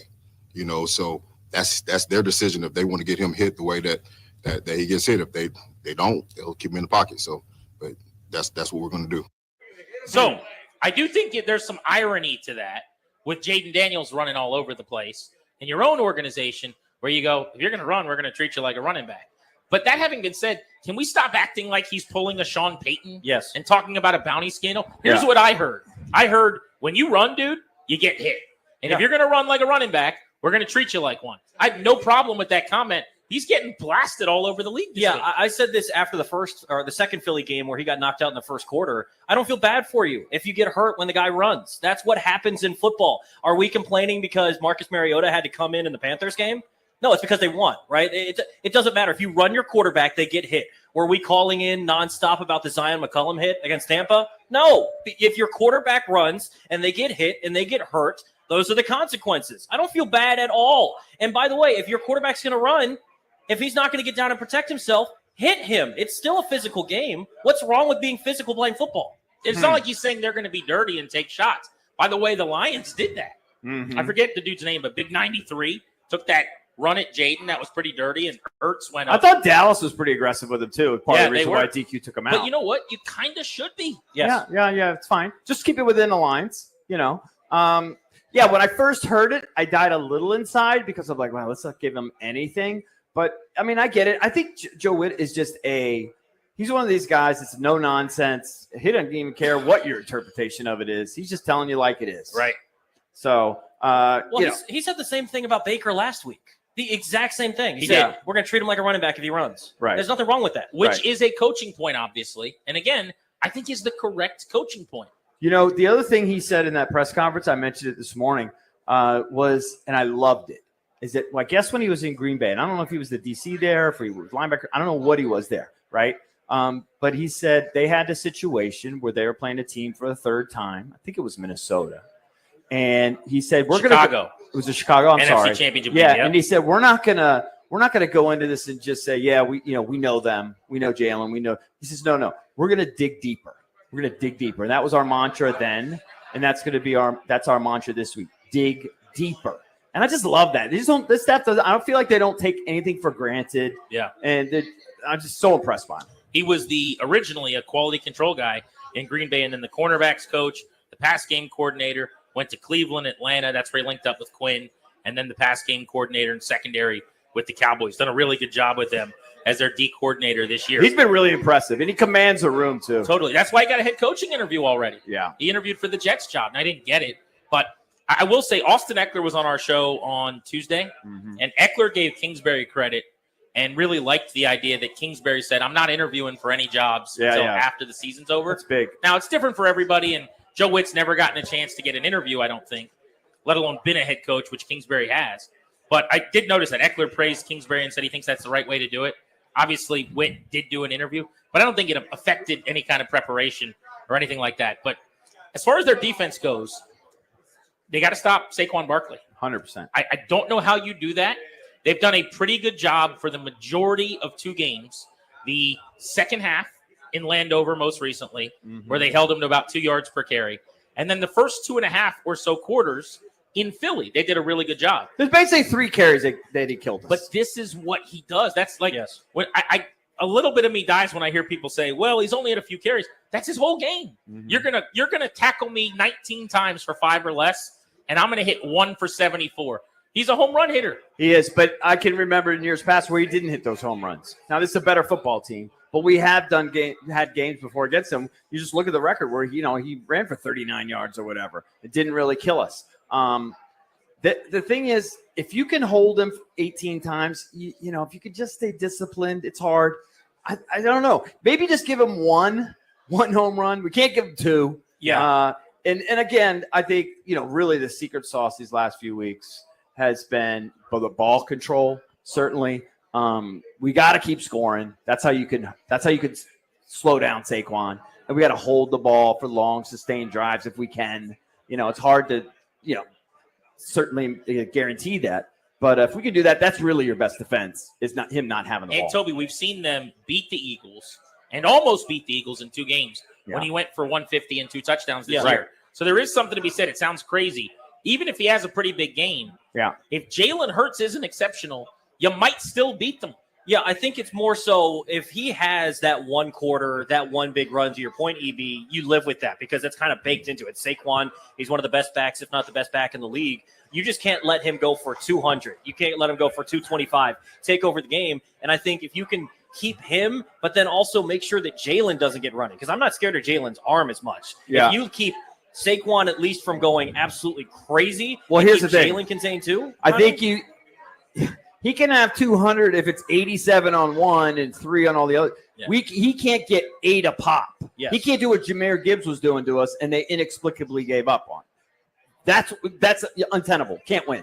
And they're not going to, but they will feed him. Yeah. Oh, I know that because everyone in the world knows that he's a moron for not doing it. Right. So they're gonna get all the Saquon Barkley we can eat, and just hopefully we can stuff them. Eric Bickle, Toby Altizer, Grant Paulson hanging out with you. We got Trey Wingo at 3:30 today, longtime NFL Live host. Jay Gruden swings by at 5. I want to talk about where Jaden Daniels ranks among quarterbacks right here, right now at the end of his rookie season. We'll get into that. Plus, let's touch the people, get some feedback from in the bar and see how folks are feeling going into the NFC Championship game. We're live in Bethesda at Caddies, and we'll be here all day long on the Fan.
This update driven by Ted Britt Automotive Group, home of Ted Britt for life. It's the Commanders and the Eagles Sunday NFC Championship. Live play-by-play beginning at 2 from Westwood One's coverage right here on The Fan. Safety Jeremy Chin, confidence from their win over the Eagles. Coach Britt has a good game plan as far as, things, actions we'll take to, help us stop the run. So, hopefully that translates over to, how it did the second half of the second game that we played. Quarterback Jalen Hurts has respect for his teammate cornerback Darius Slay. Seeing him evolve and play at a high level and all those different things, and he's been able to play ball at a high level for a very long time. He's been a big part of, our team's success this year and our defense's success this year. And I know that those young defensive backs in that room have been able to learn from him with some of the nuggets and cues he's been able to give away. Pete Carroll looks like he's going to be the next coach of the Las Vegas Raiders. The Buffalo Bills will be without starting safety Taylor Rapp. He has an injury, so Cole Bishop will get the start against Kansas City. The Houston Texans are moving on from offensive coordinator Bobby Slowick.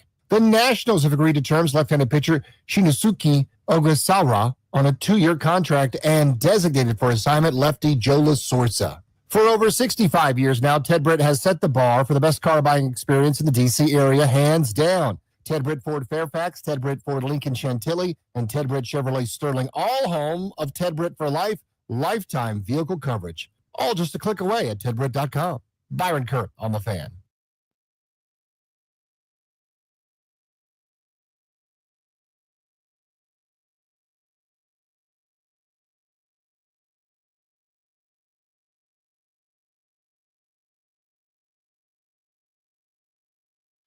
As Washington continues to build a foundation for success on and off the field, it's time for you to plan for your future as well. The sponsor of our show, the law firm Condorian Murad, will help update your last will and testament, set up a revocable trust for you and your family. Schedule a free consultation with their estate planning attorneys today. Go to kmlawyers.com and be sure to tell them we sent you so that you can get a discount. That's kmlawyers.com. Welcome back to Caddies in Bethesda. We're at Caddies on Cordell on Grant and Danny. We are live on The Fan. Danny's out. I'm alongside Toby Altizer. Eric Bickle is joining us today. Now, it seems like the Fire King shtick has cooled off for now. Are you still the Fire King? No, State King now. State King. State King. It was one of my greatest championships ever. That's a good one. And frankly, since I'm back into golf, I just hit golf balls back there now. The Golf King. I wish, but no. The golf, I will say, you play a lot of golf. The golf game looks like it's coming along. It's getting better. Yeah, swing looks good. It's getting better, good. but got a long ways to go. It's all short game. All right. The Golf King / Fire King / State King, Eric Bickle, is with us. So we are at Caddies in Bethesda. We wanted to touch the people here. In a couple of minutes, I'm going to get to Jaden Daniels and where he ranks among quarterbacks right now. But let's get a feel for the crowd, how folks are feeling who are coming out, getting ready for NFC Championship game football. So first of all, you got to tell us your name and where you came in from. This is Nate from Silver Spring. Nate in Silver Spring. We appreciate you coming out. Man, we're fired up, man. I tell you, I haven't seen kids out here with Commanders gear or watching gear in over 20 years. Yeah. So I love it, man. People are finally proud to wear the gear again. Oh yeah, and we're fired up, man. We definitely got a great chance this week. We got the trump card, and nobody's talking about it. We got the mobile quarterback. We got Jaden Daniels. When everything breaks down, fourth quarter, we got somebody that can run for 20 yards. And that scares them to death. So we got a great chance to win this game, man. It's just so awesome to see all these people coming out finally. All the old fans are coming back. The people are proud of this franchise again. And the team is playing like that. We got all the momentum. We're a tight-knit group more than Philly. And I think that's going to carry us to the win, man. And they're playing with everybody on their back. You can tell Terry McLaurin, Sanders Drill. Like, these guys are playing, and they feel the momentum of the fan base. So I love it, man. We're fired up. Beat Philly, you know. Let's go. I love it. Well, we appreciate you coming out. Thank you. A couple things I wanted to mention there from his thoughts. You talked about having the mobile quarterback. Do we think Jalen Hurts will be healthy enough to be a weapon with his feet? He did not look like he could move at the end of their last game. He's already said today, Tobes, he's going to be wearing a knee brace. Yeah, I think slightly, right? He's not going to run for 80 yards. He's not going to break off a big one, but I wouldn't be surprised if the tush-push is still in play and occasionally, but he's not going to be regular Jalen If he Hurts. gets a cortisone shot, he might be a lot better than you think. So who knows? I think it's a little bit of an unknown. They're probably not going to be quite as aggressive on the ground. But don't you agree with me? It's a game changer if he is compromised mobility-wise. I believe there's a lot of quarterbacks who are dual threats who can beat you doing both. maybe I'm disrespectful to him. I just have multiple years of watching him since the Super Bowl run when he was fantastic as a passer. If he can't run around, he does not scare me. He doesn't beat you from the pocket. Yeah, I generally agree with that. What does scare me, though, it's kind of on the same lines, is they're just, if they're aggressive on fourth down, which I assume they will be, it just scares me because it just gives them an extra down. Yeah. And I think it's part of the reason why Jaden in Washington's been so successful. Sometimes I know you're big on it. I'm a little more old school, but it's, it's working. So I'm riding with it. It's one of the reasons they're here. I know, but like 4th and 11, but I get it. You're at the 40. Okay. It's weird. But when you have to face that, it's just scary. And so if he can move a little bit, I think they're going to go for it on fourth down line. And frankly, whoever's more successful on that might win the game. Honestly, though, if they can't do the tush push, that might be bigger than Jalen just actually running. Because they can do it. They essentially live, though, where do it. anything with 1 or 2 is a first down for them. It's a cheat code. If they can't do that, which they didn't do at the end of that game, they were down at the 1. They didn't run it. Yeah, they refused to do it. Dude, they're going to shoot him up. He's going to be able to go in a straight line. Do he may not be able to go side to side. He'll be able to go in a straight line. I'll say this. If he can't do the tush push, they shouldn't play him. I agree. 100%. Because I understand Kenny Pickett is, I say that and people laugh, right? It's Kenny Pickett. But the gap between him and Hurts throwing the football, I don't think is astronomical. No. And at least he's mobile. Like he could present another problem. All right, let's see. Talk to some of our listeners out here. What's up? Hey, I'm Joey. I'm from up the road here in Bethesda. I'm going to be watching the game this weekend at College Park. Nice. My Very fraternity is a healthy mix of Eagles and Commanders fans, so that'll be. What fraternity is that? Sigma Alpha Mu, University of Maryland. Nice. So what's it like on campus right now? Do you see Commanders gear everywhere? It's electric. I see a lot more than usual. Now that the Ravens are out, it'll be a lot easier to spot us, so that's going to be good. My question is, I'm a little confused by the use of Marcus Mariota in the offense, how it's going right now. Do you think he factors into any of the offensive plays in the championship game, and how? That's such a good question. I'm really glad you brought that up because I was thinking about this just the other day. So both times they've used him now in the playoffs. They had not done this at all in the regular season, to Joey's point. But in the Tampa game and then in the Detroit game, we've seen on 4th and inches or 4th and short, they brought Mariota in. The first time they just ran him on a quarterback sneak and split Jaden out his eye candy. The second time they had him under center, and they tried to do like a fake sneak toss, and Robinson got the signals mixed up and ran right into Mariota. I love the calls in real time, and I'm tweeting, awesome design, cool by Cliff. And as I've thought about it more, why are they getting cute on this? Like, Jaden on fourth down has been borderline automatic all year long. Right. Having read option, which they go empty too much in fourth, for me, I want to back next to them, read option, make them read it out. The only team that has truly stopped them on 4th and short this year, when Jaden's in the gun with like a read option look, is the Eagles on that 4th and short in Philly, which makes me think to answer his question, you might see that Mariota package. And they've also now given you a couple things to think about. Yeah. They've done the sneak. They've done the fake sneak and toss, so you've got to stay home. So they're giving teams something to worry about. I just don't want to get cute. You got the cheat code, right? Get the ball in Jaden Daniels' hands. Yeah, don't have Luke McCaffrey throwing a pass. Yeah. You know what I mean? But how different is that with like Mariota taking a snap, faking, now turning and pitching? If they're going to do that, just let him just barrel ahead. Yeah, you know what I mean. I don't love the pitch. If you're just going to get him in there to sneak it, I'll live with that because 4th and inches. If you can't pick it up on a sneak, then that's a problem. But I don't want Jaden doing that. But that's the only way I'm using Mariota. Very cool. We got some young Commanders fans out here, by the way. All right. So let's see what. Now it's your birthday, right? Whose birthday is it? Mine on Sunday. Your birthday bud. On Sunday. Yeah. NFC Championship game. Wow. Anything specific that you'd like for your birthday on Sunday? A win. There we go. Well done. All right. What are you expecting at the game?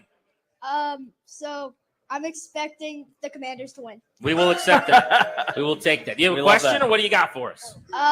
So if you guys were like the coach of the Commanders, what would you do to like stop the Eagles from scoring? Okay, I like that. How we game planning against Philly's defense? I will make Toby Altizer Joe Witt Jr. for now. Yeah, I am loading the box. I am making sure that Saquon Barkley does not get off for 200 yards. I am making sure that you contain the running game. If Jalen starts throwing the ball, then we adjust. But I am not scared of Jalen Hurts' arm. I'm putting 8 in the box. I'm making sure they don't get that run game going heavy. So I would play that run game hard. Can I ask you guys a question real quick? So I want to know, like in the past compared to now, how many Commanders fans were there at school and in your class, and are there more now? So we have a friend that's an Eagles fan and 3 others in our grade, and it's not good. No, it is. It's true. It's definitely not good. But like all of our class except our teacher and our friend is Commanders fans. So Very good. we make fun of him. We don't condone bullying except for this week with that Eagles fan. It's all good. But otherwise, we'll You guys be got nice good to them. parents. Yeah, Yes. that's right. Yes. Thank you guys for coming out. We Thank you. appreciate you. Very good. He actually, I think it was Nate that made the point. You just didn't see young people in gear for so long. No. And why would you? I mean, you are the one getting made fun of. Like, there's a kid in your class in a Mahomes jersey, kid in your class who's rocking a Josh Allen jersey. Why are you going to wear Commanders gear, right? Well, yeah.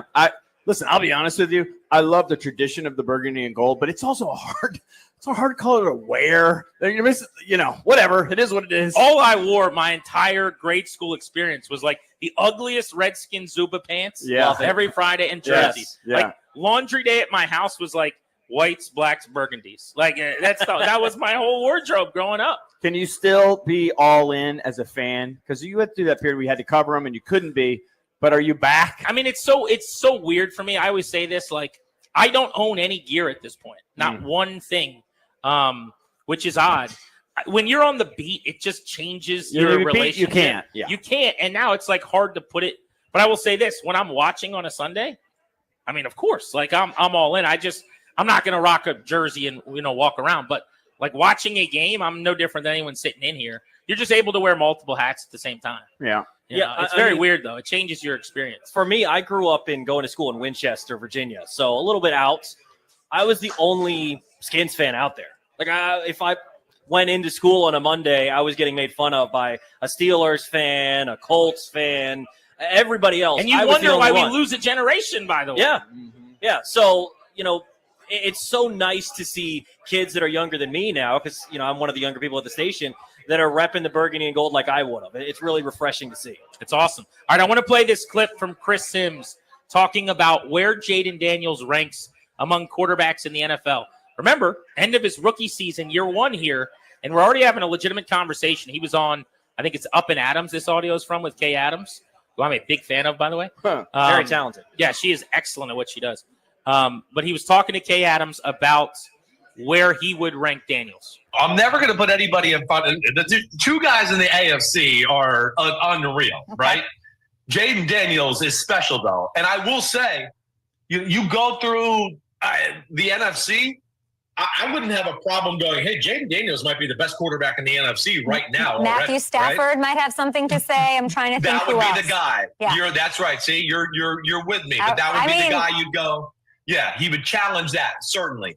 And Jaden Daniels doesn't have the experience Matthew Stafford has, but this is a special player. I'm amazed by what we're seeing. The amount of offense they put on his shoulders, how they trust him, how cool and calm he is, right? Within the pocket, right? And making decisions and throwing the ball and putting it right where you need to. He's phenomenal in that department. Let alone then it's if we cover everybody, he can buy time and scramble and then still make a great throw. And then on top of that, it's, all the quarterback design run stuff you have to worry about. And that's what makes them so tough on third down and fourth down, because of his unreal skill set. So he is open to the possibility, as a guy who ranks quarterbacks at the end of every season, to putting Jaden Daniels already in that 4-5 conversation. I think Mahomes and Allen, just based on their body of work, are above reproach still right now. And then my next tier would be another 2 quarterback tier. I think Lamar, who's on the precipice of a 3rd MVP maybe, and Joe Burrow, I put there. Those top 4 guys, all in the AFC though, mind you, are ahead of him. After that, to Chris Sims' point, I don't know if this is how Daniels is always going to play. I don't know if there's going to be any kind of a C.J. Stroud second-year regression. I can't promise it'll be better next year. But if we're just talking about right now, this moment, who's the best quarterbacks in the NFL, 5th seems like a very reasonable place to drop him in. I think he is the top quarterback in the NFC. And I think when you're looking at the other guys that are left, Mahomes obviously is going to be ranked ahead because of the Super Bowls and the previous experience. Josh Allen, same sort of thing. You talk about Lamar and Burrow. Going off of the previous stuff, the fact that they have experience, they can be ranked ahead. But I can tell you one thing. If you ask me right now which quarterback I would take Jaden Daniels because I don't think there's anyone playing better, and that's including Mahomes and Allen. What they're being asked to do. Allen is doing what he's asked. He's not putting up the same numbers that he used to. Patrick Mahomes is doing what he's asked. But I don't think it's crazy to think that if you had to choose a quarterback right now, you take Jaden Daniels. That's not taking away from Mahomes. I love Mahomes. He's one of my favorite quarterbacks to watch. But Jaden is playing at a level that I don't know that anyone else is matching right now. Not to say they can't match it, but he's playing at an unreal level. Evie, I'm admitting this is just based on this moment, but that's what we got. Who's playing better than him right now? I don't know. I thought Lamar maybe, but he struggled a little bit. Josh, but I agree with Toby too. Like, there are guys that are better. I mean, he's not the greatest quarterback in the history of ever, or maybe even right now, but he might be playing at the best right now at this moment, as you say. But I don't think there's anybody else I'd rather have right now.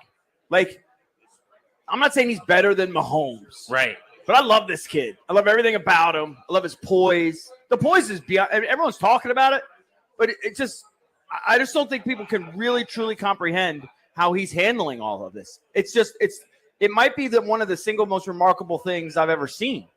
He's just so calm, so collected. The game clock's winding down. I'm freaking out. Snap the ball. He's just chill. Gets it off right when he needs to. He's on the sideline. They're marching. He's just, taking it in. I've just never seen anything like that. And for him to be a rookie, it's mind blowing. Well, what I love is having covered 12 in Griffin and being at that time in the locker room and hearing all these little snipes and chirps and things that was annoying different players. And, he's having dinner with the owner, or they're doing this, all those little things. He is legitimately, and I'm not trying to throw shade at Robert at all. He was a good kid. Yeah. But my point was the way the culture was set up and the owner, like kind of in a sense, set him up to fail. Yeah. These guys just all love this player. Yeah. And you can see it on the field. It's funny you say that because it's the first time I've thought about it. And you might be right.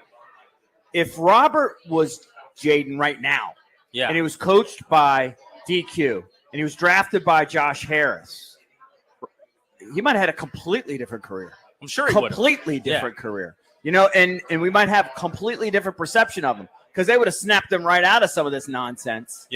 From the beginning, because Robert was a talented player, and there were some similar traits. I think Jaden's toolbox is much larger, but who knows where Robert could have developed over time, and I'm certain they would have utilized him to his best. How much do you think it changed for Jaden that he comes into the league having dealt with NIL and a lot of this stuff beforehand, right? Like, there was a literal documentary made. You had the maker on of this thing on Amazon talking about, are you going to get NIL? How do you deal with this stuff? Your endorsement deals. And Jaden essentially said, I'm worried about going to the league. Now he's in the league, and he kind of has that same approach. Right. I wonder if that didn't help because, whether they were doing under the table shady stuff before, it wasn't as open. Now it's different. Well, he was a pro before he was a pro. Remember, he also played 1 million games.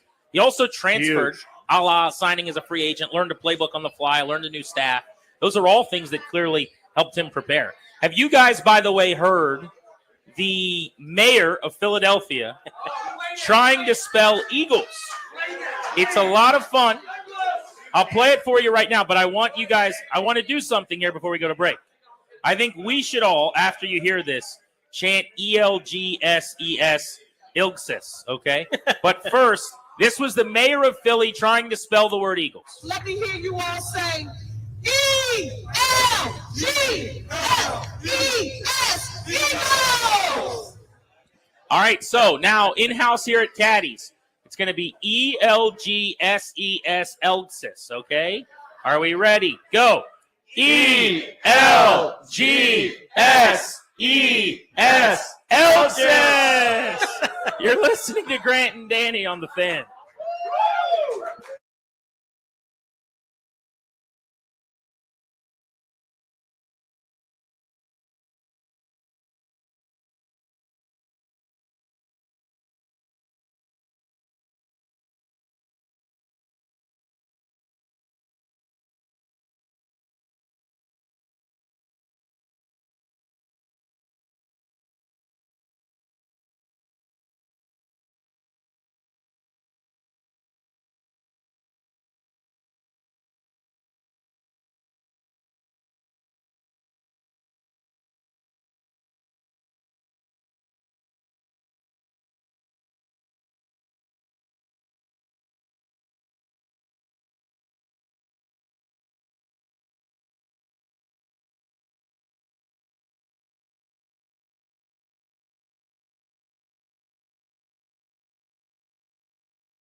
Getting ready, Commanders and Eagles, NFC Championship Sunday. Live play-by-play begins with the pregame show on Westwood 1 right here on the Fan, 2 p.m. on Sunday. Cornerback Mikey Singh was still on the game plan. To have really good receivers, to have a good quarterback, good running back who could catch the ball at the backfield. So I think just being able to make sure we limit the explosives and, again, just create turnovers, I think that we'll be in a good spot. Pete Carroll's going to be the new coach of the Las Vegas Raiders. Buffalo Bills safety Taylor Rapp is out. Rookie Cole Bishop is in. Chiefs have no injuries. The Texans are moving on from offensive coordinator Bobby Slowick. The Nationals have agreed to terms with left-handed pitcher Shinosuke Ogasawara on a 2-year contract and designated for assignment left-hander Joe LaSorsa. The PGA Tour is moving the Genesis Invitational to the South Course at Torrey Pines in San Diego because of the wildfires in Los Angeles. The Capitals and the Canucks tomorrow night, 9:45, right here on the Fan. Caps beat Seattle 3-0. Byron Kerr on the Fan.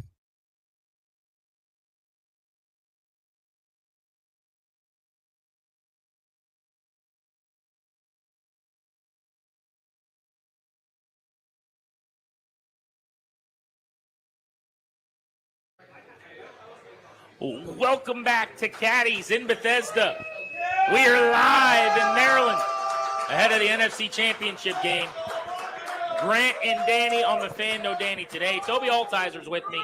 Eric Pickles hanging out. You'll hear more from him in just a bit. We'll have Jay Gruden swinging by the show at 5 o'clock today as we game plan on our little radio show for how we stop Saquon Barkley and the Philadelphia Eagles. But right now, on the Rude Guest Hotline, we find our buddy Trey Wingo, presented by DraftKings. Trey, thank you so much for a couple of minutes. We appreciate it. We're getting ready for championship football, and I don't think I need to tell you this, but this city is abuzz at this juncture.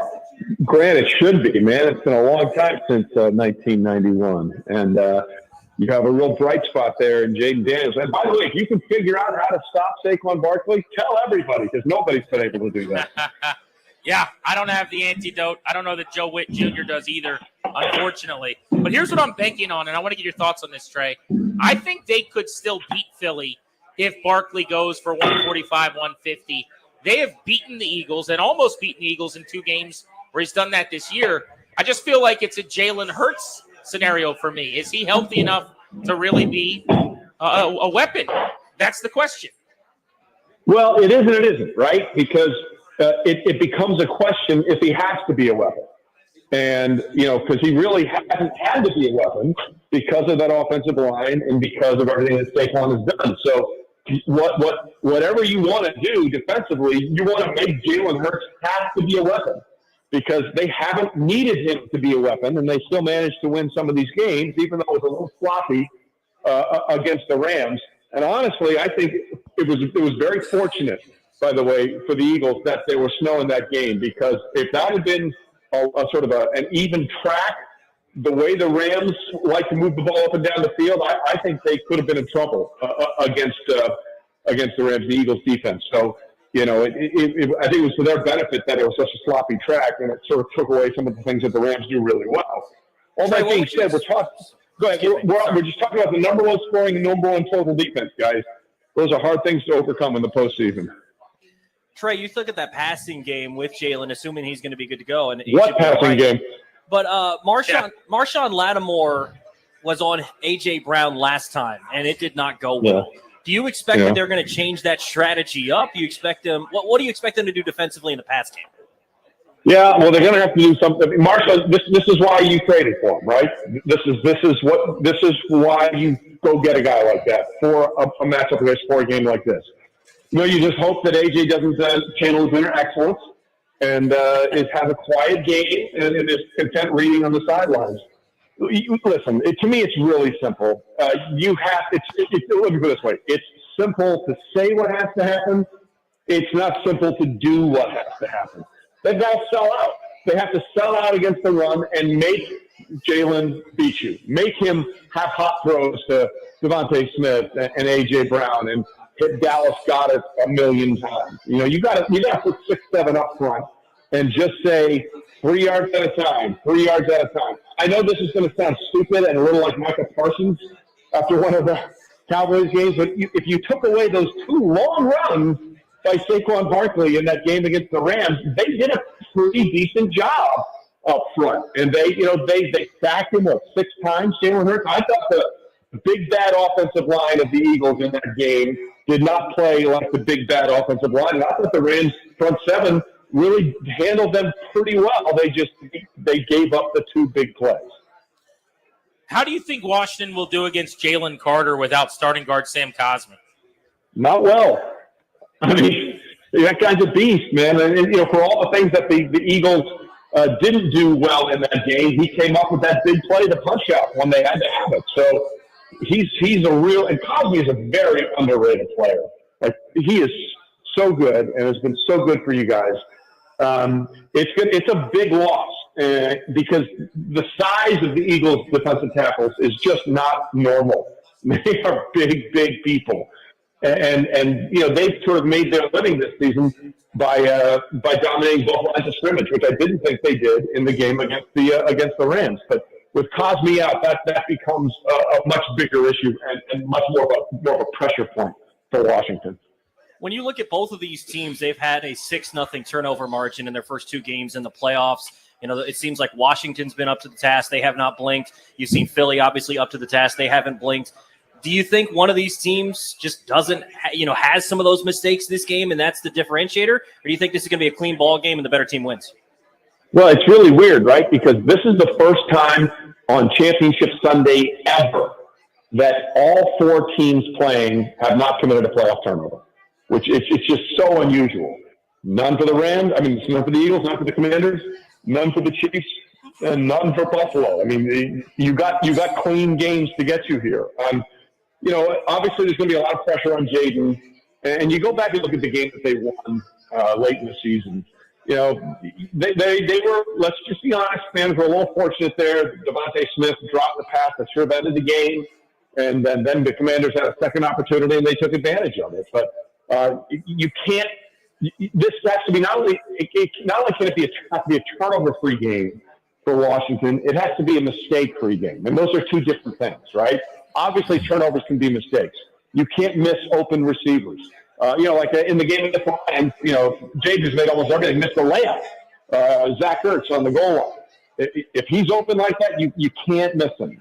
So what's been really interesting about watching Jaden go through this rookie season is that I think he has not really sort of any scar tissue in there. You know what I mean? He all he knows is success outside of that 3-game losing streak. And the way they sort of closed the season from week 15 on with those last-second wins, there's a lot of things that it'll just work out. And sometimes what you don't know is as important as what you do know. And I think right now Jaden and offense are playing very freely because they don't have disappointment. They don't have the stars that have been there for the fans all these years trying to see this franchise, one of the keystone franchises in the NFL, by the way, get back into the limelight. And I think that more than anything, I think can really help the Commanders in this game because all Jaden knows is success. He doesn't know disappointment. And why would you worry about it if you don't ever have to deal with it? Trey Wingo is with us on Grant and Danny here on The Fan.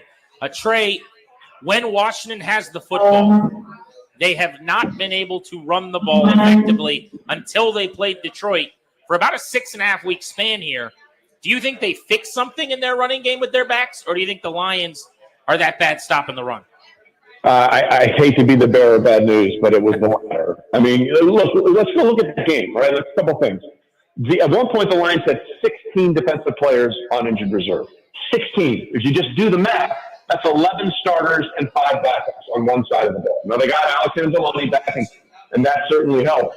But, since the start of the 2023 season, guys, the Lions have averaged 30.2 points per game, which was best in the NFL.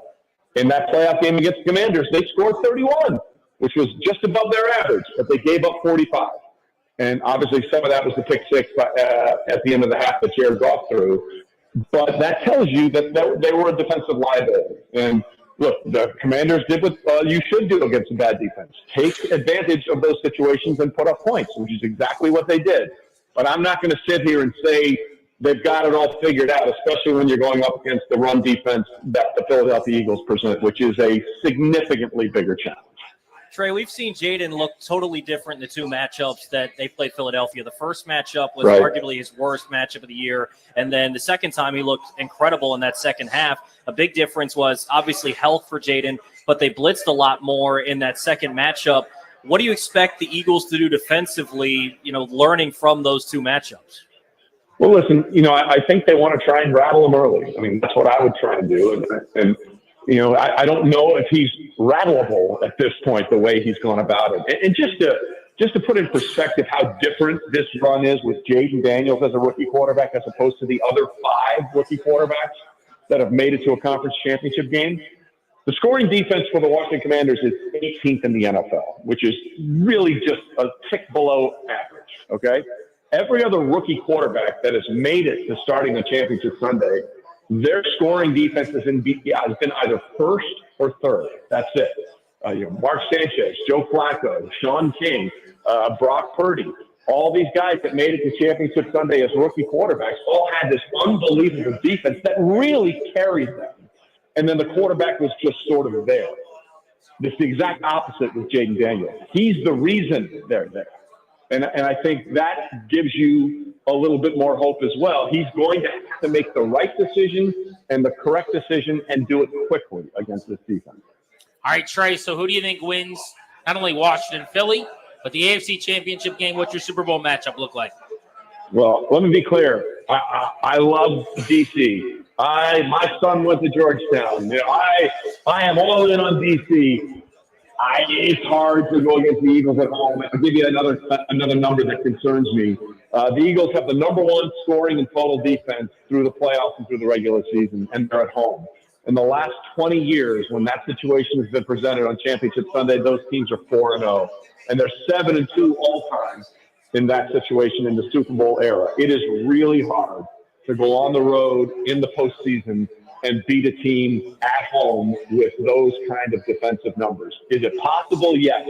So I am leaning towards Philadelphia. And in the other matchup, I would just say I'll be out on the Chiefs when they're dead and buried. Until they're dead and buried, I am riding them like you would not believe. And look, they never were the best team last year until they won every playoff game and decided it was their time to do it. And I just think their entire season has been just, can we get to this point? I feel like the entire regular season has been them just playing with their food. And all they wanted to do is get to this point, to do what no one's ever done. Forget winning 3 Super Bowls. No one has ever even made it back to a third straight Super Bowl with the opportunity to win a third one. And I think they're on the verge of history, and I think history is with Kansas City. Real quick, Trey, this seems like a different Buffalo team, though, a team that can actually run the football. It's not all on Josh Allen. Is that something where if they run the football effectively, kind of limit some of the possessions in this game, you could see it going their way, or is it AC just plays too well? Look, nothing would surprise me in the AFC Championship game. If the Bills win, I'm not going to be like, oh, where did that come from? They're a very capable team. I'll tell you 2 things that concern me. Number 1, the injury nobody's talking about, and they really should. Safety Taylor Rapp is out, which means you got a rookie safety back there in the AFC Championship game. Trust me, I think Andy Reid's going to find ways to exploit that. And the other thing that no one is talking about in this situation with Buffalo is that Sean McDermott, as good as he's been, has had some real brain farts in the postseason, okay? 13 seconds left a couple of years ago in the divisional round. Why did you kick it in the back of the end zone? Last year in the divisional round against the Chiefs, at home in Buffalo, he went for a fake punt, guys, inside his own 35-yard line in the 4th quarter. And Mecole Hardman doesn't fumble that ball at the goal line, the Chiefs probably win by double digits. So I'm a much bigger believer in Andy Reid in these moments than I am in Sean McDermott. Trey, appreciate the time, man. Enjoy Championship Sunday. I will. I hope I'm wrong. Go Commanders. Thanks, Trey. We appreciate you, buddy. There's Trey Wingo of DraftKings joining us on Grant and Danny here on the Fan. No Danny today. We're taking you up to 6:30 at Caddies in Bethesda. You wait till you hear what some brave Commanders fans did in Philly overnight that is getting some national attention. That is next on the Fan.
a Redskins T-shirt and maybe even scarf, and Redskins jackets adorning it. Unbelievable. Today. Unbelievable.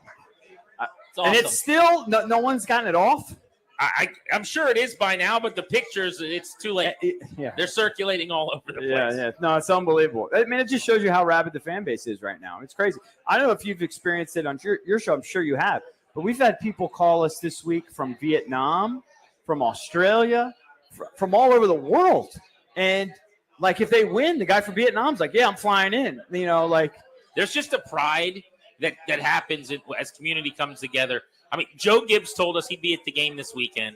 Charles Mann, who at one point in time was listen to that. Completely out on the organization, said that if they win, he will go, even if he doesn't have a ticket. Yeah. He'll just go to New Orleans and stand Just to outside hang the out. stadium. Yeah. Just to be part of the party. Yeah, It's yeah. happening. Like, people are coming back, man. No, it's crazy. It's one of the more surreal things that I've seen. As far as winning off the field goes, this is normally where we tell you the little mini moral victories in our day. I'm winning off the field. I'll tell you guys how. I can correctly spell the word Eagles. I am able to spell the word Eagles. E-A-G-L-E-S, Eagles, not E-L-G-S-E-S, Elgsis. Right. Therefore, I am. Winning off the field. Toby? I have had the opportunity to host a radio show with Danny Rouillet before a divisional round game that Washington won, and now I am hosting a radio show with Grant Paulson before an NFC Championship game. Therefore, I am. Winning off the field. Shall I chime in here? Yeah. Mine's not as funny. I think I'm winning off the field because the last picture I saw a couple weeks ago or a couple days ago, I was just such a ginormous pig that I decided I had to start fasting. I did 24-hour fast. Like, it was nothing. Like, it was the easiest thing I've ever done. I just had to put a little salt in my water and had a little coffee, black coffee, easy peasy. So I think I'm Winning off the field. There you go, Thank Bruce. you. So you were not hungry? I mean, I was kind of hungry. I mean, believe me, I love eating. Yeah. But it wasn't nearly as hard as I thought. So let me ask you this. Game day Sunday. I'm assuming you're going to be at home watching. Yes, with my youngest and maybe my oldest daughter. Okay. What is your go-to snack for the game? Like, if your wife goes to the store an hour and a half before kickoff, it's pretty. And she knows what Eric wants. What's she grabbing? It's pretty lame. Okay. Hell of a good French onion dip. That's my 1C. That's my go-to. Cape Cod kettle cooked chips and hell of a good. Well, French I actually onion. like it with wavy Lay's. I'm a wavy Lay's guy. I will accept that. But Yeah. the red and yellow tub of hell of a good. I mean, I've actually gone to parties and it's embarrassing because like people bring all their nice stuff that they make at home, and I just bring that and I go, sorry, this is what I like. It's so good. Yeah, just bring it straight from. And then you'll have a cocktail. Oh yeah. Not always, not every game, but I mean, for this one, I think I'm gonna have to drink. I mean, how could you not? Yeah. Toby, what's your go-to game day snack? I'm not a big snacker. We've talked about this. I'm not a big snacker. But football's on. You're watching. You've had snacks. The What are you NFC talking about? Championship I'm going to chow game? down either before the game or at halftime. I'll eat a burger or something. You don't nervously eat? No. Who doesn't nervously eat? I mean, I can't imagine watching football without something in front of me. Especially when the game of this nature, every commercial break, I'll get up and go I'll grab something and stuff it in my face. Just that anxiety. Yeah, I don't snack on. I'm not a nervous eater. No. My wife would like the whole game. We'll do wings. We'll just have one thing after another rolling through. But my go-to Coke Zero. I need Cape Cod crunchy chips and hell of a good. But you're not a French big onion dip. boozer, right? That's one of Not the really, one thing no. that you're not really. I mean, it's not one of your vices yet. No, I like Hang out with cocktails. me a little more. Yeah. More EB time. Yeah. No, I mean, if I go out, I love a cocktail. I'm not a beer guy. I like. I'm not a huge liquor beer drinks. guy, but I'm not going to turn it down. But I almost never at home will just sit there, even if I'm watching a game. I'll to me, like out here at Caddies, this is where I would have cocktails, like out and about. It's like a You communal. should try it at home alone. It's fun. I probably should not try it. I have one of those things called an addictive personality. Right. Well, Yeah. just don't do Coke. But I mean, I'll try not to. Yeah. Coca-Cola Classic's delicious. That's good. That's good. Yeah. Very, very different. All right, EB, we're going to give our predictions at the end of the show. All right. I know you're going home to hit some golf balls. Or what is it that EB is going to do this afternoon? I don't know, I just want to go home. Yeah, Episode's well, 4. I You know what totally mean? understand. Yeah, I just want to go home. I didn't know if you had any. No, I will plans. 100% I'll hit golf balls. I'll help my youngest out with some stuff. And yeah, that's all. Hang out. You take a little nap. I know. I want your game prediction. I mean, listen, I said at the beginning of this run that I actually try to to be honest and objective. So I don't pick the Commanders every week, right? I can't do the Larry Michael bit. I love Larry, but I can't do that. I'm making an exception during the playoff run, and I said I'm just going all heart every week. I'm just picking the Commanders. There's something special about this team. I feel like they have that magic dust, that stuff that the 2019 Nats had in particular. So I can't – listen, it's hard for me. I can't tell you how they're going to do it, but I'm pretty confident they're going to score about 28 points. Okay. And I got them winning, so somehow we're going to hold them to 21. So I got the Commanders 28, Eagles 21. The Eagles, Eggless, the Elgsis. Yeah, whatever they're called. Yeah. Elgsis only scored 21. By the way, look up at the screen here at Caddies. The Caps just won the Stanley Cup again. They've got the old 2018. Can you imagine? We might only be a couple weeks away from that. I know. Oh, my goodness. I'm watching the Caps celebrate the Stanley Cup on a I'm ready for another parade. It's been a while. 2018 and 2019, we got a little spoiled. Yeah. It's been 5 whole years without a parade. Right. It's time to party again in Washington, D.C., the city of champions. And by the way, if you would have told me 1 month ago we'd be doing this show, having this conversation, I'd have laughed you out of Caddies. Yep. But here we are, and the boys just keep swinging that axe. Commanders Eagles NFC Championship game on Sunday. We're taking you up to 6:30. Jay Gruden at 5. Thank you, Our Grant. Blitz, yes sir. Eric Pickle, ladies and gentlemen. Thank you, buddy. Toby and myself coming back on the Fan.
Our focus is the Commanders and the Eagles. That's the NFC Championship Sunday. Live coverage begins 2 p.m. Westwood One version. Live play-by-play right here on The Fan. Quarterback Jalen Hurts knows the Commanders are good. Played Saturday and we played the next day and doing meetings and passing. You definitely see all the competition out there and everyone going out there and competing. And we know this is a really good team. They got great quarterback, great wideouts, and a well-coached group. So it'll be a great challenge for us. Hurts says that his injured left knee is progressing, but he does anticipate wearing a knee brace for the game against the Commanders. Hurts was injured in an awkward takedown in the third quarter of the divisional round against the Rams. Free safety Jeremy Reeves respects wide receiver Terry McLaurin. He's somebody that's never complained. He's never made excuses. He's always shown up to work and done things the right way consistently. He's never been a me guy. He's never been any of those things. He's always been about just winning. And so when he talks, people listen, including myself. Pete Carroll is going to be the next coach of the Las Vegas Raiders. Taylor Rapp is out for the Buffalo Bills. Rookie Cole Bishop will start at safety. Ohio State running back Quinshon Judkins is going to the NFL draft. Scotty Scheffler is going to return to the AT&T Pebble Beach Pro-Am next week. The Nationals have agreed to terms with left-handed pitcher Shunisuke Ogasawara on a 2-year contract, and they DFA Joe LaSorsa. Capitals at Canucks tomorrow night, 9:45 on The Fan, after beating Seattle 3-0. I'm Byron Kerr on The Fan.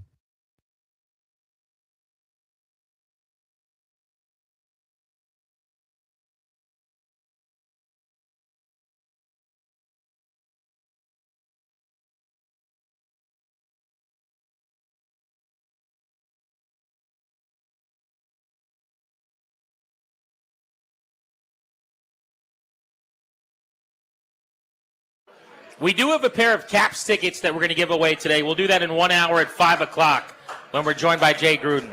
Welcome back to Caddies in Bethesda.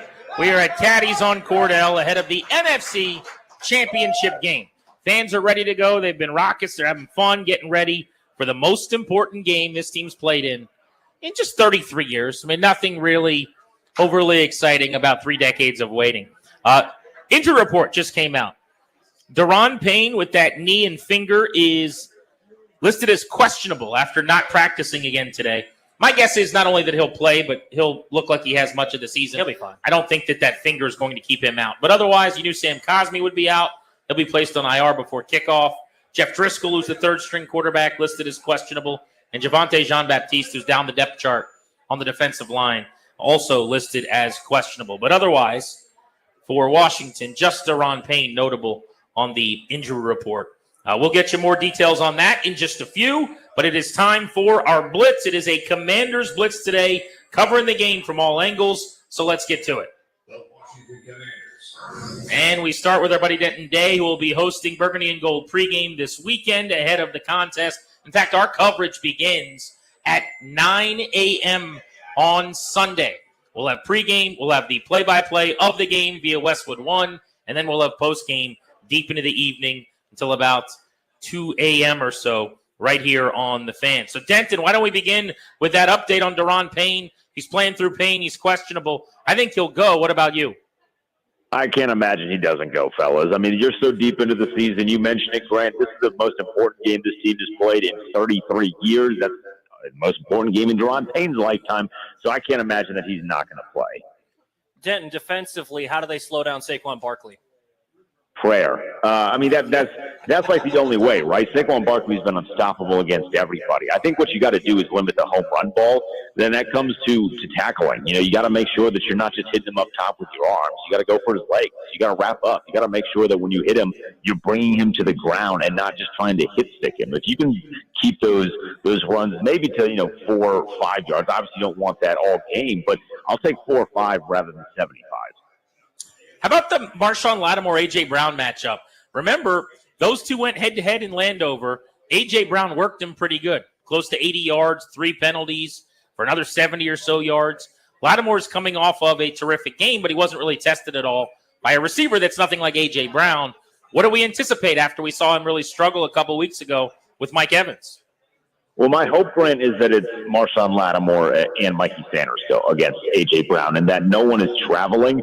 They're playing their side. In that Thursday night game all those weeks ago, Mikey actually played really well against the much taller A.J. Brown. But I'm hoping that what they did against Detroit is what we see this weekend, where you're not just tasking Marshawn Lattimore with following one of the best receivers in the NFL. We saw that the first time these two teams played, and we saw it a couple weeks ago with Mike Evans, and I didn't like the results of it either time. So I hope that they allow him just to stay on his side and then handle what goes in that direction, allow Mikey to handle what comes in the other direction. But I am expecting another good game from Marshawn Lattimore. I'm not going to break my arm, pat myself on the back here, fellas, but I told you last week I like Jeremy Chin to have a turnover, and he did. I think Marshawn Lattimore has his first turnover as a member of the Commanders this weekend. You mentioned Sanders still. He had not one, but 2 interceptions against Detroit, doubling his season total. A rookie year for him that's gone a little bit under talked about probably this week just because we're all so busy heaping deserved praise on Jaden Daniels. But how about the breakthrough here late this year by Sanders still, who, lest we forget, Denton, drafted out of Michigan, where he was a national champion who had a pick 6 in the title game, to play the nickel. And now he's playing on the boundary, and he's getting better and better at it. Yeah, he's really gotten better as the season has progressed, and that's really what you want. You know, he has a championship pedigree with the games at Michigan. He's used to playing football late in the season, but even this, I mean, this is more games than he's played in a career. Him and Jaden are in the same boat. I mean, you're going on game number 19 for these guys now, but he's gotten better every single week. It's been really, really impressive. I think the confidence that he has right now, he was confident when he was drafted out of Michigan. It's hard not to be. You won a national championship, but I think you're really seeing him come into his own as a player, and I think what we saw this weekend, maybe not what we're going to see on Sunday, but I love the confidence that he plays with, his ability to kind of run routes for the wide receiver, or in instance, the running back when the wide receiver is throwing the football. But I thought he played really, really well, and Adam Peters drilled it with him, man. He really did. Offensively, this team has really not been able to run the ball in the second half of the year, but last week against Detroit, they actually got some run game going with the running backs. Is that just a case of facing a banged-up defense in Detroit, or do you think they actually found something that they might be able to do a little bit of that against Philadelphia? I hope it's more the latter than the former, because they're going to need to be able to run this weekend against Philadelphia if they want to have success. As great as Jaden Daniels is, and good Lord, is he great, I don't want to make him play Superman every single possession on offense. So having some bit of the run game, even if it is just more, kind of the extended run game with some of the screen passes, but the traditional run game, Toby, as you mentioned, having Brian Robinson look like old Brian Robinson, I thought was huge. It was a confidence boost to allow the offensive line to play downhill a little bit. You're going to need that against this Philadelphia defensive line. Jalen Carter is the next Aaron Donald. I mean, that guy is an absolute mammoth of a human being. He's a beast. You're going to need to make sure your offensive line is in as much of a rhythm as possible if you want to keep him away from Jay Daniels. Denton, thank you, buddy. We will be listening to Burgundy and Gold pregame, 11 a.m. this Sunday. Thanks. I appreciate it, fellas. You got it. Let's keep the blitz moving. The Washington Commanders. A reoccurring theme. We'll be talking a lot about the Commanders on this blitz. Mitch Tischler, Monumental Sports. I want to dig in on the trenches with you, Mitch, here and talk about this offensive line. So why don't we start with Sam Cosmi's injury? How are they going to align the right side? Who do you expect to fill in for him? And then the obvious question is, what do they do with Jalen Carter? I think it's going to be Trent Scott over there at right guard. I don't love the idea of kind of moving Wiley to the inside because you're changing 2 positions at that point if you go with Cornelius Lucas on the outside. And quite frankly, Trent Scott played quite well against the Lions. The biggest thing that I give Trent Scott a lot of credit for is Sam Cosmi is a big part of that silent snap routine. The right guard is the one that's looking back at Jaden for the call. He then turns to the line, taps the center. Biotis then snaps it. When you lose somebody in that silent count process, it can go south real quickly. And we've seen it in years past and this season at times when Michael Peters stepped in center. So the fact that Trent Scott was able to step in that situation and be able to keep that momentum going, I think is very important. And then as you're trying to deal with Jalen Carter, I just heard, he's the next coming of Aaron Donald. That guy has been a game wrecker, and I like the idea of having a bigger body on the inside there. So I like having Trent Scott there. He's a big body, a little bit of a bigger mass for Jalen Carter to have to get around before he gets to the quarterback. So to me, I think that's the best situation. And if things go south, you've obviously practiced it. Maybe then you go with the Wiley to the inside and Cornelius Lucas on the outside type thing. But I think Trent Scott deserves an opportunity.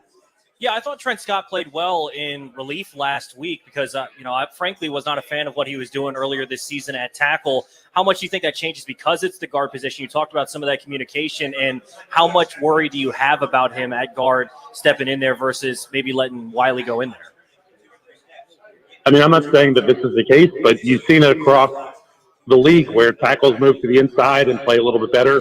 It happened here in Washington with Eric Flowers a couple of seasons ago. You can just look up the road in Philly. They have Mekhi Becton playing right guard up there some. You know, I think that there are situations where you can get a bigger body on the inside and find yourself some success there. And, you know, Trent Scott wasn't the most effective right tackle when he was out there, but there's a lot more space, a lot more room for guys to take advantage of any deficiencies he may have in quickness, and potentially on the inside, you know, he's a big body in a confined space, and that can be tough for a defensive line to work their way around.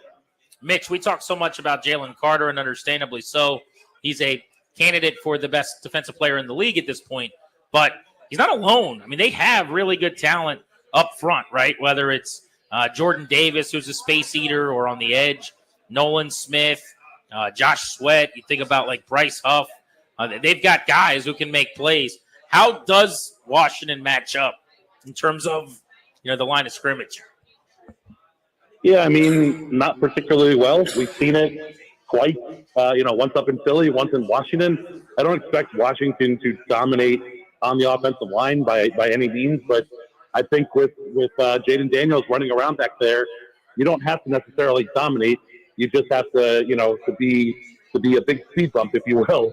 And I think that, this O-line has done a good job throughout the season, and particularly, the second half of the season of keeping Jaden upright, especially as you look at the, what they've done in the playoffs. And, I think that this team is going to try to run the ball because you're going to need to at least show that you're trying to move the ball on the ground. But for the most part, it's going to be about what Jaden Daniels is doing in the backfield. And I think, his elusiveness and his ability to get to the outside has caused some of these D lines to temper their rushes because they don't want to see him escape the pocket and get to the outside. So, you're hoping that kind of the threat between the threat of his legs and, keeping a little bit of a reasonable, commitment to the run game, that can help out the O-line a whole lot. And ultimately, I think, kind of the addition of the tight end, Chips, and what we've seen from Austin Eckler and Brian Robinson from the backfield helping out in pass pro will be a big part of keeping him upright. Mitch, appreciate the time. Enjoy covering an NFC Championship game in Philly on Sunday, man.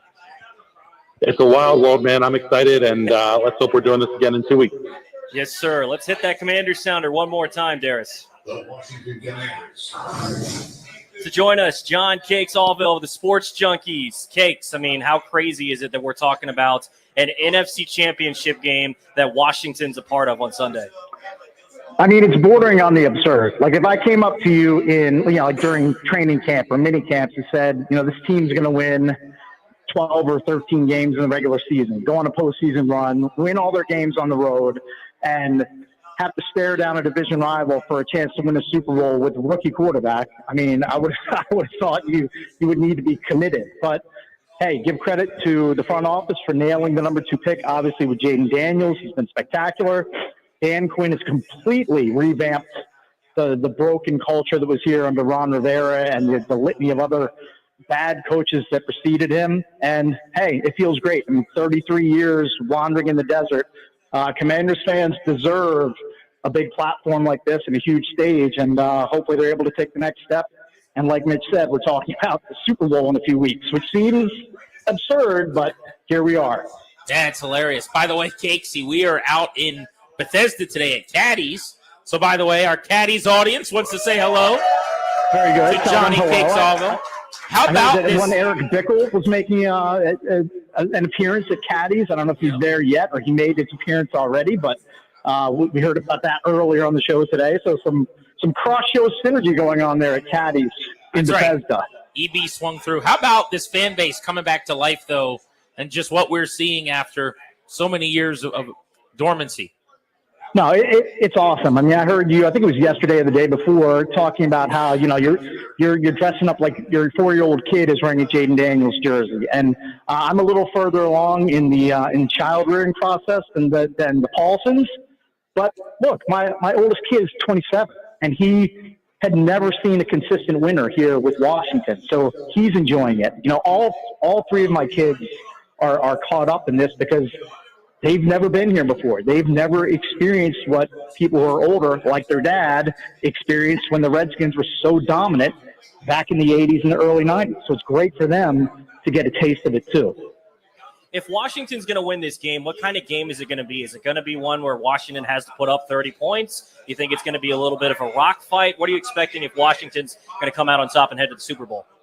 I think Washington has to keep doing what they're doing. Like they have to keep playing aggressive offense. They have to keep scoring in that 28 to 35, if not higher range. I don't like this team in a knockdown, drag out like 17-14 type of game. And let's be honest, I don't think this defense can hold Philly to that sort of point range. So I think it's going to be another explosive offensive game. I don't know if it's going to be quite like was that Week 16 game at Northwest Stadium where they had the 5 turnovers and still got the win. But I think it's going to be relatively high scoring. Hopefully, we're scoring a lot more than the Eagles, but I would guess it's going to be close. My prediction was 31-28 on the air this morning, and I picked the Commanders. At this point, I'm not picking against Jaden Daniels. He's been too good during his playoff run and during the regular season to pick against him.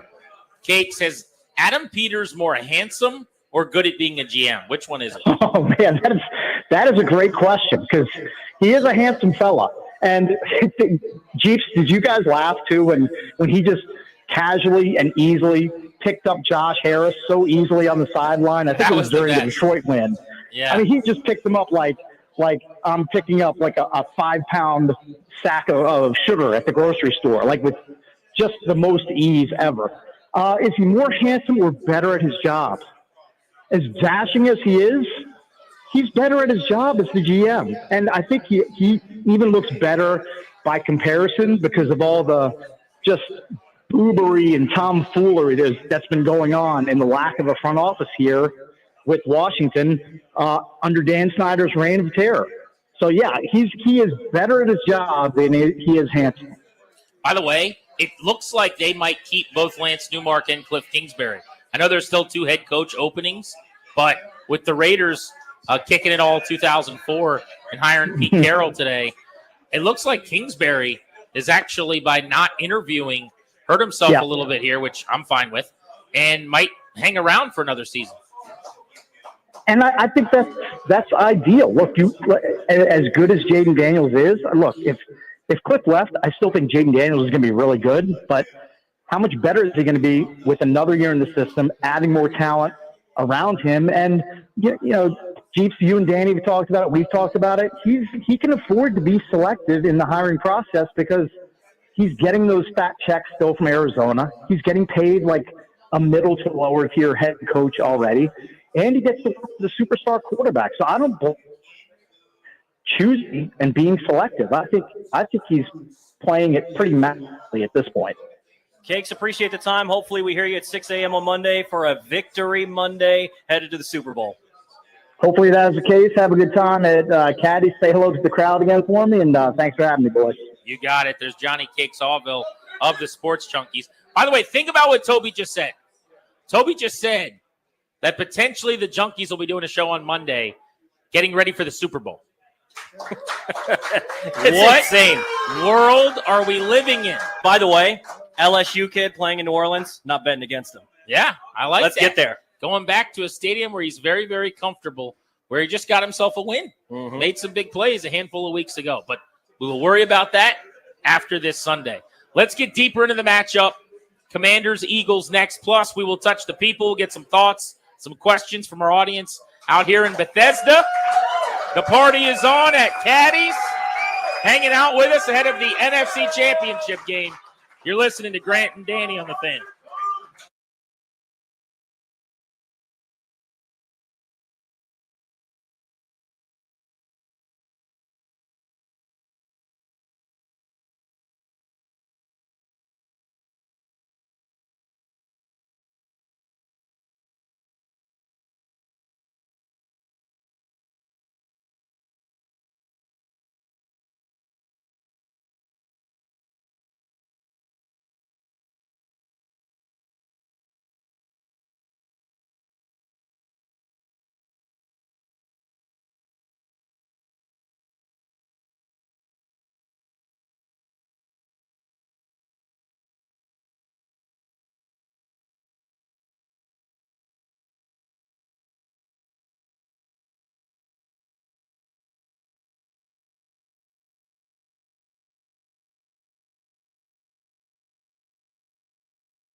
This update is brought to you by Reynolds Empower Home Team, Keller Williams Realty. Commanders and Philadelphia Eagles on Sunday. It's the NFC Championship live play-by-play with the pregame show from Westwood One on the Fan, 2 p.m. Injuries for the Commanders, Deron Payne, Javonte Jean-Baptiste, and Jeff Driscoll all questionable. Eagles quarterback Jalen Hurts is going to wear a knee brace most likely on Sunday, and he says his left knee is progressing. Pete Carroll likely to be the next coach of the Las Vegas Raiders. The Texans are moving on from offensive coordinator Bobby Slowick. Safety Taylor Rapp is out for the Bills, so rookie Cole Bishop starts against the Chiefs. The Nationals have agreed to terms with left-handed pitcher Shimizuki Ogasawara. Want to hear the fastest way to know what your home would sell for? Reach out to Empower Home Team. Simply text your address to 800-763-3000. No phone call. Just text your address to 800-763-3000. That's 800-763-3000. Byron Kerr on the Fan.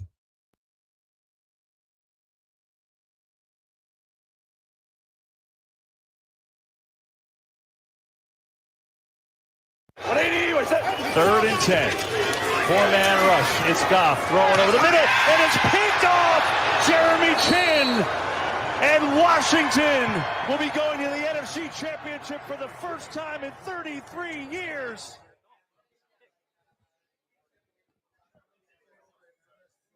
Welcome back to Bethesda, where we're out and about for a Friday field trip. We are at Caddies on Cordell. We will be here until 6:30. Great crowd, fired up for championship football. Put your hands together for yourselves for coming out. This has been very, very cool. We're going to be here until 6:30, as I mentioned. So if you're getting out of the office, if you're in the area, you can come on out. We're giving away prizes, doing some trivia during breaks. We are happy to be talking about the Commanders still playing football at the end of January with the NFC title game taking place this weekend in Philadelphia. I'm hopping on the train tomorrow morning, heading up to Philly. We've got a bit of a rally developing, it sounds like, at Hard Rock Cafe, I believe, in Philly, downtown tomorrow. And then we'll be at the stadium all day long, Lincoln Financial Field. Of course, you can listen to the game right here on the Fan.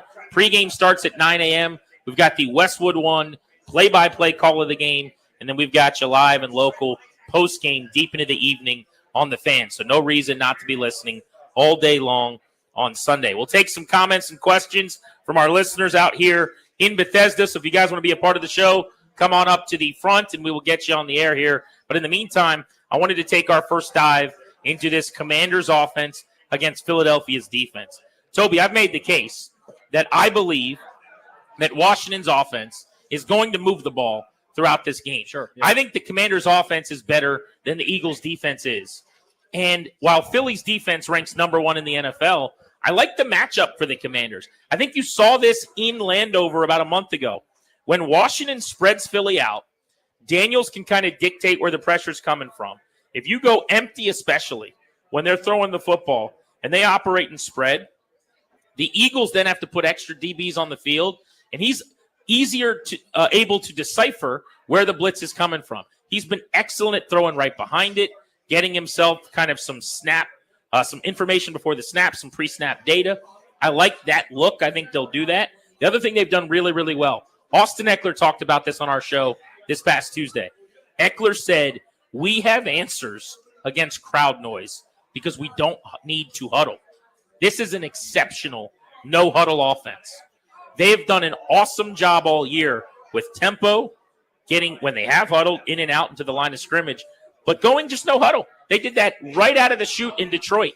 They didn't need to line up after getting any kind of verbiage yelled at them by a quarterback. They just got in formation. Jaden, with some hand signals, told everyone where they needed to go, directed traffic, and they're on to the next. The number one paced team in the league, one of the best teams in the league all year without huddling. That's a great trick for playing on the road in the playoffs. It's also great because I don't know that anyone stops Jalen Carter except for him being tired. And so maybe they don't always have to go with the tempo, like you said, but not huddling, they don't get a chance to sub these guys off the field. So if you go tempo, then slow it down, changing it up, keep those same guys on the field. Maybe you can't stop Jalen Carter. Maybe you can stop a tired Jalen Carter. I think this is the most intriguing matchup, though, obviously, because it's a kind of a strength on a strength. Philly's defense has been good all year. Washington's been an offensive game. When you look at the other side, defensively for Washington, you know what's coming. It's Saquon, it's Saquon, it's Saquon. For Philadelphia, you know what's coming. It's Saquon, it's Saquon, it's Saquon. On this side of the ball, I think it's intriguing because I was talking about this last night a little bit. Familiarity, third time facing. What are you going to get? I think on the other side, on this one, it's intriguing. So Dan Orlovsky pointed this out. I think this is really important. Week 11, Philadelphia blitzed 11% of the time. It was Jaden's worst game at 21% QBR. You compare that to week 16, they blitzed 33% of the time. He had a 96 QBR. Think about the two teams that they played so far in the playoffs. Buccaneers, aggressive, bringing pressure on the quarterback. He did really well. Think about Detroit. Going to play man, be really aggressive, bring pressure. He did really well. Dan Orlovsky tweeted this out too. An average QBR is 50. A perfect QBR is 100. During Washington's 7-game win streak, Jaden Daniels has a 98.5 QBR when blitzed. So when you look at the fact that Jaden has been good against the blitz, when he played Philadelphia and did well, they blitzed a lot. When he struggled, they didn't blitz. I think seeing that and that familiarity, I'm intrigued to see what Philly does. I don't think they're just not going to blitz, but I think they're going to understand now that Jaden is really good against that. So I'm intrigued to see how aggressive they're going to be defensively, or if they kind of sit back in coverage and just live with what happens. I hope he gets blitzed. He has handled it. I mean, the numbers you just gave are wonderful, but you can see it. He's handled it beautifully. If you blitz, he has killed you because he's been very poised in knowing where it came from and how do I beat it. I get the ball out quickly and I throw it where the pressure came from. Because normally there's one less defender in that vicinity. And if it's about communication too. And I give credit to Kingsbury. This is where your coordinator matters. This is where your position coaches have to be on their P's and Q's. But everyone's got to recognize blitz, not just the quarterback, because I need a hot throw. Yep. And they have had that where you just turn around, you run that hook, you get something quick, get the ball out of your quarterback's hands. They've been doing it all year long pretty effectively. One of the questions we asked last week was, who's going to have to be great? The Bucs game, we saw De'Ami Brown break out and come out of nowhere to shine and really help get them a win. Now, I happened to think last week maybe De'Ami could do it again, and he did. I want to get into that in just a moment. Which player do we think could really step up for the Commanders this week? But let's touch the people. We're at Caddies in Bethesda, out and about. Tell us where you are, where you came in from. Hey, I'm Aiden. I'm just from right outside of Bethesda. Well, thanks for coming out, man. We appreciate you. All right. My question is, I've been a fan for only like 4 years, to be honest. So I've been through thick and thin. Not really. But for 4 years. Yeah. For 4 years. You've been through thin, and thick. Last year was bad, so. But one thing I've been through is 3 name changes. Yeah. If we win on Sunday, do you think we even change Commanders? Do you think this is not necessarily permanent, but... So we were talking about this earlier, and I appreciate the question. Yeah. I think that with every single win, it gets harder to change the name. 100%. Now, I happen to be someone who does not really like the name Commanders that much. I'm not an advocate for you have to change it. I'm not screaming about, like Danny does every day, I'm not going to use it or anything like that. I call them whatever they are. When they were the Redskins, that's what I called them. Now I call them the Commanders. I'm not advocating for anything. Do I like the name? No. If I was the commissioner of Washington football, if it was Grant Harris and I was in charge, they would be the Hogs or the Red Hogs or something. We would go back to that next year. That would be what they did forever. To answer your question, though, I think with this run, I think it cements the name Commanders probably as their future name. And a lot of people don't want to hear that, but I think that's what's happening. I just think you are seeing now more Block W stuff, more Commanders gear. Everyone's got a Jaden Daniels jersey. That is, whether people will acknowledge it or not, as good as opt-in. Whether you're opting into the name or not, just by purchasing the merchandise, by being willing to support, endorse. That's what it is. It's a financial endorsement. Ownership will see that. I think it'll be Commanders. 2 things. So I didn't like the black uniforms when they first introduced them because they didn't look like the team I grew up watching. That Hail Mary was in the black uniforms. It's forever iconic now. Think about when you look at this season from Jaden Daniels. It's going to be as a Commander. Regardless of whether they change the name or not, the most iconic rookie season by a quarterback in NFL history is going to be for the Washington Commanders. So they could change it, but a part of the history is always going to be Washington Commanders because of this season. It's very true. I mentioned this, but Washingtonian Magazine did a story on this today, and they were asking me questions about this. But one of the other quotes in the story was from John Keim of ESPN. He said, Jaden Daniels came here as a Washington Commander. If you go on a Super Bowl run with this name, do you really want to start changing it? I think the majority of fans will still say yes. I think the team will tell you when you've got to jump through hurdles and it takes years and money and a lot of work and turmoil that they might just say now, we don't have to anymore. You had to change the name probably before this year. Yeah. Now it would be we want to change the name. So if I had to guess, I would tell you it's already too late. I think they've already done enough in this name now that it's here to stay. I think if they win this weekend and they actually play in a Super Bowl as the Commanders, I think it is over. Yeah. I think this name is not going anywhere. All right, let's keep talking to our listeners at Caddies in Bethesda. Hi, this is Caitlin from Poolsville. Just wanted to comment on how the Eagles fans are very defensive, always, but kind of especially right now. I guess I would be defensive too if, the Super Bowl existed for 50 years before we ever actually won one. Yes, you would probably. That's the Eagles right there. If the mayor thought your team was the Elksises, yeah, that makes it tough too. And just the fact that, it took them 50 years to win one, and they're the only team in the NFC East that has only won one singular Super Bowl, I would be a little defensive as well and insecure, and that's just, how the Eagles fans are. I'm cool, calm, and collected going into this game, just like JD5. I'm not scared. I think we're seeing the Eagles and their fans being scared. I think our team is going in not scared, and I feel like that could be a difference maker. Appreciate you. So I'll say this. That's the second person that said something along those same lines that has me thinking about this. I was just talking to a listener during the break who said, when the Caps went on their run in 18, I'm paraphrasing, but it was excruciating and nerve-wracking, and you're kind of living and dying. When the Nats went on their run similarly, it was a feeling of they had to win, right? Like if they didn't win, it would be gut-wrenching and heartbreaking. This is not either of those two things. This is such a house money, unexpected, what in the hell are we doing here kind of run, where it's just super enjoyable. Like, I don't know about you guys, but they're playing the Lions. I'm putting my feet up going, if they win, awesome. And if they don't, that was a great year. And then lo and behold, they go out and they're the game of the year. And there wasn't a single moment during that game when they were down early, when the Lions have the ball marching to go up 2 scores. There's not a single moment where I'm going, I'm devastated, like I would have been if the Caps are down a couple goals in a Game 7. This is such a gift of a season. It feels like a win-win, and I think that's why they're so dangerous. Yeah, I think when you think back to the Cup run, the World Series run, there was a moment when it started to feel real, like it could happen. You think about the Kuzi goal, right? You think about the Game 5 against the Dodgers when they finally were able to overcome it. Howie Kendrick with the grand slam.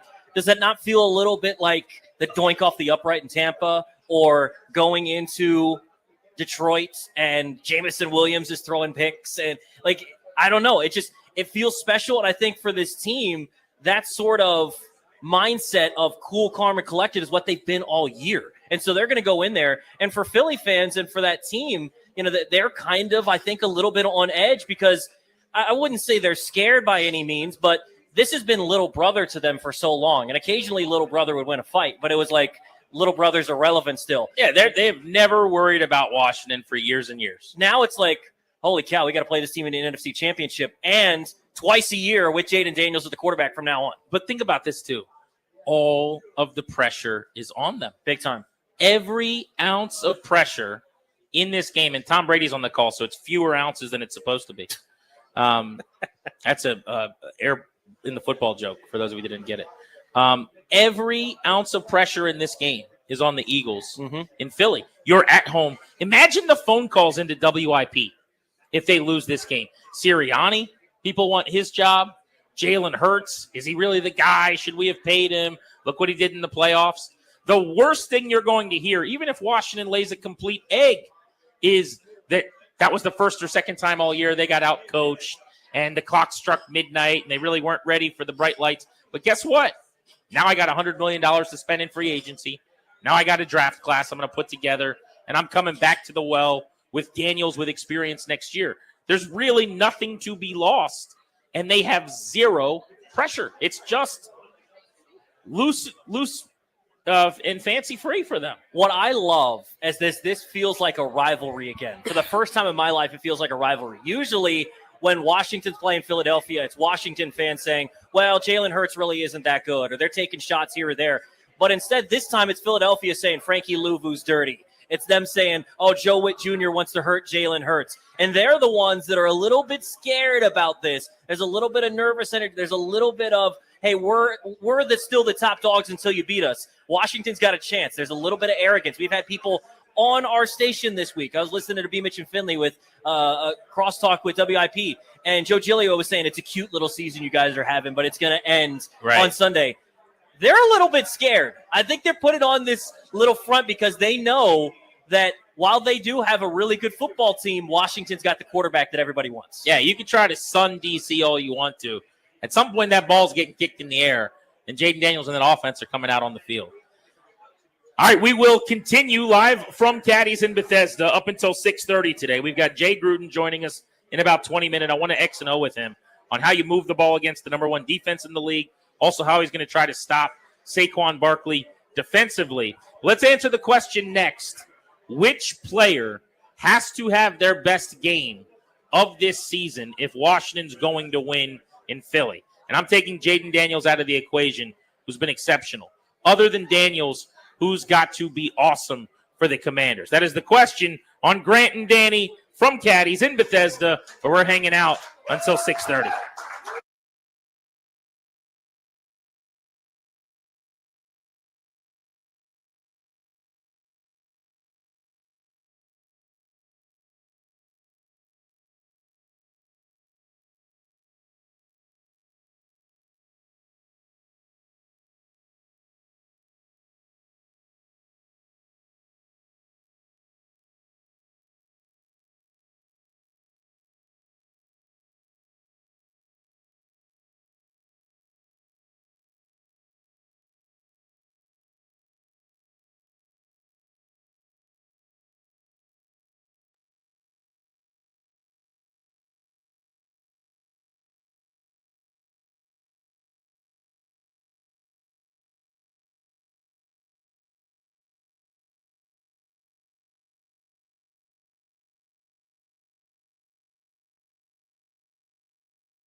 Yeah, it's a good question. I think the game flow and things like that will have impact on it. So where the game is once you get into later moments of the game. But you go in and you do the things that you do, you know, and we'll see how the game plays out. But he's done a good job of kind of, you know, going forward on fourth down, and they've been really successful. So that'll be a key to the game on both ends. That's Nick Sirianni, the head coach of the Eagles, who are preparing to host the Washington Commanders in the NFC Championship game. Grant and Danny on the fan. Danny is out today. You knew with a huge game that was possible, unfortunately. But Danny will be back in short order. MGM National Harbor listener lines are open at 800-636-1067. We'll hit the phones in just a moment. Jay Gruden's also joining us in the 5 o'clock hour to help us scout the Eagles a little bit. The show's brought to you by the law firm Kondorian Murad. They're going to update your last will and testament for you if need be. They'll set up a revocable trust for you and your family. Schedule a free consultation with their estate planning attorneys today. Visit kmlawyers.com and be sure to tell them we sent you. That way you can get a discount. kmlawyers.com. Alongside Toby Altizer, I'm Grant Paulson. We are live at Caddies in Bethesda. We're going to be here until 6:30, so feel free to come on by, join the party. You better rock some burgundy and gold, or you might stick out like a sore thumb, I will say. This is an awesome crowd. Yeah. Awesome crowd. People have been fired up all day long. It goes all the way to the front door, by the way. Long a bar, and everybody is ready for the NFC Championship game. So I'll ask you the question first. I'll give you my answers next.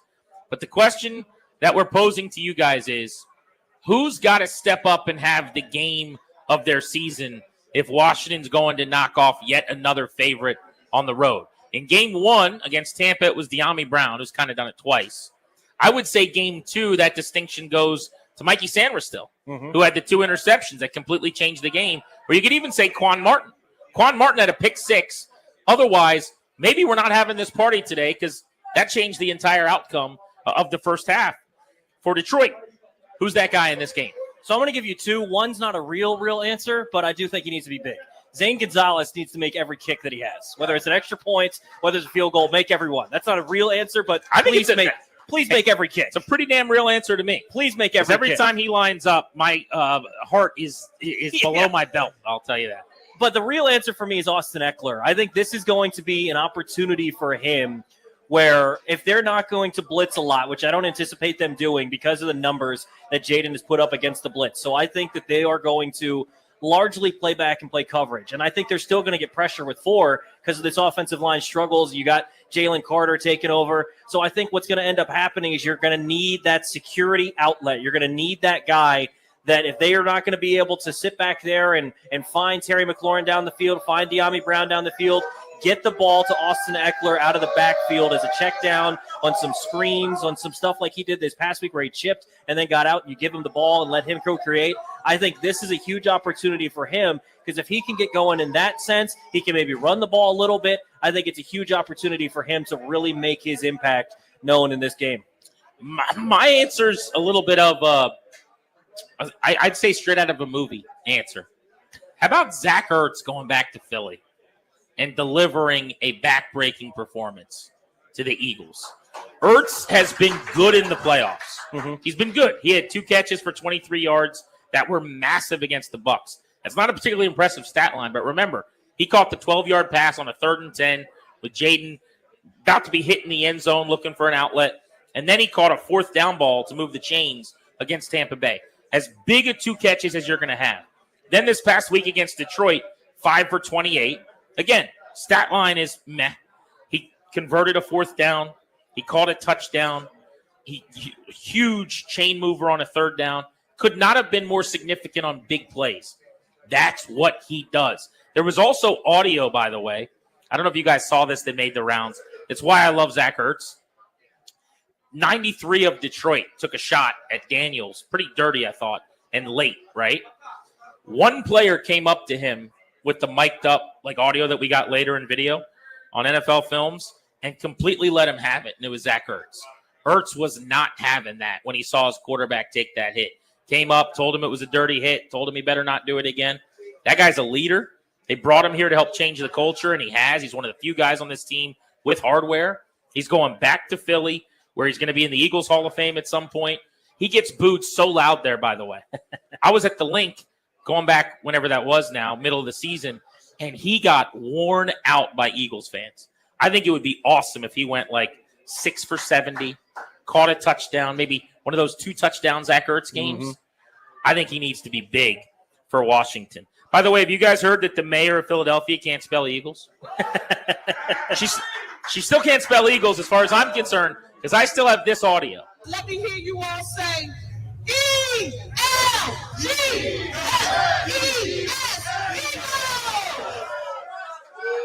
You guys know who the Commanders are playing on Sunday, right? The Elgses. E-L-G-S-E-S. Elgses. Who's the worst team in the division? E-L-G-S-E-S. Elgses. I wouldn't want to have to play the Eagles this weekend. They're scary. But the Elgses, I'm not as worried about them. I don't even know who the Elgses' quarterback is. No idea. Unbelievable. Jay Gruden joins us next hour. We're live at Caddies in Bethesda. Grant and Danny on the fan ahead of the Commanders and the Elgses in the NFC Championship game.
The countdown to kickoff, you can hear the live play-by-play here on Sunday between the Commanders and the Eagles right here on the Fan. Westwood One coverage begins at 2 p.m. Philadelphia versus Washington. Deron Payne, Javante Jean-Baptiste, and Jeff Driscoll are listed as questionable for the Commanders. Safety Jeremy Chin. The focus is on Saquon Barkley. It starts with number 26, so we got to be able to stop the run, stop him primarily. But like you said, we played these guys 3 times, so we know this team very well. We know their offense very well. We're looking forward to it.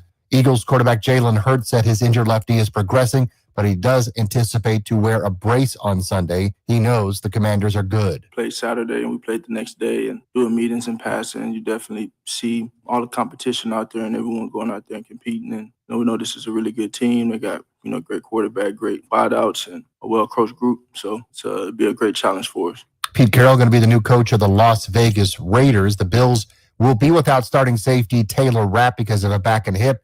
Rookie Cole Bishop gets the call against the Chiefs. The Texans are moving on from their OC, Bobby Slowick. Nationals have agreed to terms with left-handed pitcher Shinosuke Ogasawa and designated for assignment lefty Joe LaSorsa. Scotty Scheffler has committed to play at the AT&T Pebble Beach Pro-Am next week, his first competition in about 6 weeks while recovering from that right hand injury. Caps back on the airwaves tomorrow night, 9:45 against the Canucks after a 3-0 win over Seattle. I'm Byron Kirk on The Fan.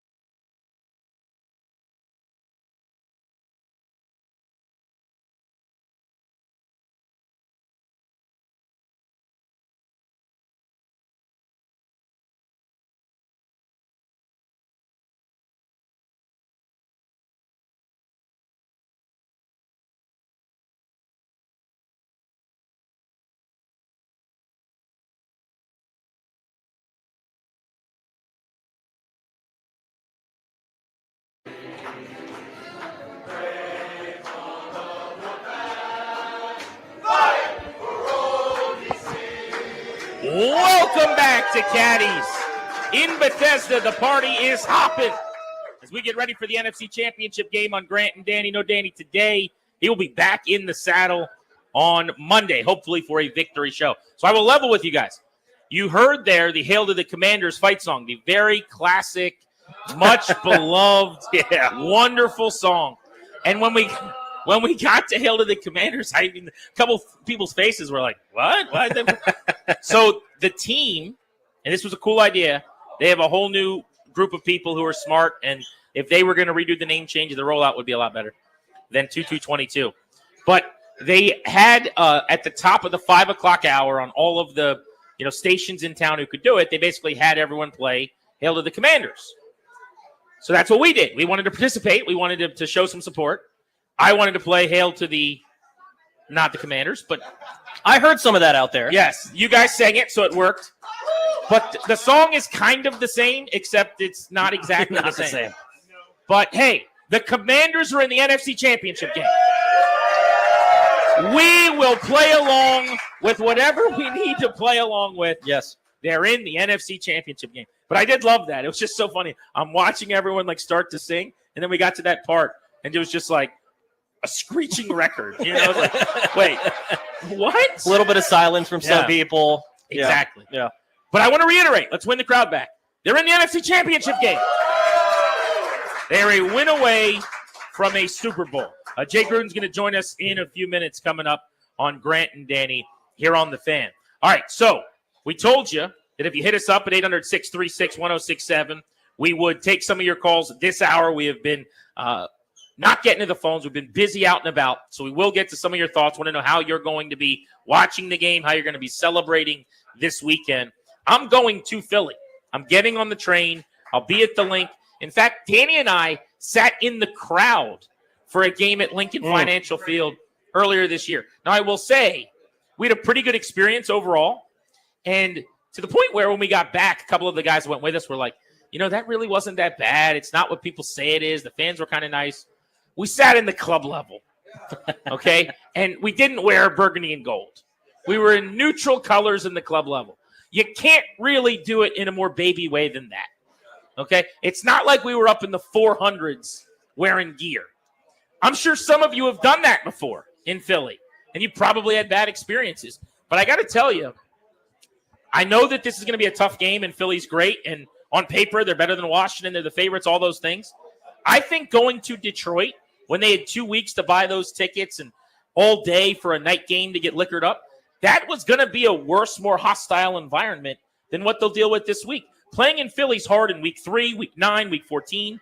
It'll definitely be difficult in the NFC Championship game. But I've made the point all week, I think that they've already done like the hardest road game environment that they're going to have to, just because this isn't indoors. Yeah, maybe I'm a little bit crazy, but on my bucket list is to go to the link wearing burgundy and gold and sit in the stands and see what happens, to watch hopefully a Washington win. Hasn't happened yet. I would love for that to happen on Sunday. It's not going to happen this Sunday, unfortunately. But I think you're right. Like they have faced difficult environments all season long. They've been to the link before. Last week they're in Detroit in a dome with a rabid fan base that, is just absolutely insane as well and going nuts because they're kind of experienced a little bit what we are. So they have some of that pent up energy too, and they handled it just fine. So I don't think that there's going to be a huge impact of them going to Philadelphia. They've done a good job, to your point earlier, talking about what they do with some of the no-huddle and the signals and the way that they run their offense. They've been able to get around all of the crowd noise and stuff relatively well. I think, it's funny when you look at the couple of playoff games, there's been some mistakes by Detroit. You think back to Tampa and they had the miscommunication.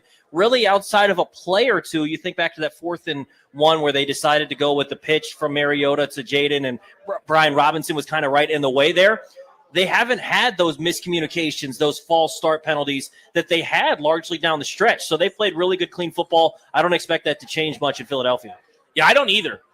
It's funny, all year long, every time they did something they hadn't done yet, that was supposed to be the thing that was going to slow Daniels down. So whether it was like the coldest weather he's played in, or he hasn't played a team twice, or all these little things. And I've seen this week this idea that you're seeing a team for the 3rd time. And so there's not going to be anything that Philly hasn't seen, and that's why they're going to have the answer key on Washington. But if you look at it, the teams that they played twice, so they played the Cowboys. They actually did really struggle offensively against Dallas the 2nd time. That was that Week 18 game. That one's so weird. I don't even know what to make of that game. I still don't either. I think that they were looking ahead to the playoffs. They clearly were because, that was Jaden. It was a really bad half from Jaden. He didn't look the same. Like that team just didn't look locked in. It looked like they had taken some time off of practice or something that week. So I almost dismissed that game a little bit. I kind of do too, but I bring that up to say that was the only time when he's played a team a 2nd time where he's struggled immensely. Like the 2nd game against the Giants, he was better than his 1st game. It was a 2-touchdown, no interception game where he ran for 40-plus yards. He was 15 of 22, pretty efficient. The 2nd game against the Eagles was the only time all season where he threw for 5 touchdowns. Now, I will give the Eagles this credit, and Vic Fangio, their defensive coordinator, is one of the sharper defensive minds in the National Football League. They are the only team that has been able to fool Jaden Daniels as often as they have. If you go back to the 1st game, and I rewatched it a couple times this week, they had multiple occasions where he threw the ball in the middle of the field, and defenders were in the vicinity that he did not know were going to be there. In fact, one of them resulted in a late interception where he just didn't see his sinking linebacker. It's amazing to say this because he's a rookie. But that has not happened all year. No. It just doesn't happen. That should be a weekly occurrence twice. Like, that's what being a rookie is in this league. It happened in that 1st game. And then in the 2nd game against Philly, they picked him off 2 times. One was overthrown on a kind of a crosser deep, like a dig route to Luke McCaffrey in the middle of the field. And the other was another time where they kind of fooled him a little bit. We've seen it maybe a total of 7 or 8 throws all year, which is, again, unfathomably impressive. But I'd say 3 to 4 of them, something like that, maybe 5 of them, have been against Philadelphia. So they do have something. And I think if you're Kingsbury, you've got to know that and make your adjustment. Hey, Jaden, if you get spooked, if we see the thing that they tricked us with, live to fight another down, man. Austin Eckler, let's check it down. There is no pride needed to push the ball down the field. Don't go broke. Take a profit. 2 yards, 3 yards. Stay ahead of the chains. We got 4 downs to play with, buddy. We go for 4th downs here. 1st and 10 turns into 2nd and 8. 2nd and 8 turns into 3rd and 7. 3rd and 7 turns into 4th and 4. I'm in plus territory. I'm going for it. I got 4 downs. Used to be you have to average 3.4 a play. Well, now I need to average 2 point whatever. You know what I'm saying? Like 2.6 a play. So if that's the mindset in plus territory, I think it changes the game a little bit for Daniels. Yeah, I think when you look back at that first matchup, if you just watch it, it looked like Jaden was confused. Some of it's the rib injury, but to me, when we talked about the rib injury a lot, that more so had to do with inaccuracy of the football, not decision-making, right? Like, and at points he was inaccurate with the rib injury, but when you look back at that game, to me, it was more so he was seeing a Vic Fangio defense for the first time, and he was a little bit confused with what he was looking at. The second time around, sails a throw, makes a bad decision. I think he was a little more comfortable, but we also talked about earlier how in the second matchup, Philadelphia blitzed 3 times as much as they did in the first matchup, and Jaden has been spectacular against the blitz. I wouldn't expect them to be as aggressive defensively bringing that blitz. So I think with Jaden, you just got to understand that take what you've got. Like you said, don't go broke taking a profit. Just find ways to check it down, and I think he's going to be all right. I mean, he looked so much better in that second matchup against Philadelphia, and I think with the VR stuff and seeing them now for a third time, they're going to have some wrinkles in there, but I don't think you're going to get the Jaden that looked really, really confused in their first matchup. You got to remember, too, the rib injury, it's a Thursday night, it's a short week, all that stuff. They didn't even really get to practice because it's a Thursday night. So some of that stuff getting in there first time facing Vic Fangio, I think a third time, I think he's going to be all right. But you're right. They've been one of the few teams with the way that they mix up their coverages in the back end and disguise that they've actually been able to get the better of them. Toby in for Danny. Grant and Danny on the fan from Caddies in Bethesda. I got some tweets coming in at Grant H. Paulson. Toby's at Toby _ Altizer. I'm going to read a couple of them react here. Mo says, you're absolutely correct. There is nothing, and I repeat, nothing that Philadelphia can do to simulate for the Commanders what they experienced in Detroit. There's nothing worse or louder than playing in a dome. I think that going on the road and playing indoors, it's almost like what Jaden Daniels does with the VR that you were just referencing, where he watches the game at 2 speed. Yeah, he makes his reads at 2 speed so that when he's playing the game, it's slower. Well, and I think when you're in a dome, it's so loud and so awful that no matter how crazy the environment is the next week, if you're outside, it can't possibly be as loud. You just can't convince me that it's going to be a tougher place to play than Detroit was. I think he's on that. Well, and I think, too, they would never admit this because they would love to be playing at Northwest Stadium. But I think Dan Quinn kind of subtly likes the fact that they're going on the road for this. Anybody, anywhere, anytime is what their motto is, right? Well, think about his post-game in the locker room. Every week he goes, we're taking our show back on the road. Like, yeah, it's a rallying cry. I think he loves that. I think it gets the guys up. And, again, I don't think it's something where you go to the link and suddenly it's going to be too much. They've faced everything. They're ready to go. And you also, I think, we talked about this earlier with EB. When early in the season, when you're talking about Bobby Wagner getting brought in, Austin Eckler getting brought in, Zach Ertz getting brought in, those sorts of guys, you're thinking, okay, cool. Even a Nick Allegretti, right? A veteran, you think, okay, cool, they're going to help teach the young guys. Now, those guys have actually been in these spots before. Totally. Zach Ertz has won a Super Bowl. Bobby Wagner's won a Super Bowl. Allegretti's won a Super Bowl. So those guys aren't going to be intimidated. And when your quarterback also isn't intimidated, then the whole team is going to be ready to roll. By the way, they're 7-3 on the road this year, not just 2-0 in the playoffs now. So this was Eckler on our show on Tuesday. Listen to what he said about how much they run no-huddle and how helpful that is in being conducive to having success when it's very loud. Yeah, there's some perks into our offense that are kind of built in for going into loud environments. And, from day one, we were a no-huddle offense. So guess what? I don't even have to talk to anybody out there on the field, and we can already run our offense. Say with Jade, you can call the plays.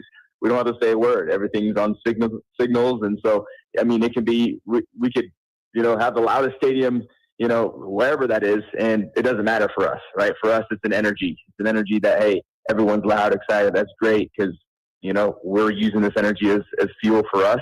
But for us, we can get lined up and operate at the same pace because we don't have to get in a huddle and talk to each other like some of these teams do. So for us, it really doesn't matter. I think it's fun because, hey, everyone's going crazy. It's loud. It's like I said, an energy that we can feed into. And I think our team does pretty well in that environment.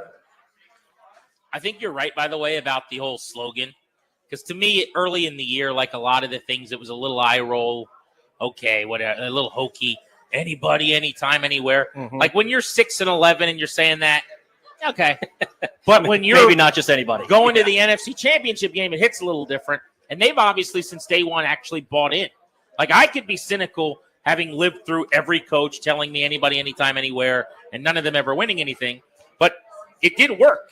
And to your point, when you talk about that all year long, and then you've got to go to Tampa, so what? And then you've got to go to Detroit. This is how we like it. Now you've got to go to Philly. Wouldn't have it any other way. So when you think back, this is going way back, but this kind of goes off of what Eckler's talking about. Remember before the Week 3 matchup in Cincinnati, Cam Taylor-Britt called this offense a college offense. I think everybody viewed that as a slight, and I understand why.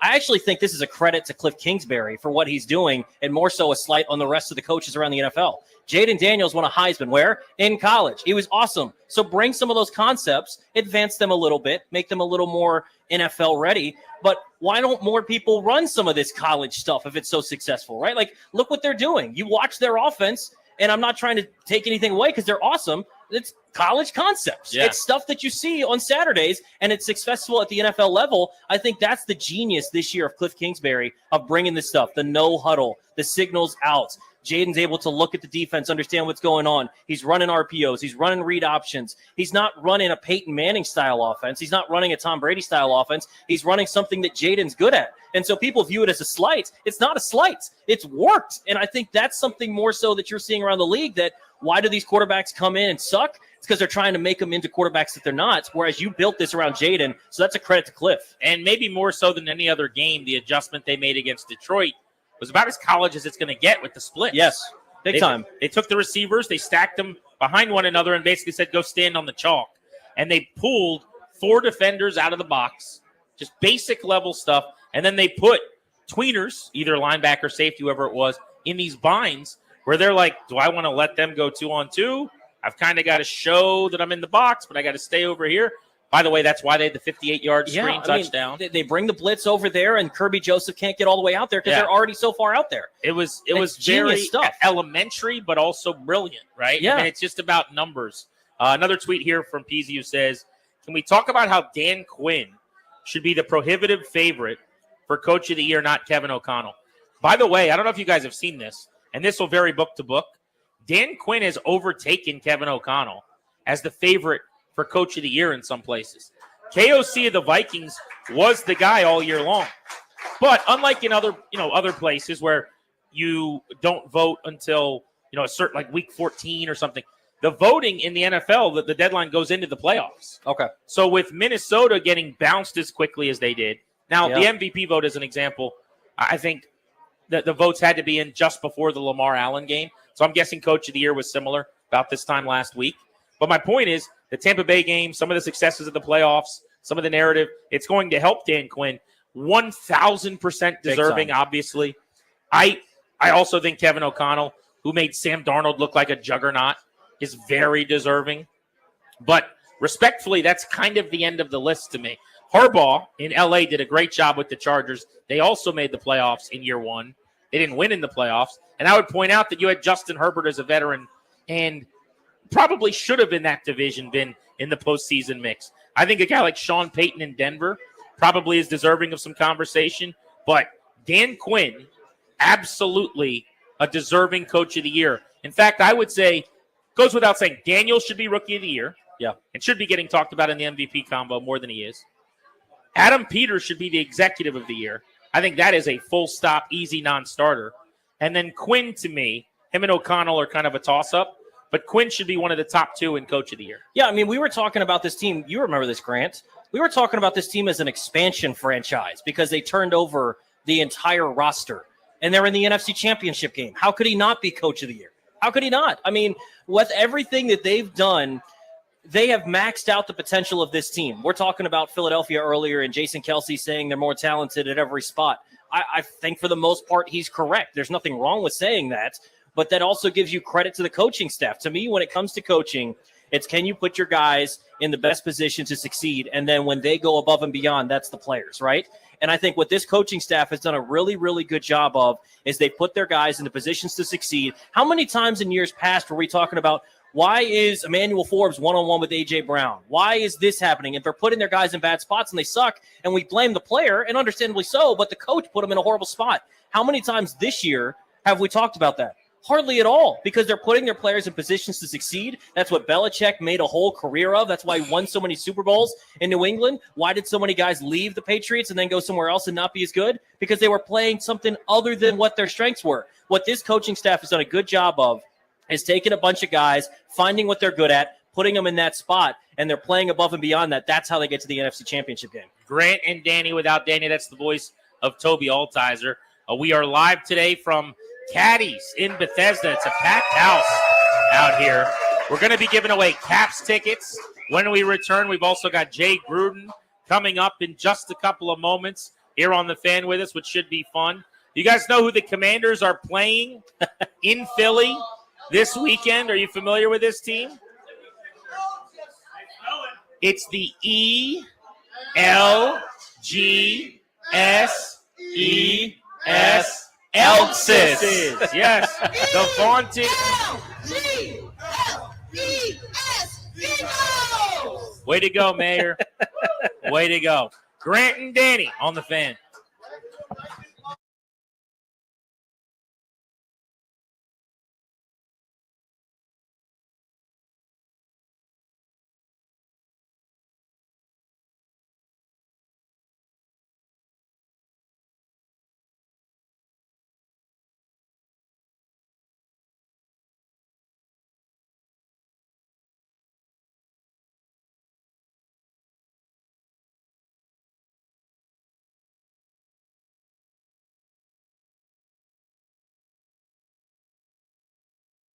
Guys, it's GP. What's going on? You know, I'm back on the weight loss grind. Just had a weigh-in today with my friends out at Copair. That's the old EMP 180 with a new name.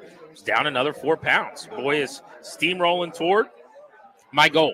Down about 20 pounds since I started on their program. Every program is catered specifically to what you're looking to do. 58% of their new participants on the Copair program don't bother with weight loss injections, but I wanted those. I wanted to tamp down my hunger and some of my urges, and so I'm taking the injections in addition to the coaching that I'm getting individually, the weigh-ins I'm doing every week. That way I can learn what I need to and make the lifestyle adjustments I need to keep the weight off, even after I get off of some of the injections. You got to call them at 855-888-0180, like I did, and tell them you want to make a lifestyle change. 855-888-0180. If you made those New Year's resolutions like me to lose some weight in 2025, get started now. CopairHealth.com.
This update brought to you by Prince George's Community College. Commanders and Eagles on Sunday in the NFC Championship game. Cornerback Mikey Sainristil, game plan. To have really good receivers, to have a good quarterback, good running back who could catch the ball at the backfield.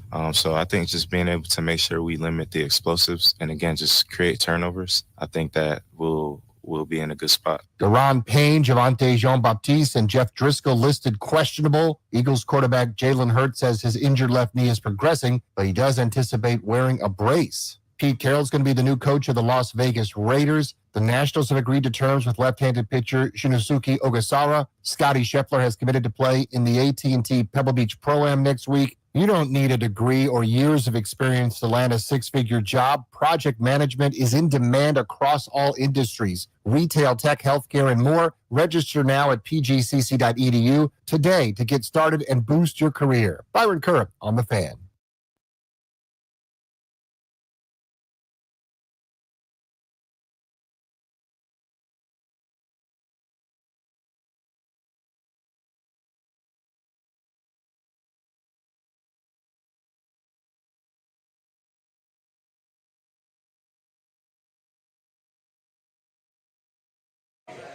As promised, we got a pair of Caps tickets to give away. Caller number 10, 800-636-1067. You're going to a Caps game Saturday, February 1 against Winnipeg. For tickets and the complete Caps schedule, go to thefandc.com. Last night, the Caps got another win. Obi got another goal. They're the best team in hockey. It has been a lot of fun to watch the Caps, and you're going to do it in person in the good seats. Welcome back to Grant and Danny. Toby is in for Danny. We are in Bethesda. We are at Caddies on Cordell downtown, and we are enjoying ourselves ahead of the NFC Championship game. And we go to the phones now to welcome on our buddy Jay Gruden, former head coach here in D.C. Jay, it's just electric. People are giddy. I cannot believe this is happening this season in year one of this operation.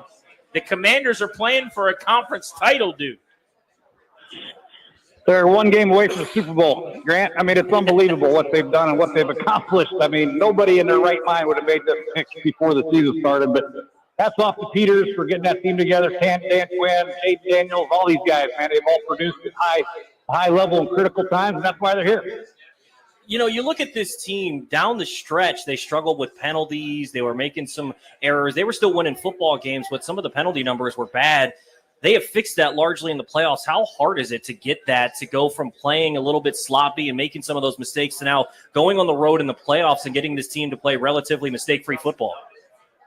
Oh, it's difficult, but it's just the coaches preaching fundamentals and making sure they do the right thing on the field. It's easier said than done, but they are really doing the right things when it comes to the penalties and the turnovers. That's the main reason why they're still playing. Penalties and turnovers. They don't have any negative plays on offense. Defensively, they're making the opposing offense earn every blade of grass. Yeah, to this point in the playoffs, Jaden Daniels has more wins, if you want to count wins as a stat, than he has negative plays. Anything in the backfield, turnovers, to your point, it's just outrageous how he's performed. Let's talk Eagles for a second. If you had to slow down Jalen Carter and you had to do it without Sam Cosmi, what would be your plan? Draw something up for us to try to keep him from wrecking the game. Well, I think, in pass protection, you got to get Tyler to slide to him at all costs. So we get four hands on him for sure. You want to change the protections up, whether it's quick game or moving the pocket for the quarterback, getting him outside, making Jalen Carter run sideline to sideline, get him worn out. I think Cliff Kingsbury will do a great job using no-huddle to make these guys run and get them tired. I think that's the most important thing. And then come crunch time, just make sure you're doubling them and take care of them. He'll be all right. Scott will be fine, and Tyler Biadasz will slide over and take care of him in the pass game. And then Cliff will do a good job with the quick game and changing up the protection point. You saw them kind of spread the receivers out some in that Detroit game. They were able to get some effectiveness in the run game, also worked for that Terry screen that he takes to the house. You think that's going to be something that's a part of the game plan, and do you think adding that in is going to help them maybe get the run game going against Philadelphia as well? Well, they always have the pass option off a lot of their runs, so if there's an extra body in the box, Jalen always has the ability to either pull it and run it or dump it out there for the screen to Terry or OZ or whoever it might be, Crowder, whoever it might be. So, yeah, they always have an answer for the defenses if they load up the box. They're going to flip it out there and get the numbers back in their favor. They've done a really good job of that. Jaden's decision making has been outstanding all year, whether to give it, keep it, or throw it. He's just been damn near perfect at it. How much credit do you think should go to the technology he's using, where he's on the VR headset and he kind of suggests that he plays the game out before it happens, and he goes through all his reads at like double speed, and he says that's where his confidence and his knowledge comes from. They're able to input everything all the way down to where the clocks are at in the stadium, and Cliff Kingsbury by Wednesday gets him the information he needs so that they will allow the coverages to match up with the plays that they want to quiz him on, how he gets out of it. Like, A, what do you make of that? And B, shouldn't every team be doing that with their quarterbacks at this point? I think it's incredible. Any rep is a good rep to me. And the more times you call the play and huddle and rep the play, whether it's in your mind or out on the practice field, you're going to benefit from it. And I wish I would have had that when I was coach. We're too stupid to use technology like that. Would be advantageous for us. But, yeah, I think when you have a young quarterback, the more reps you can give them, the better. I don't care if it's via the technology or practice or walkthrough.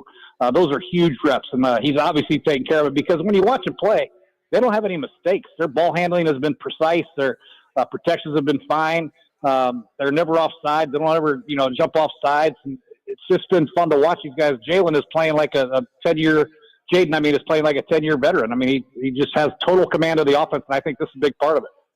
Why didn't they use more tech? Was that to suggest it wasn't big organizationally, or you weren't a big fan of it, or was that – it's been a huge emphasis of this ownership group, I will say that. Mitch Rales, Josh Harris, these guys are all in on the data, technology. Obviously, that wasn't always the case here. Yeah, no, I don't know what was available back then. I didn't do my due diligence as far as that research and how productive that could be, how much that could benefit our quarterbacks. We did have them a long time in the building, though, come Monday, Tuesday, Wednesday, Thursday, Friday. So it's not like they were not given the opportunity to get better with their mental approach. So this is just another added weapon for the quarterbacks to use if they want to use it. You look at Vic Fangio and his defense. He's one of the few, we were talking about this a little bit earlier, that's kind of confused Jaden, been able to get the better of him a couple of times. What makes it so difficult to go against the Vic Fangio defense? And then you look at the first matchup versus the second matchup, where I thought Jaden didn't look as comfortable in the first matchup. Some of that's the rib injury. Some of that's facing, that Fangio defense for the first time. And then the second time, he was much better. But their blitz rate also went up 3 times as much. How much do you expect them to be aggressive and try to force the issue? And what makes facing that defense so difficult?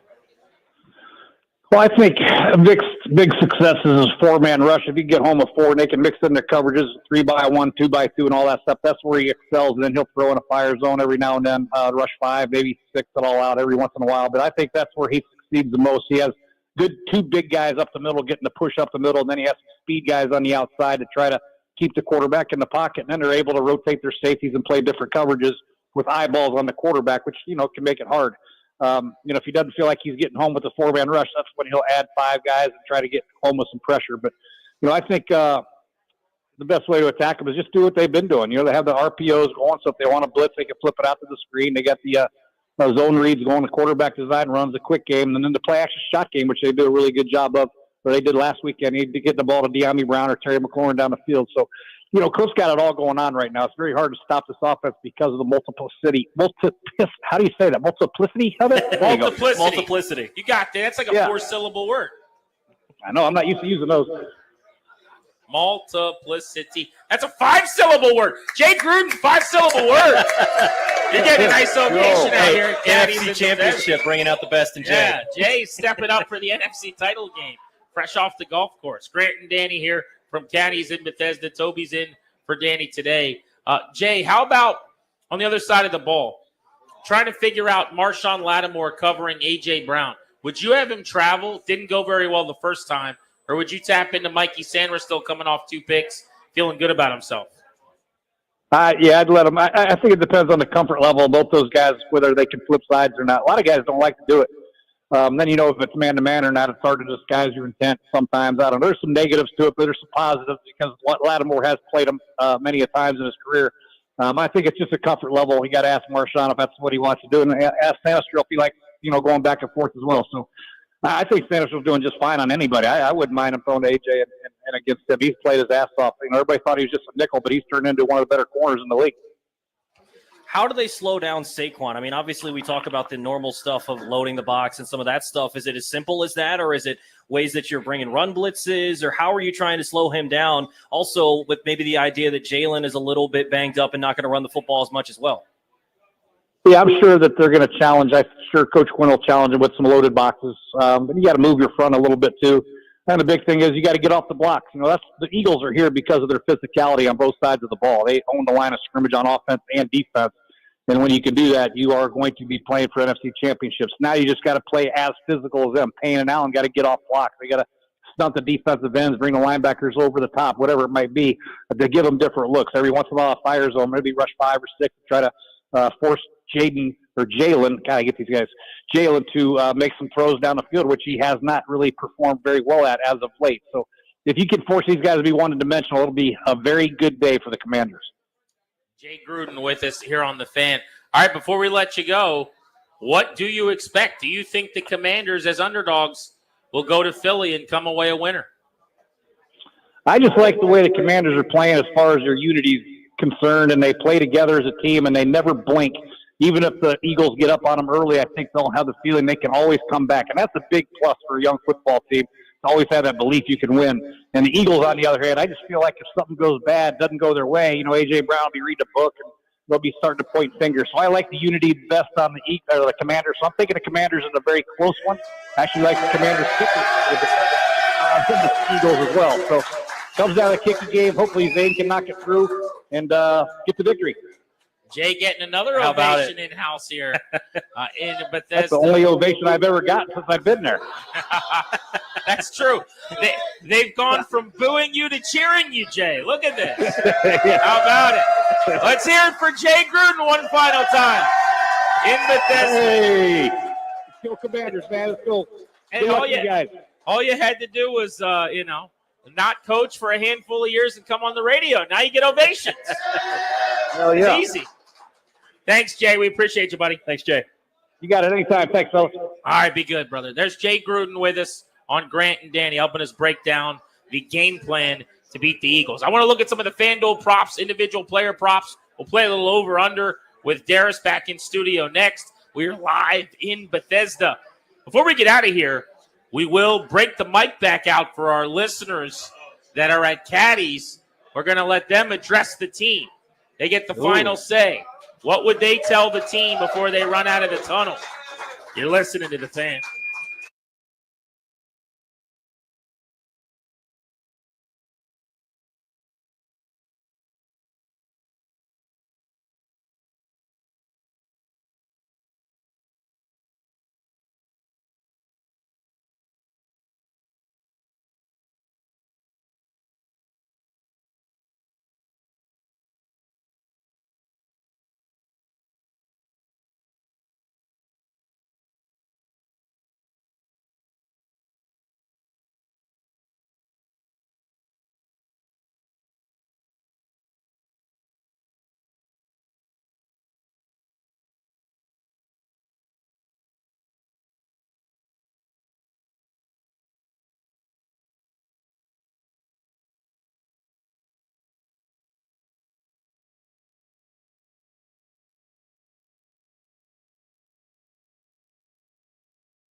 Back live in Bethesda at Caddies.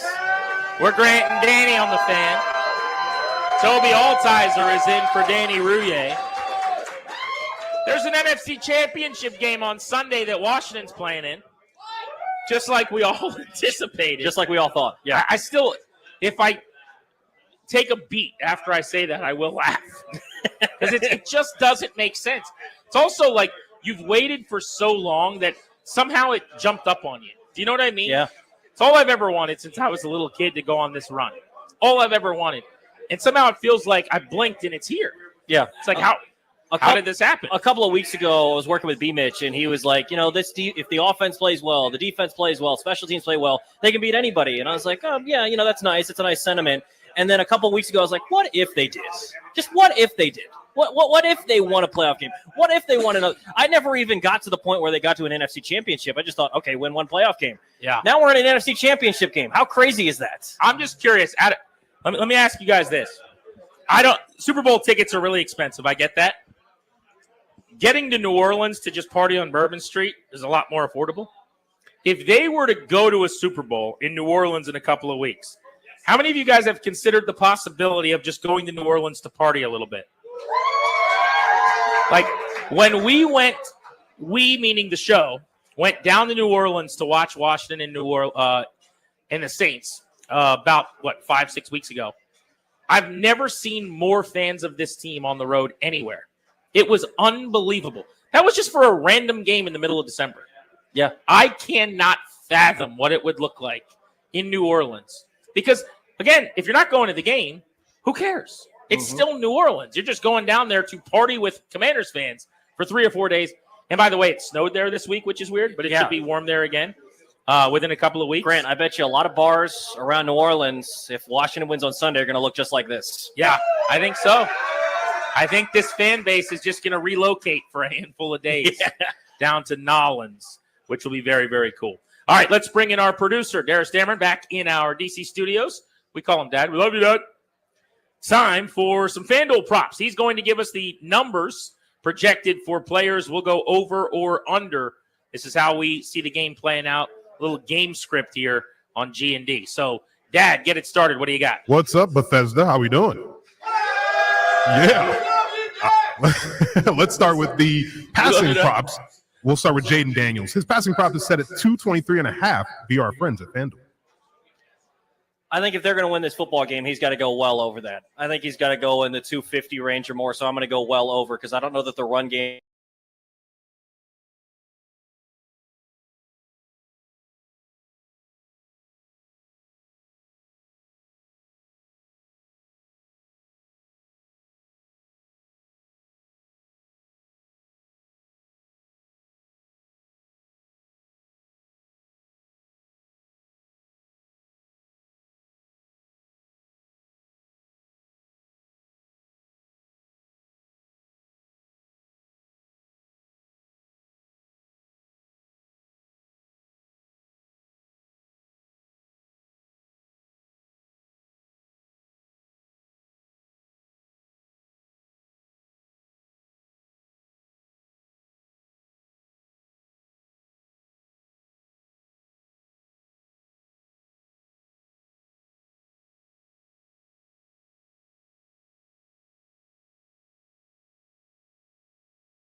Insane. That's insane. And by the way, I might still go over, but that's a ridiculous total. I'm curious, Grant, what would you – because I'm going to go over this. Are you going to go over? That's a lot of yards. I'm curious what you would have to put the number at to say you would not go over. Yeah. I am going to go over 125.5 for the record. Yeah. But not by much, man. I mean, that is, and like, it's a lot when you see anything that starts with a 1. Like, 100 yards for a running back is as big as you normally would see. So I'll go over, but barely. I think anything above like 129, I would go under. I think you would have to get up to 140 before I would go under. Seriously. Really? I think he goes for $150 or more. I think it gets close if you go to 140. Here's the problem for the Eagles, not for the team that I care about. But for the Elkses, here's the issue for the Elkses, is that Saquon Barkley is going to be able to be keyed in on if Hurts is not mobile enough to present a running threat. People forget, Jalen Hurts ran for a 40-yard touchdown early in the playoff game this past week. He is a threat with his feet. Not if he's not healthy, not if the knee is compromised, not if he looks like he did at the end of that game. He's going to be wearing a brace. Probably going to, I don't know what kind of shots they're giving him or how they're going to make this work. But if I don't have to worry about him and I can just dedicate all my attention on running downs to Barkley, I still think you go over. It's going to be hard for him I to still get think going. it goes over. I still think so. I think even if it's something like we talked about earlier with EB, where maybe they hold him in check. When you think about this, the 2 games they played this year, realistically, out of 8 quarters, they probably played him well, 6 of them, right? But those 2 quarters, he's gone for 200, plus yards just in those 2 quarters. So I think he's going to break off a run or 2. Hopefully it's not more than that, but I do think he goes over that number pretty easily. They have Brian Robinson's rushing prop set at 37.5. Whoa. Right, let's move quick here so we can get through a few more. I will say over because it's low. I think he'll be in the low 50s, upper 40s. I don't think he's going to have a big game. I'll say like 13 or 14 carries for 42 yards. Yeah, he went for 77 in the last game, but I think that was kind of an anomaly. I think he goes over this number, but I don't think it's by a whole lot. Jaden Daniels' rushing prop is set at 54.5. Over. Yeah, over. Over for Jaden Daniels. Easy over. I think he goes for 80+. Yeah, rushing yards for him, 51, 36, 27 recently. But we've seen him go for 127, 81 in the last 5 games. He is their best weapon on the ground. He's going to be carrying the mail here. 10, 12 carries, 7, 8 yards per carry. I think he goes for 75. On to the receiving props. Terry McLaurin, number 1 in your heart, number 1 in my heart. 63.5 receiving yards. I'll go over. I think he's going to have to be big in this one. I don't know that he's going over by a whole lot, but 65 yards sounds about right for him. Terry McLaurin, I will say over.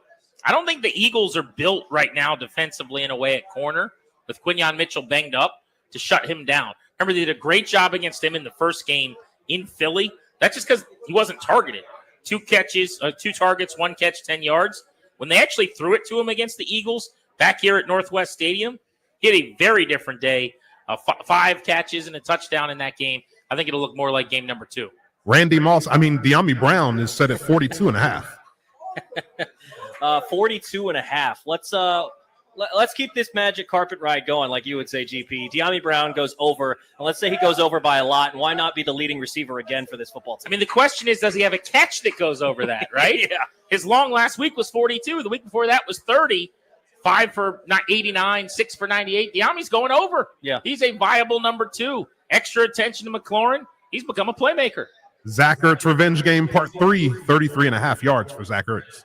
I think that seems about right, GP. I think 33.5 sounds about right. I'll go slightly under. I think he catches 2 or 3 balls, but right around that 30-yard mark, I'll go under. I called my shot earlier. I think Ertz has a huge game. I think he goes well over. I could see him doubling this up. I think it's a 6-7 catch game for Zach Ertz, and he scores a touchdown for the Commander. So there you go, some over-under props from FanDuel, because I'm a FanDuel guy. Thanks to Dad back in studio. All right, we're taking you up to 6:30. We're at Caddies in Bethesda. There's a little bit of room in here. If you want to squeeze in, come on by and hang out with us until 6:30. But next, our final predictions before we get out of here. Who's going to be the MVP? What's the final score going to be? And we're going to take the temperature of our audience out here at Caddies. How confident are they? You're listening to Grant and Danny ahead of a championship Sunday on the Fan.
This update is brought to you by Paul Henry's Window Installation, your clear home improvement choice. Commanders versus Eagles Sunday. The injury report is out. Daron Payne, Javonte Jean-Baptiste, and Jeff Driscoll all listed questionable. Eagles quarterback Jalen Hurts said his injured left knee is progressing, but he does anticipate wearing a brace on Sunday. He says he's glad the game is at home. I think the defense feeds off of it. I think the team feeds off of it. Everybody feeds off of one another. And that's something that we'll need this week. Going into a challenge, a big challenge in front of us. It's going to take the whole stadium, the whole city, everybody being on the same page to come bring this thing home. So just want to take it a day at a time. And obviously everyone will be ready for that moment come game time. Pregame 2 p.m., play-by-play at 3, live play-by-play on Westwood One coverage on The Fan Sunday. Pete Carroll's going to be the Las Vegas Raiders' new head coach. The Buffalo Bills will be without starting safety Taylor Rapp because of a back injury. Cole Bishop, the rookie, gets the start against the Chiefs. The Chiefs have no injuries to report. Scotty Scheffler has committed to play in the AT&T Pebble Beach Pro-Am next week, his first competition in about 6 weeks. The Nationals agreed to terms with left-handed pitcher Shinosuke Ogasawara on a 2-year contract and designated lefty Joe LaSorsa for assignment. The Wizards and the Suns, 9 p.m. Saturday. Capitals and Canucks, 9:45 Saturday on The Fan.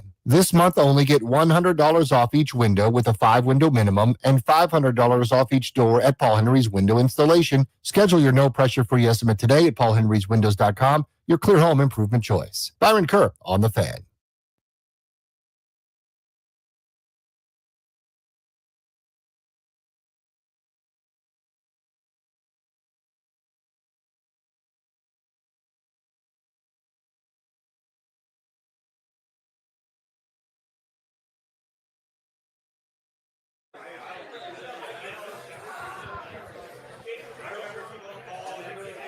Back live, one final segment from Caddies in Bethesda for our Friday coverage on Grant and Danny ahead of Championship Sunday.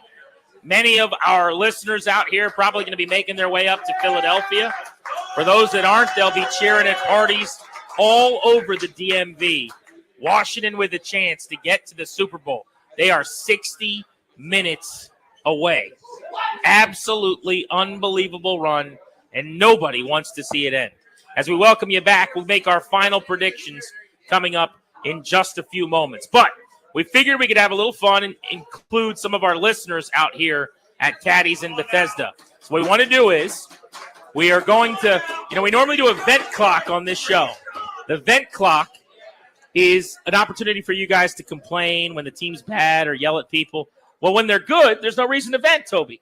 No reason. We don't need a vent. No. So we have recently done what we call a praise clock, right? We give you 45 seconds. We put the time on the clock. And then at the end of the 45 seconds, the buzzer sounds and you stop praising, right? There's no more praise. We figured we'd give you a chance for a little 45-second pep talk for the boys. So you get to say whatever you want to whoever you want with the team. Let's keep it G-rated, obviously. No cursing, please. Family program. Please, yes. But you get to pump up the Washington Commanders ahead of their game for the NFC Championship game. So, Toby, 45 seconds on the clock. You get to address your beloved team on the precipice of immortality here and a Super Bowl appearance. What would you tell the guys? Anybody, anywhere, anytime.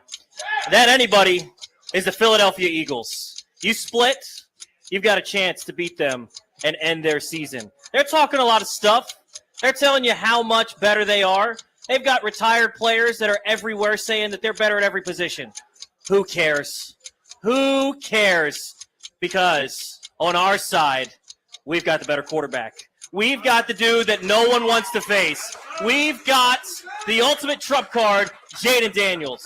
And so when we go into the link on Sunday at 3 o'clock, we've got the baddest dude on our side. And there's no reason to be intimidated by those losers wearing green because we have Jaden Daniels.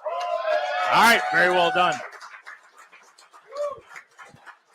45 seconds on the clock, please, Darius. Nobody thought we'd be here, gentlemen. Nobody. There's no pressure on us right now.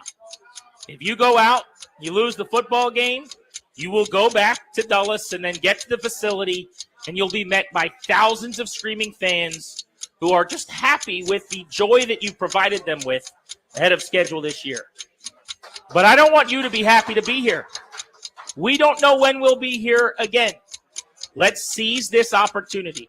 The 2018 Washington Capitals are still heroes in Washington, D.C. The 2019 Washington Nationals can't buy a drink at Caddies in Bethesda 5 years later, because when you win a championship for this city, we love you forever. Go get yours!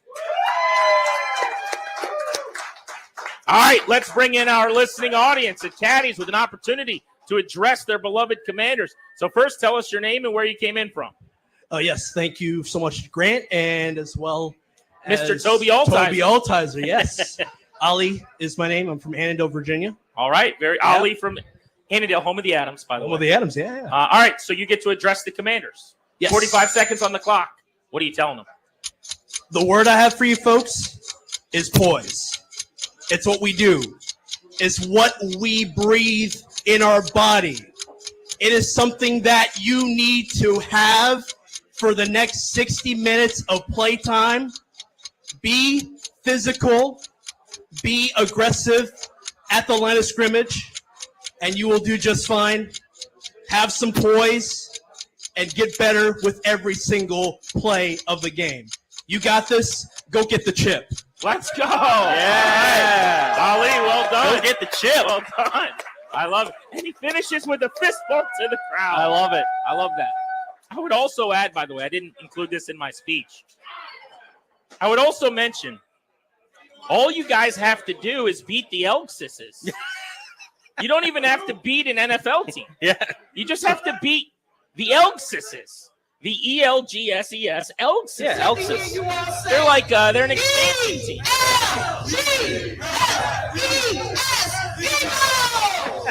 Fly, Elksis, fly.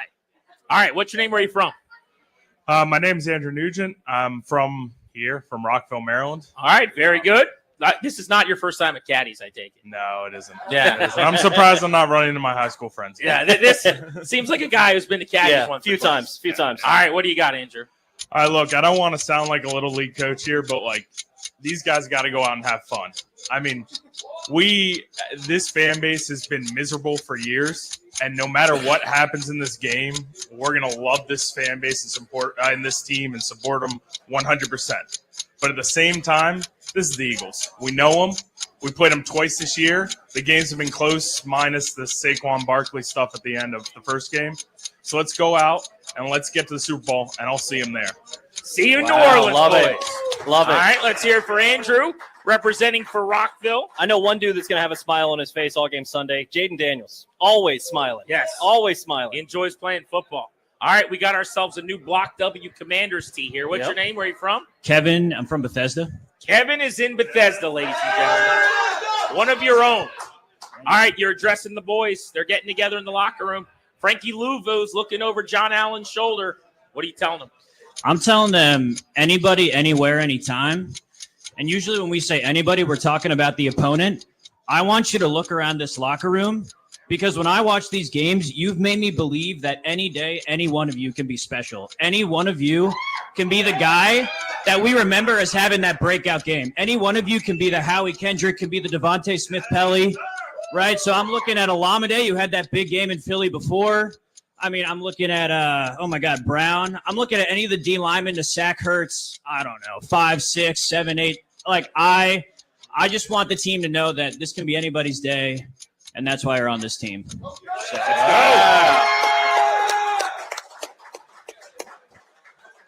I'm fired up. I feel good about that. I should ask before you give us your speech, what is your prediction for the game? That's a tough one. I'm going to go Commanders, of course, but I think it's going to be closer than we think. I'm going to go probably with a 4.5 point spread, so somewhere in that range. So you got the Commanders tight. By the way, how nerve-wracking is that going to be on Sunday? If we're sitting through a game that comes down to the wire, I mean, I don't know when I'm going to die, but it's going to be 2 years earlier after that game. Hey, just give Jaden the ball and a chance, man. Yeah, that's right. You get the football last, you got an opportunity. All right, what's your name? Where are you from? Name's Matt from Bethesda. From Bethesda. From Bethesda. I can't believe Dad hasn't been playing that all day long. I thought this was going to be the entire show today. Yes. We might not get to talk. Yeah. Because that clip would be playing so much. All right. So Bethesda. There you go. The clock begins now. All right, boys, lock in, trust your eyes, trust your keys, read your reads, trust the guy, man, trust your man behind you, trust your coaches. We've been practicing this all off season. We're here for a reason. This isn't a fluke. We win. We control the ball. Play physically. Go out, hit someone, have some fun. Very Love it. succinct. Love it. Doesn't even need 45 No. seconds. The lads are ready to run through Oh, a yeah. wall. That's the way it's done. I believe this is our first Jaden Daniels jersey pep talk. All right. And you went with the white jersey, by the way. We've been wearing it all playoffs. Why not? Why would Keep you wear it- anything else? You can't wear anything else. I want to talk That's about all that right. before we finish. That's What's all right. that? I want to talk about that before we finish. That White they're jersey. wearing the whites? Remember the Nats wearing that blue jersey that no one liked? They wore that the whole playoff run. Why not the whites? Don't threaten That's me with true. a good time. Hey, you're on the road. You wear your whites. You keep winning. I don't wash wins. Iconic. Right?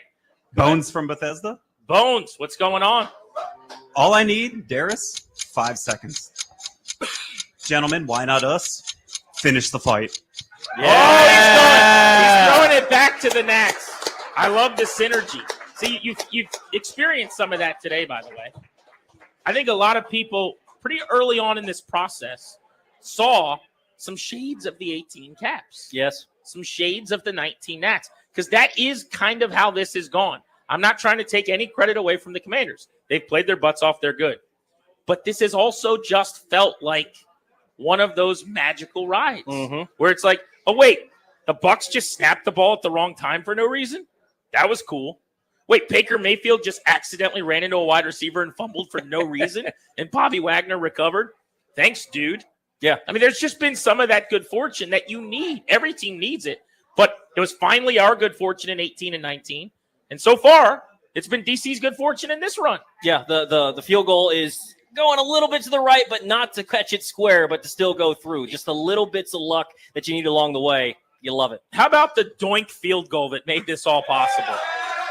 Like, if that goes wide right, who knows? A couple weeks ago, this dream may have ended in overtime. Yeah. But it didn't. Did not. All right, sir, what's your name? Where are you from? I'm John from Mater Day. John, thank you for coming out. We appreciate you. Love you guys. So you got 45 seconds on the clock to address the locals. Men, we've come too far. There's no time like now.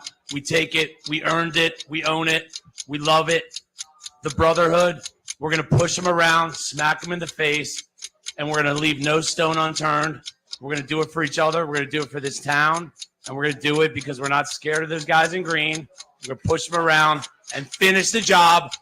This is the Super Bowl tomorrow. This is our Super Bowl, our time. Fuck them. Okay. We'll dump that. We keep it G-rated. We do keep it G-rated here. I understand the sentiment, maybe not those words. Right. There's probably other words, but the sentiment is good. Darius might have caught that one because it was like sometimes there's a curse where you're like, he's like, did he curse or no? No. He left no doubt on that one. Not subtle. I don't think. Hey, when you're at a party and you invite the crowd, occasionally there's going to be It a happens. word. Yeah. It happens. We got one of those we can deal with, but we got to get back on our good behavior. All right, he's wearing Redskins gear, this guy. So let's see. What's your name? Where are you calling from? I'm Eric from Silver Spring. Silver Spring. By the way, but I will say this, okay? You guys can boo me initially, but I think you'll cheer me by the end of this. When I heard that we were coming out to Maryland for the last party here before the Super Bowl, so when I was like, really? We don't do a lot in Maryland? I don't know. I don't know if we got the same support in Maryland. I was a little curious about the decision. You guys kicked ass today. Yeah. You guys showed out, and we appreciate that. Well done, Maryland. All right. So go ahead. You got 45 seconds on the clock. Honestly, we have nothing to worry about. Our win total was projected at 6.5. We're well above it. We already doubled it. I mean, who are the Eagles? You know, their quarterback can't even throw over 100 yards. What do we have to worry about? You know what I mean? They got nothing. They got nothing to worry about. Jalen Daniels going to run all over them. We're going to throw over 300 yards. You know, and I think Austin Eckler and B-Rob. No. Terry. No. I think Ertz is going to get at least a touchdown each. You know what I mean? Okay. I like it. I appreciate you. I like it. I like that he just belittles the Eagles in the pep talk in our locker room. All for it. It's like, well, I'm not scared of you. All for it. Your quarterback barely throws the ball. All right, last one. This is our last pep talk for the Commanders. No pressure. No But pressure, no You pressure. get the last word wearing the Block W chain and the Commander's gear. This will be our final audience address to the team before they take the field. Go for it. All right, it's John from Fairfax. This is for every Washington fan. I don't care if you talk about the old war stories from the glory days in the 80s. You grew up like a millennial like me, you just like lost faith, and you're just like, I'm going to stick through. Or you're new. This is for the underdog.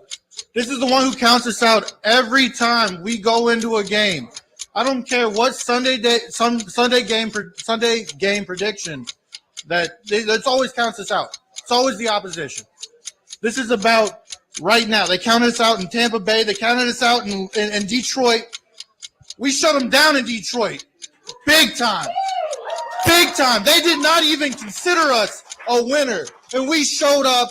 We kept every Lion fan quiet.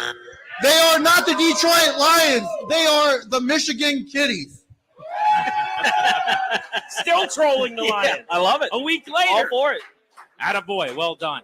And congrats and well done to all of you stepping up to the mic in front of everybody. Not easy to do. We appreciate that. Very, very cool. So that brings us an opportunity then, before we make our final predictions for our favorite matchups to monitor. Doesn't mean Washington's going to win these head-to-heads, but where do you think, first of all, when the Commanders have the ball, biggest matchup of the game for you is what? It's not on the field. It's Vic Fangio and Cliff Kingsbury. I talked about this earlier. Vic Fangio has done a really good job of confusing Jaden in a couple of matchups, the first one specifically, but they blitzed a lot more the second time. I don't think Fangio is going to fall into that. So if they're going to be doing that, they're going to be able to stuff the run with their front four up front. They're going to be able to get pressure with that. How does Cliff scheme it up? I think that's going to be the big thing. Jaden's going to do his thing. I have no worries about Jaden. I really have no worries about Terry. I don't really have a whole lot of worries about a lot of the skill position guys. The guys up front worry me a little bit, but I think it's going to be how can Cliff scheme these guys so that they can have success against Fangio's defense. That's the matchup I'm watching. I think you're going to learn early on, are they going to be aggressive and try to blitz? Are they going to sit back and play coverage? I think you learn early on, and then how does Cliff adjust to that? So I'm not going to get creative here. It's very simple for me. The interior of Washington's offensive line against the big boys on the interior for the Eagles, and specifically without Cosme. Do they start Trent Scott at right guard? Do they kick Wiley into guard and play Lucas, which I would do? I don't think they're going to. But everyone says, well, you don't want to change out two positions. Lucas is probably a superior right tackle anyway. Yeah. So who cares if you're changing out a position? Really, you might be upgrading at right tackle to do that. But I think they're probably, after the way Scott played last week, just going to roll with him and Wiley, which is fine. But you've got to help Trent Scott. You can't allow Jalen Carter, who's their best defensive player, to take over the game. What was Bill Belichick so great at for all those years? Why did they win all those Super Bowls? The Patriots never let the other team's best players dominate on either side of the ball. Everyone knew that about him defensively, not allowing the weapons to get off for the other team. But same thing when his team had the ball. You can't allow the other team's defenders to be put in a position to shine. So I think that's huge. When Washington has the football, Jalen Carter cannot wreck the game. That's storyline number one for me. How about on the other side of the ball? We've talked about Saquon Barkley all week. Let's go to the Commanders' defense, your matchup to monitor. A.J. Brown and whoever lines up against him, right? Is it going to be Lattimore? Are they going to trust him with that again? Or are they going to try some different stuff? So I think whoever is going to line up against A.J. Brown, Devontae Smith has done some stuff in the two games this year, but not a whole lot. It's been really A.J. Brown in the passing game. In their last game, only 3 dudes caught passes. So it's going to lean heavily on A.J. Brown. They're not passing the ball a whole lot. So who lines up on him? Is it going to be Lattimore? And this is a big thing for me. You can try Lattimore early. If it doesn't work, adjust, right? So whatever they're going to try, that's fine. Just whatever you can get to work. If you have to make adjustments in game, that's fine. So I think whoever is going to be on A.J. Brown, if they're going to send a couple of guys at him and just see what happens, or if they're going to trust Lattimore, whoever can slow him down outside of Saquon, I think is big. I think we're working in unison a little bit here because I actually would double and bracket Brown. I would just make the decision like I'm doing with Carter. Not you, bro. Not today. Sorry. Yeah. You might get 6 targets. You might be 4 or 5 catches, but it's going to be 50 yards. It's not going to be $150. That means Sandra still on Smith is the real big matchup because I can't help both of you. So Mikey, as a rookie outside on a former top 10 pick who's really skilled in his own right, becomes significant. So I am going to do everything I can to help Lattimore, not the rookie, believe it or not. And I think the rookie's earned the right for a little confidence here to say, unless he proves as the game goes on he can't hang, you're going to be on an island against their number 2. And that's going to be a matchup for me that I am locked in on. Which brings us then, Toby, to our players to lock in on. We get one each for the Commanders going in to this NFC Championship game. This is presented by our friends at Baldino's Lock and Key, your one-stop shop for auto keys and fobs. Visit baldinos.com. There's a guy that has been really good the last couple of games that did not play against the Eagles either time this season. And if they're going to win, I think he has to play a big role, even if they're going to give up some yards. It's John Allen. I think John Allen has to play a big role in this matchup. I think, I talked about earlier, what if? What if they contain Saquon? Just what if? And I think John Allen could be a big part of that. So if they can keep him intact and keep him, from going crazy, if you can have John Allen have his best game, you have Deron Payne play well, you have Johnny Newton play well, suddenly maybe we're looking at a different ball game. I think John Allen's someone to keep an eye on. Player I'm locking in on is Ryan Terrain. I'm kidding. There's a guy here in a Ryan Terrain jersey, which is the best thing ever. Zane Gonzalez missed his last kick. Remember, it was a kick in that we don't remember anything at the end of that Lions game that didn't go well because you beat the Lions so badly. But Dan Quinn might never kick again. Never. I mean, it was, they're like, do we go for a 4th and $1 million or do we bring out Zane Gonzalez? We'll bring him out. And he missed the kick. Of course, the doink. I don't know how anyone can feel very confident right now about the kicking game. Now, I will say Eagles fans feel just as bad as you guys do. Because Jake Elliott's been pushing the ball, pulling the ball. I don't know if you guys remember the game in Philly. He missed 2 field goals and an extra point. He's had a terrible year. I believe he's 1 of 7 on kicks from 50-plus this year. So I don't know that there's ever been a kicker change before an NFC title game. But both teams were probably in the market a little bit. Zane Gonzalez, I'm locked in on you, buddy. I need you to make your kicks. I don't have much margin for error. I need you to put that little ball between those uprights. I know it's a lot of pressure, but there's just no wiggle room here. I don't think Washington is good enough on the road against Philly to miss kicks and win. I know it happened in Detroit. That was wild. I don't know how that game happened. I'll never really be able to explain it. I'm glad that it did. They got to make their kicks in this game. It's going to be too tight not to. Yeah, it's going to be huge. I mean, this is something that we talked about a little earlier. It's just if you can't trust the kicker, they're going to go for it a lot. But when you send them out there, I mean, they're not going to kick over 50 yards, right? They're probably not even going to kick over 40 yards. So whenever they send them out there, you got to make it. Every point's going to matter. Even the extra points, you got to knock them through. All right, couple of notes before we make our final predictions and say goodbye. First, if you want your ELGSES Elgsis shirts, they're available right now at the team store. 1067thefanshop.com for our merch. That's any kind of Commanders related. We got a lot of fun shirts, the no pun offense as well, including some gear at the team store. Play the music cake shirts that all proceeds will be going to our buddy Pete Medhurst's family, who we lost and who I'm thinking about. And sort of the Medhurst, I'm thinking about you guys on Sunday. I know what a big fan of this team Pete was. So you can go check out all of our gear. Get yours, 1067thefanshop.com. Also, you can listen to the game on The Fan this weekend. You never get to listen to games in Crystal Clear FM on 1067 The Fan. That changes on Sunday because you can play those games in the championship round via Westwood One. So we will have the broadcast. Our coverage starts at 9. The game is at 3. We'll have post-game coverage as well. So make sure you're listening to The Fan all day long. Which brings us to our final predictions. Toby. To quote the great Michael Scott, I am not superstitious, but I am a little stitious. In the first 2 playoff games, I have picked the same score and Washington winning. I'm not changing. 34-31 Commanders. They're going to find a way. They're going to get the ball back with 1:20 to go. Tie ball game at 31. And we're going to trust the best quarterback in the National Football League to go do his thing. Jaden Daniels gets him in field goal range, and your guy, Zane Gonzalez, knocks it through with time expiring. Washington's going to the Super Bowl. 34-31 Washington. When they played the Bucks, I picked the Bucks. When they played the Lions, I picked the Lions. I will not be picking against the Commanders anymore, boys and girls. The Washington Commanders will go to Philadelphia. They're not going to stop Saquon Barkley, but they're going to make his life difficult.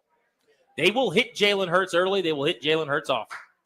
And when that final couple of seconds ticks off the clock, Dan Quinn will jump into the waiting arms of Adam Peters, and tears will be streaming down their faces because for the first time since 1991, the Burgundy and Gold are headed to the Super Bowl. The Commanders will beat the Eagles 30-24 on Sunday in Philadelphia. Let the magical carpet ride continue, Let's baby. keep rolling, baby. I will see you guys in New Orleans. 60 minutes of good football away from a Super Bowl appearance. All right, let's grab this stick mic for me. Darius, we're going to play the people around the DMV out here from Caddies.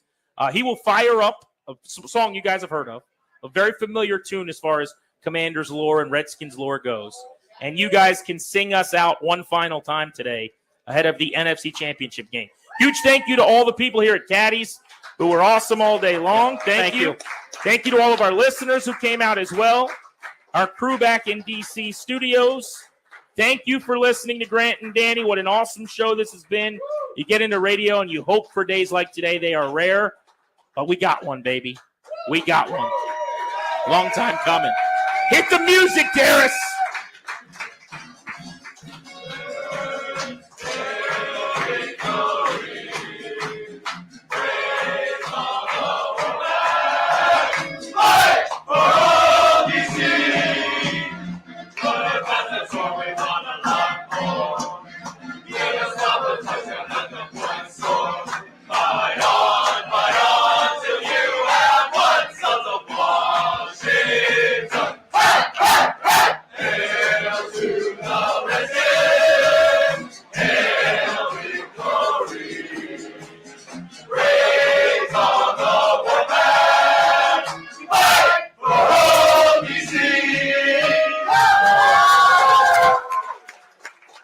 Washington will be going to the NFC Championship for the first time in 33 years.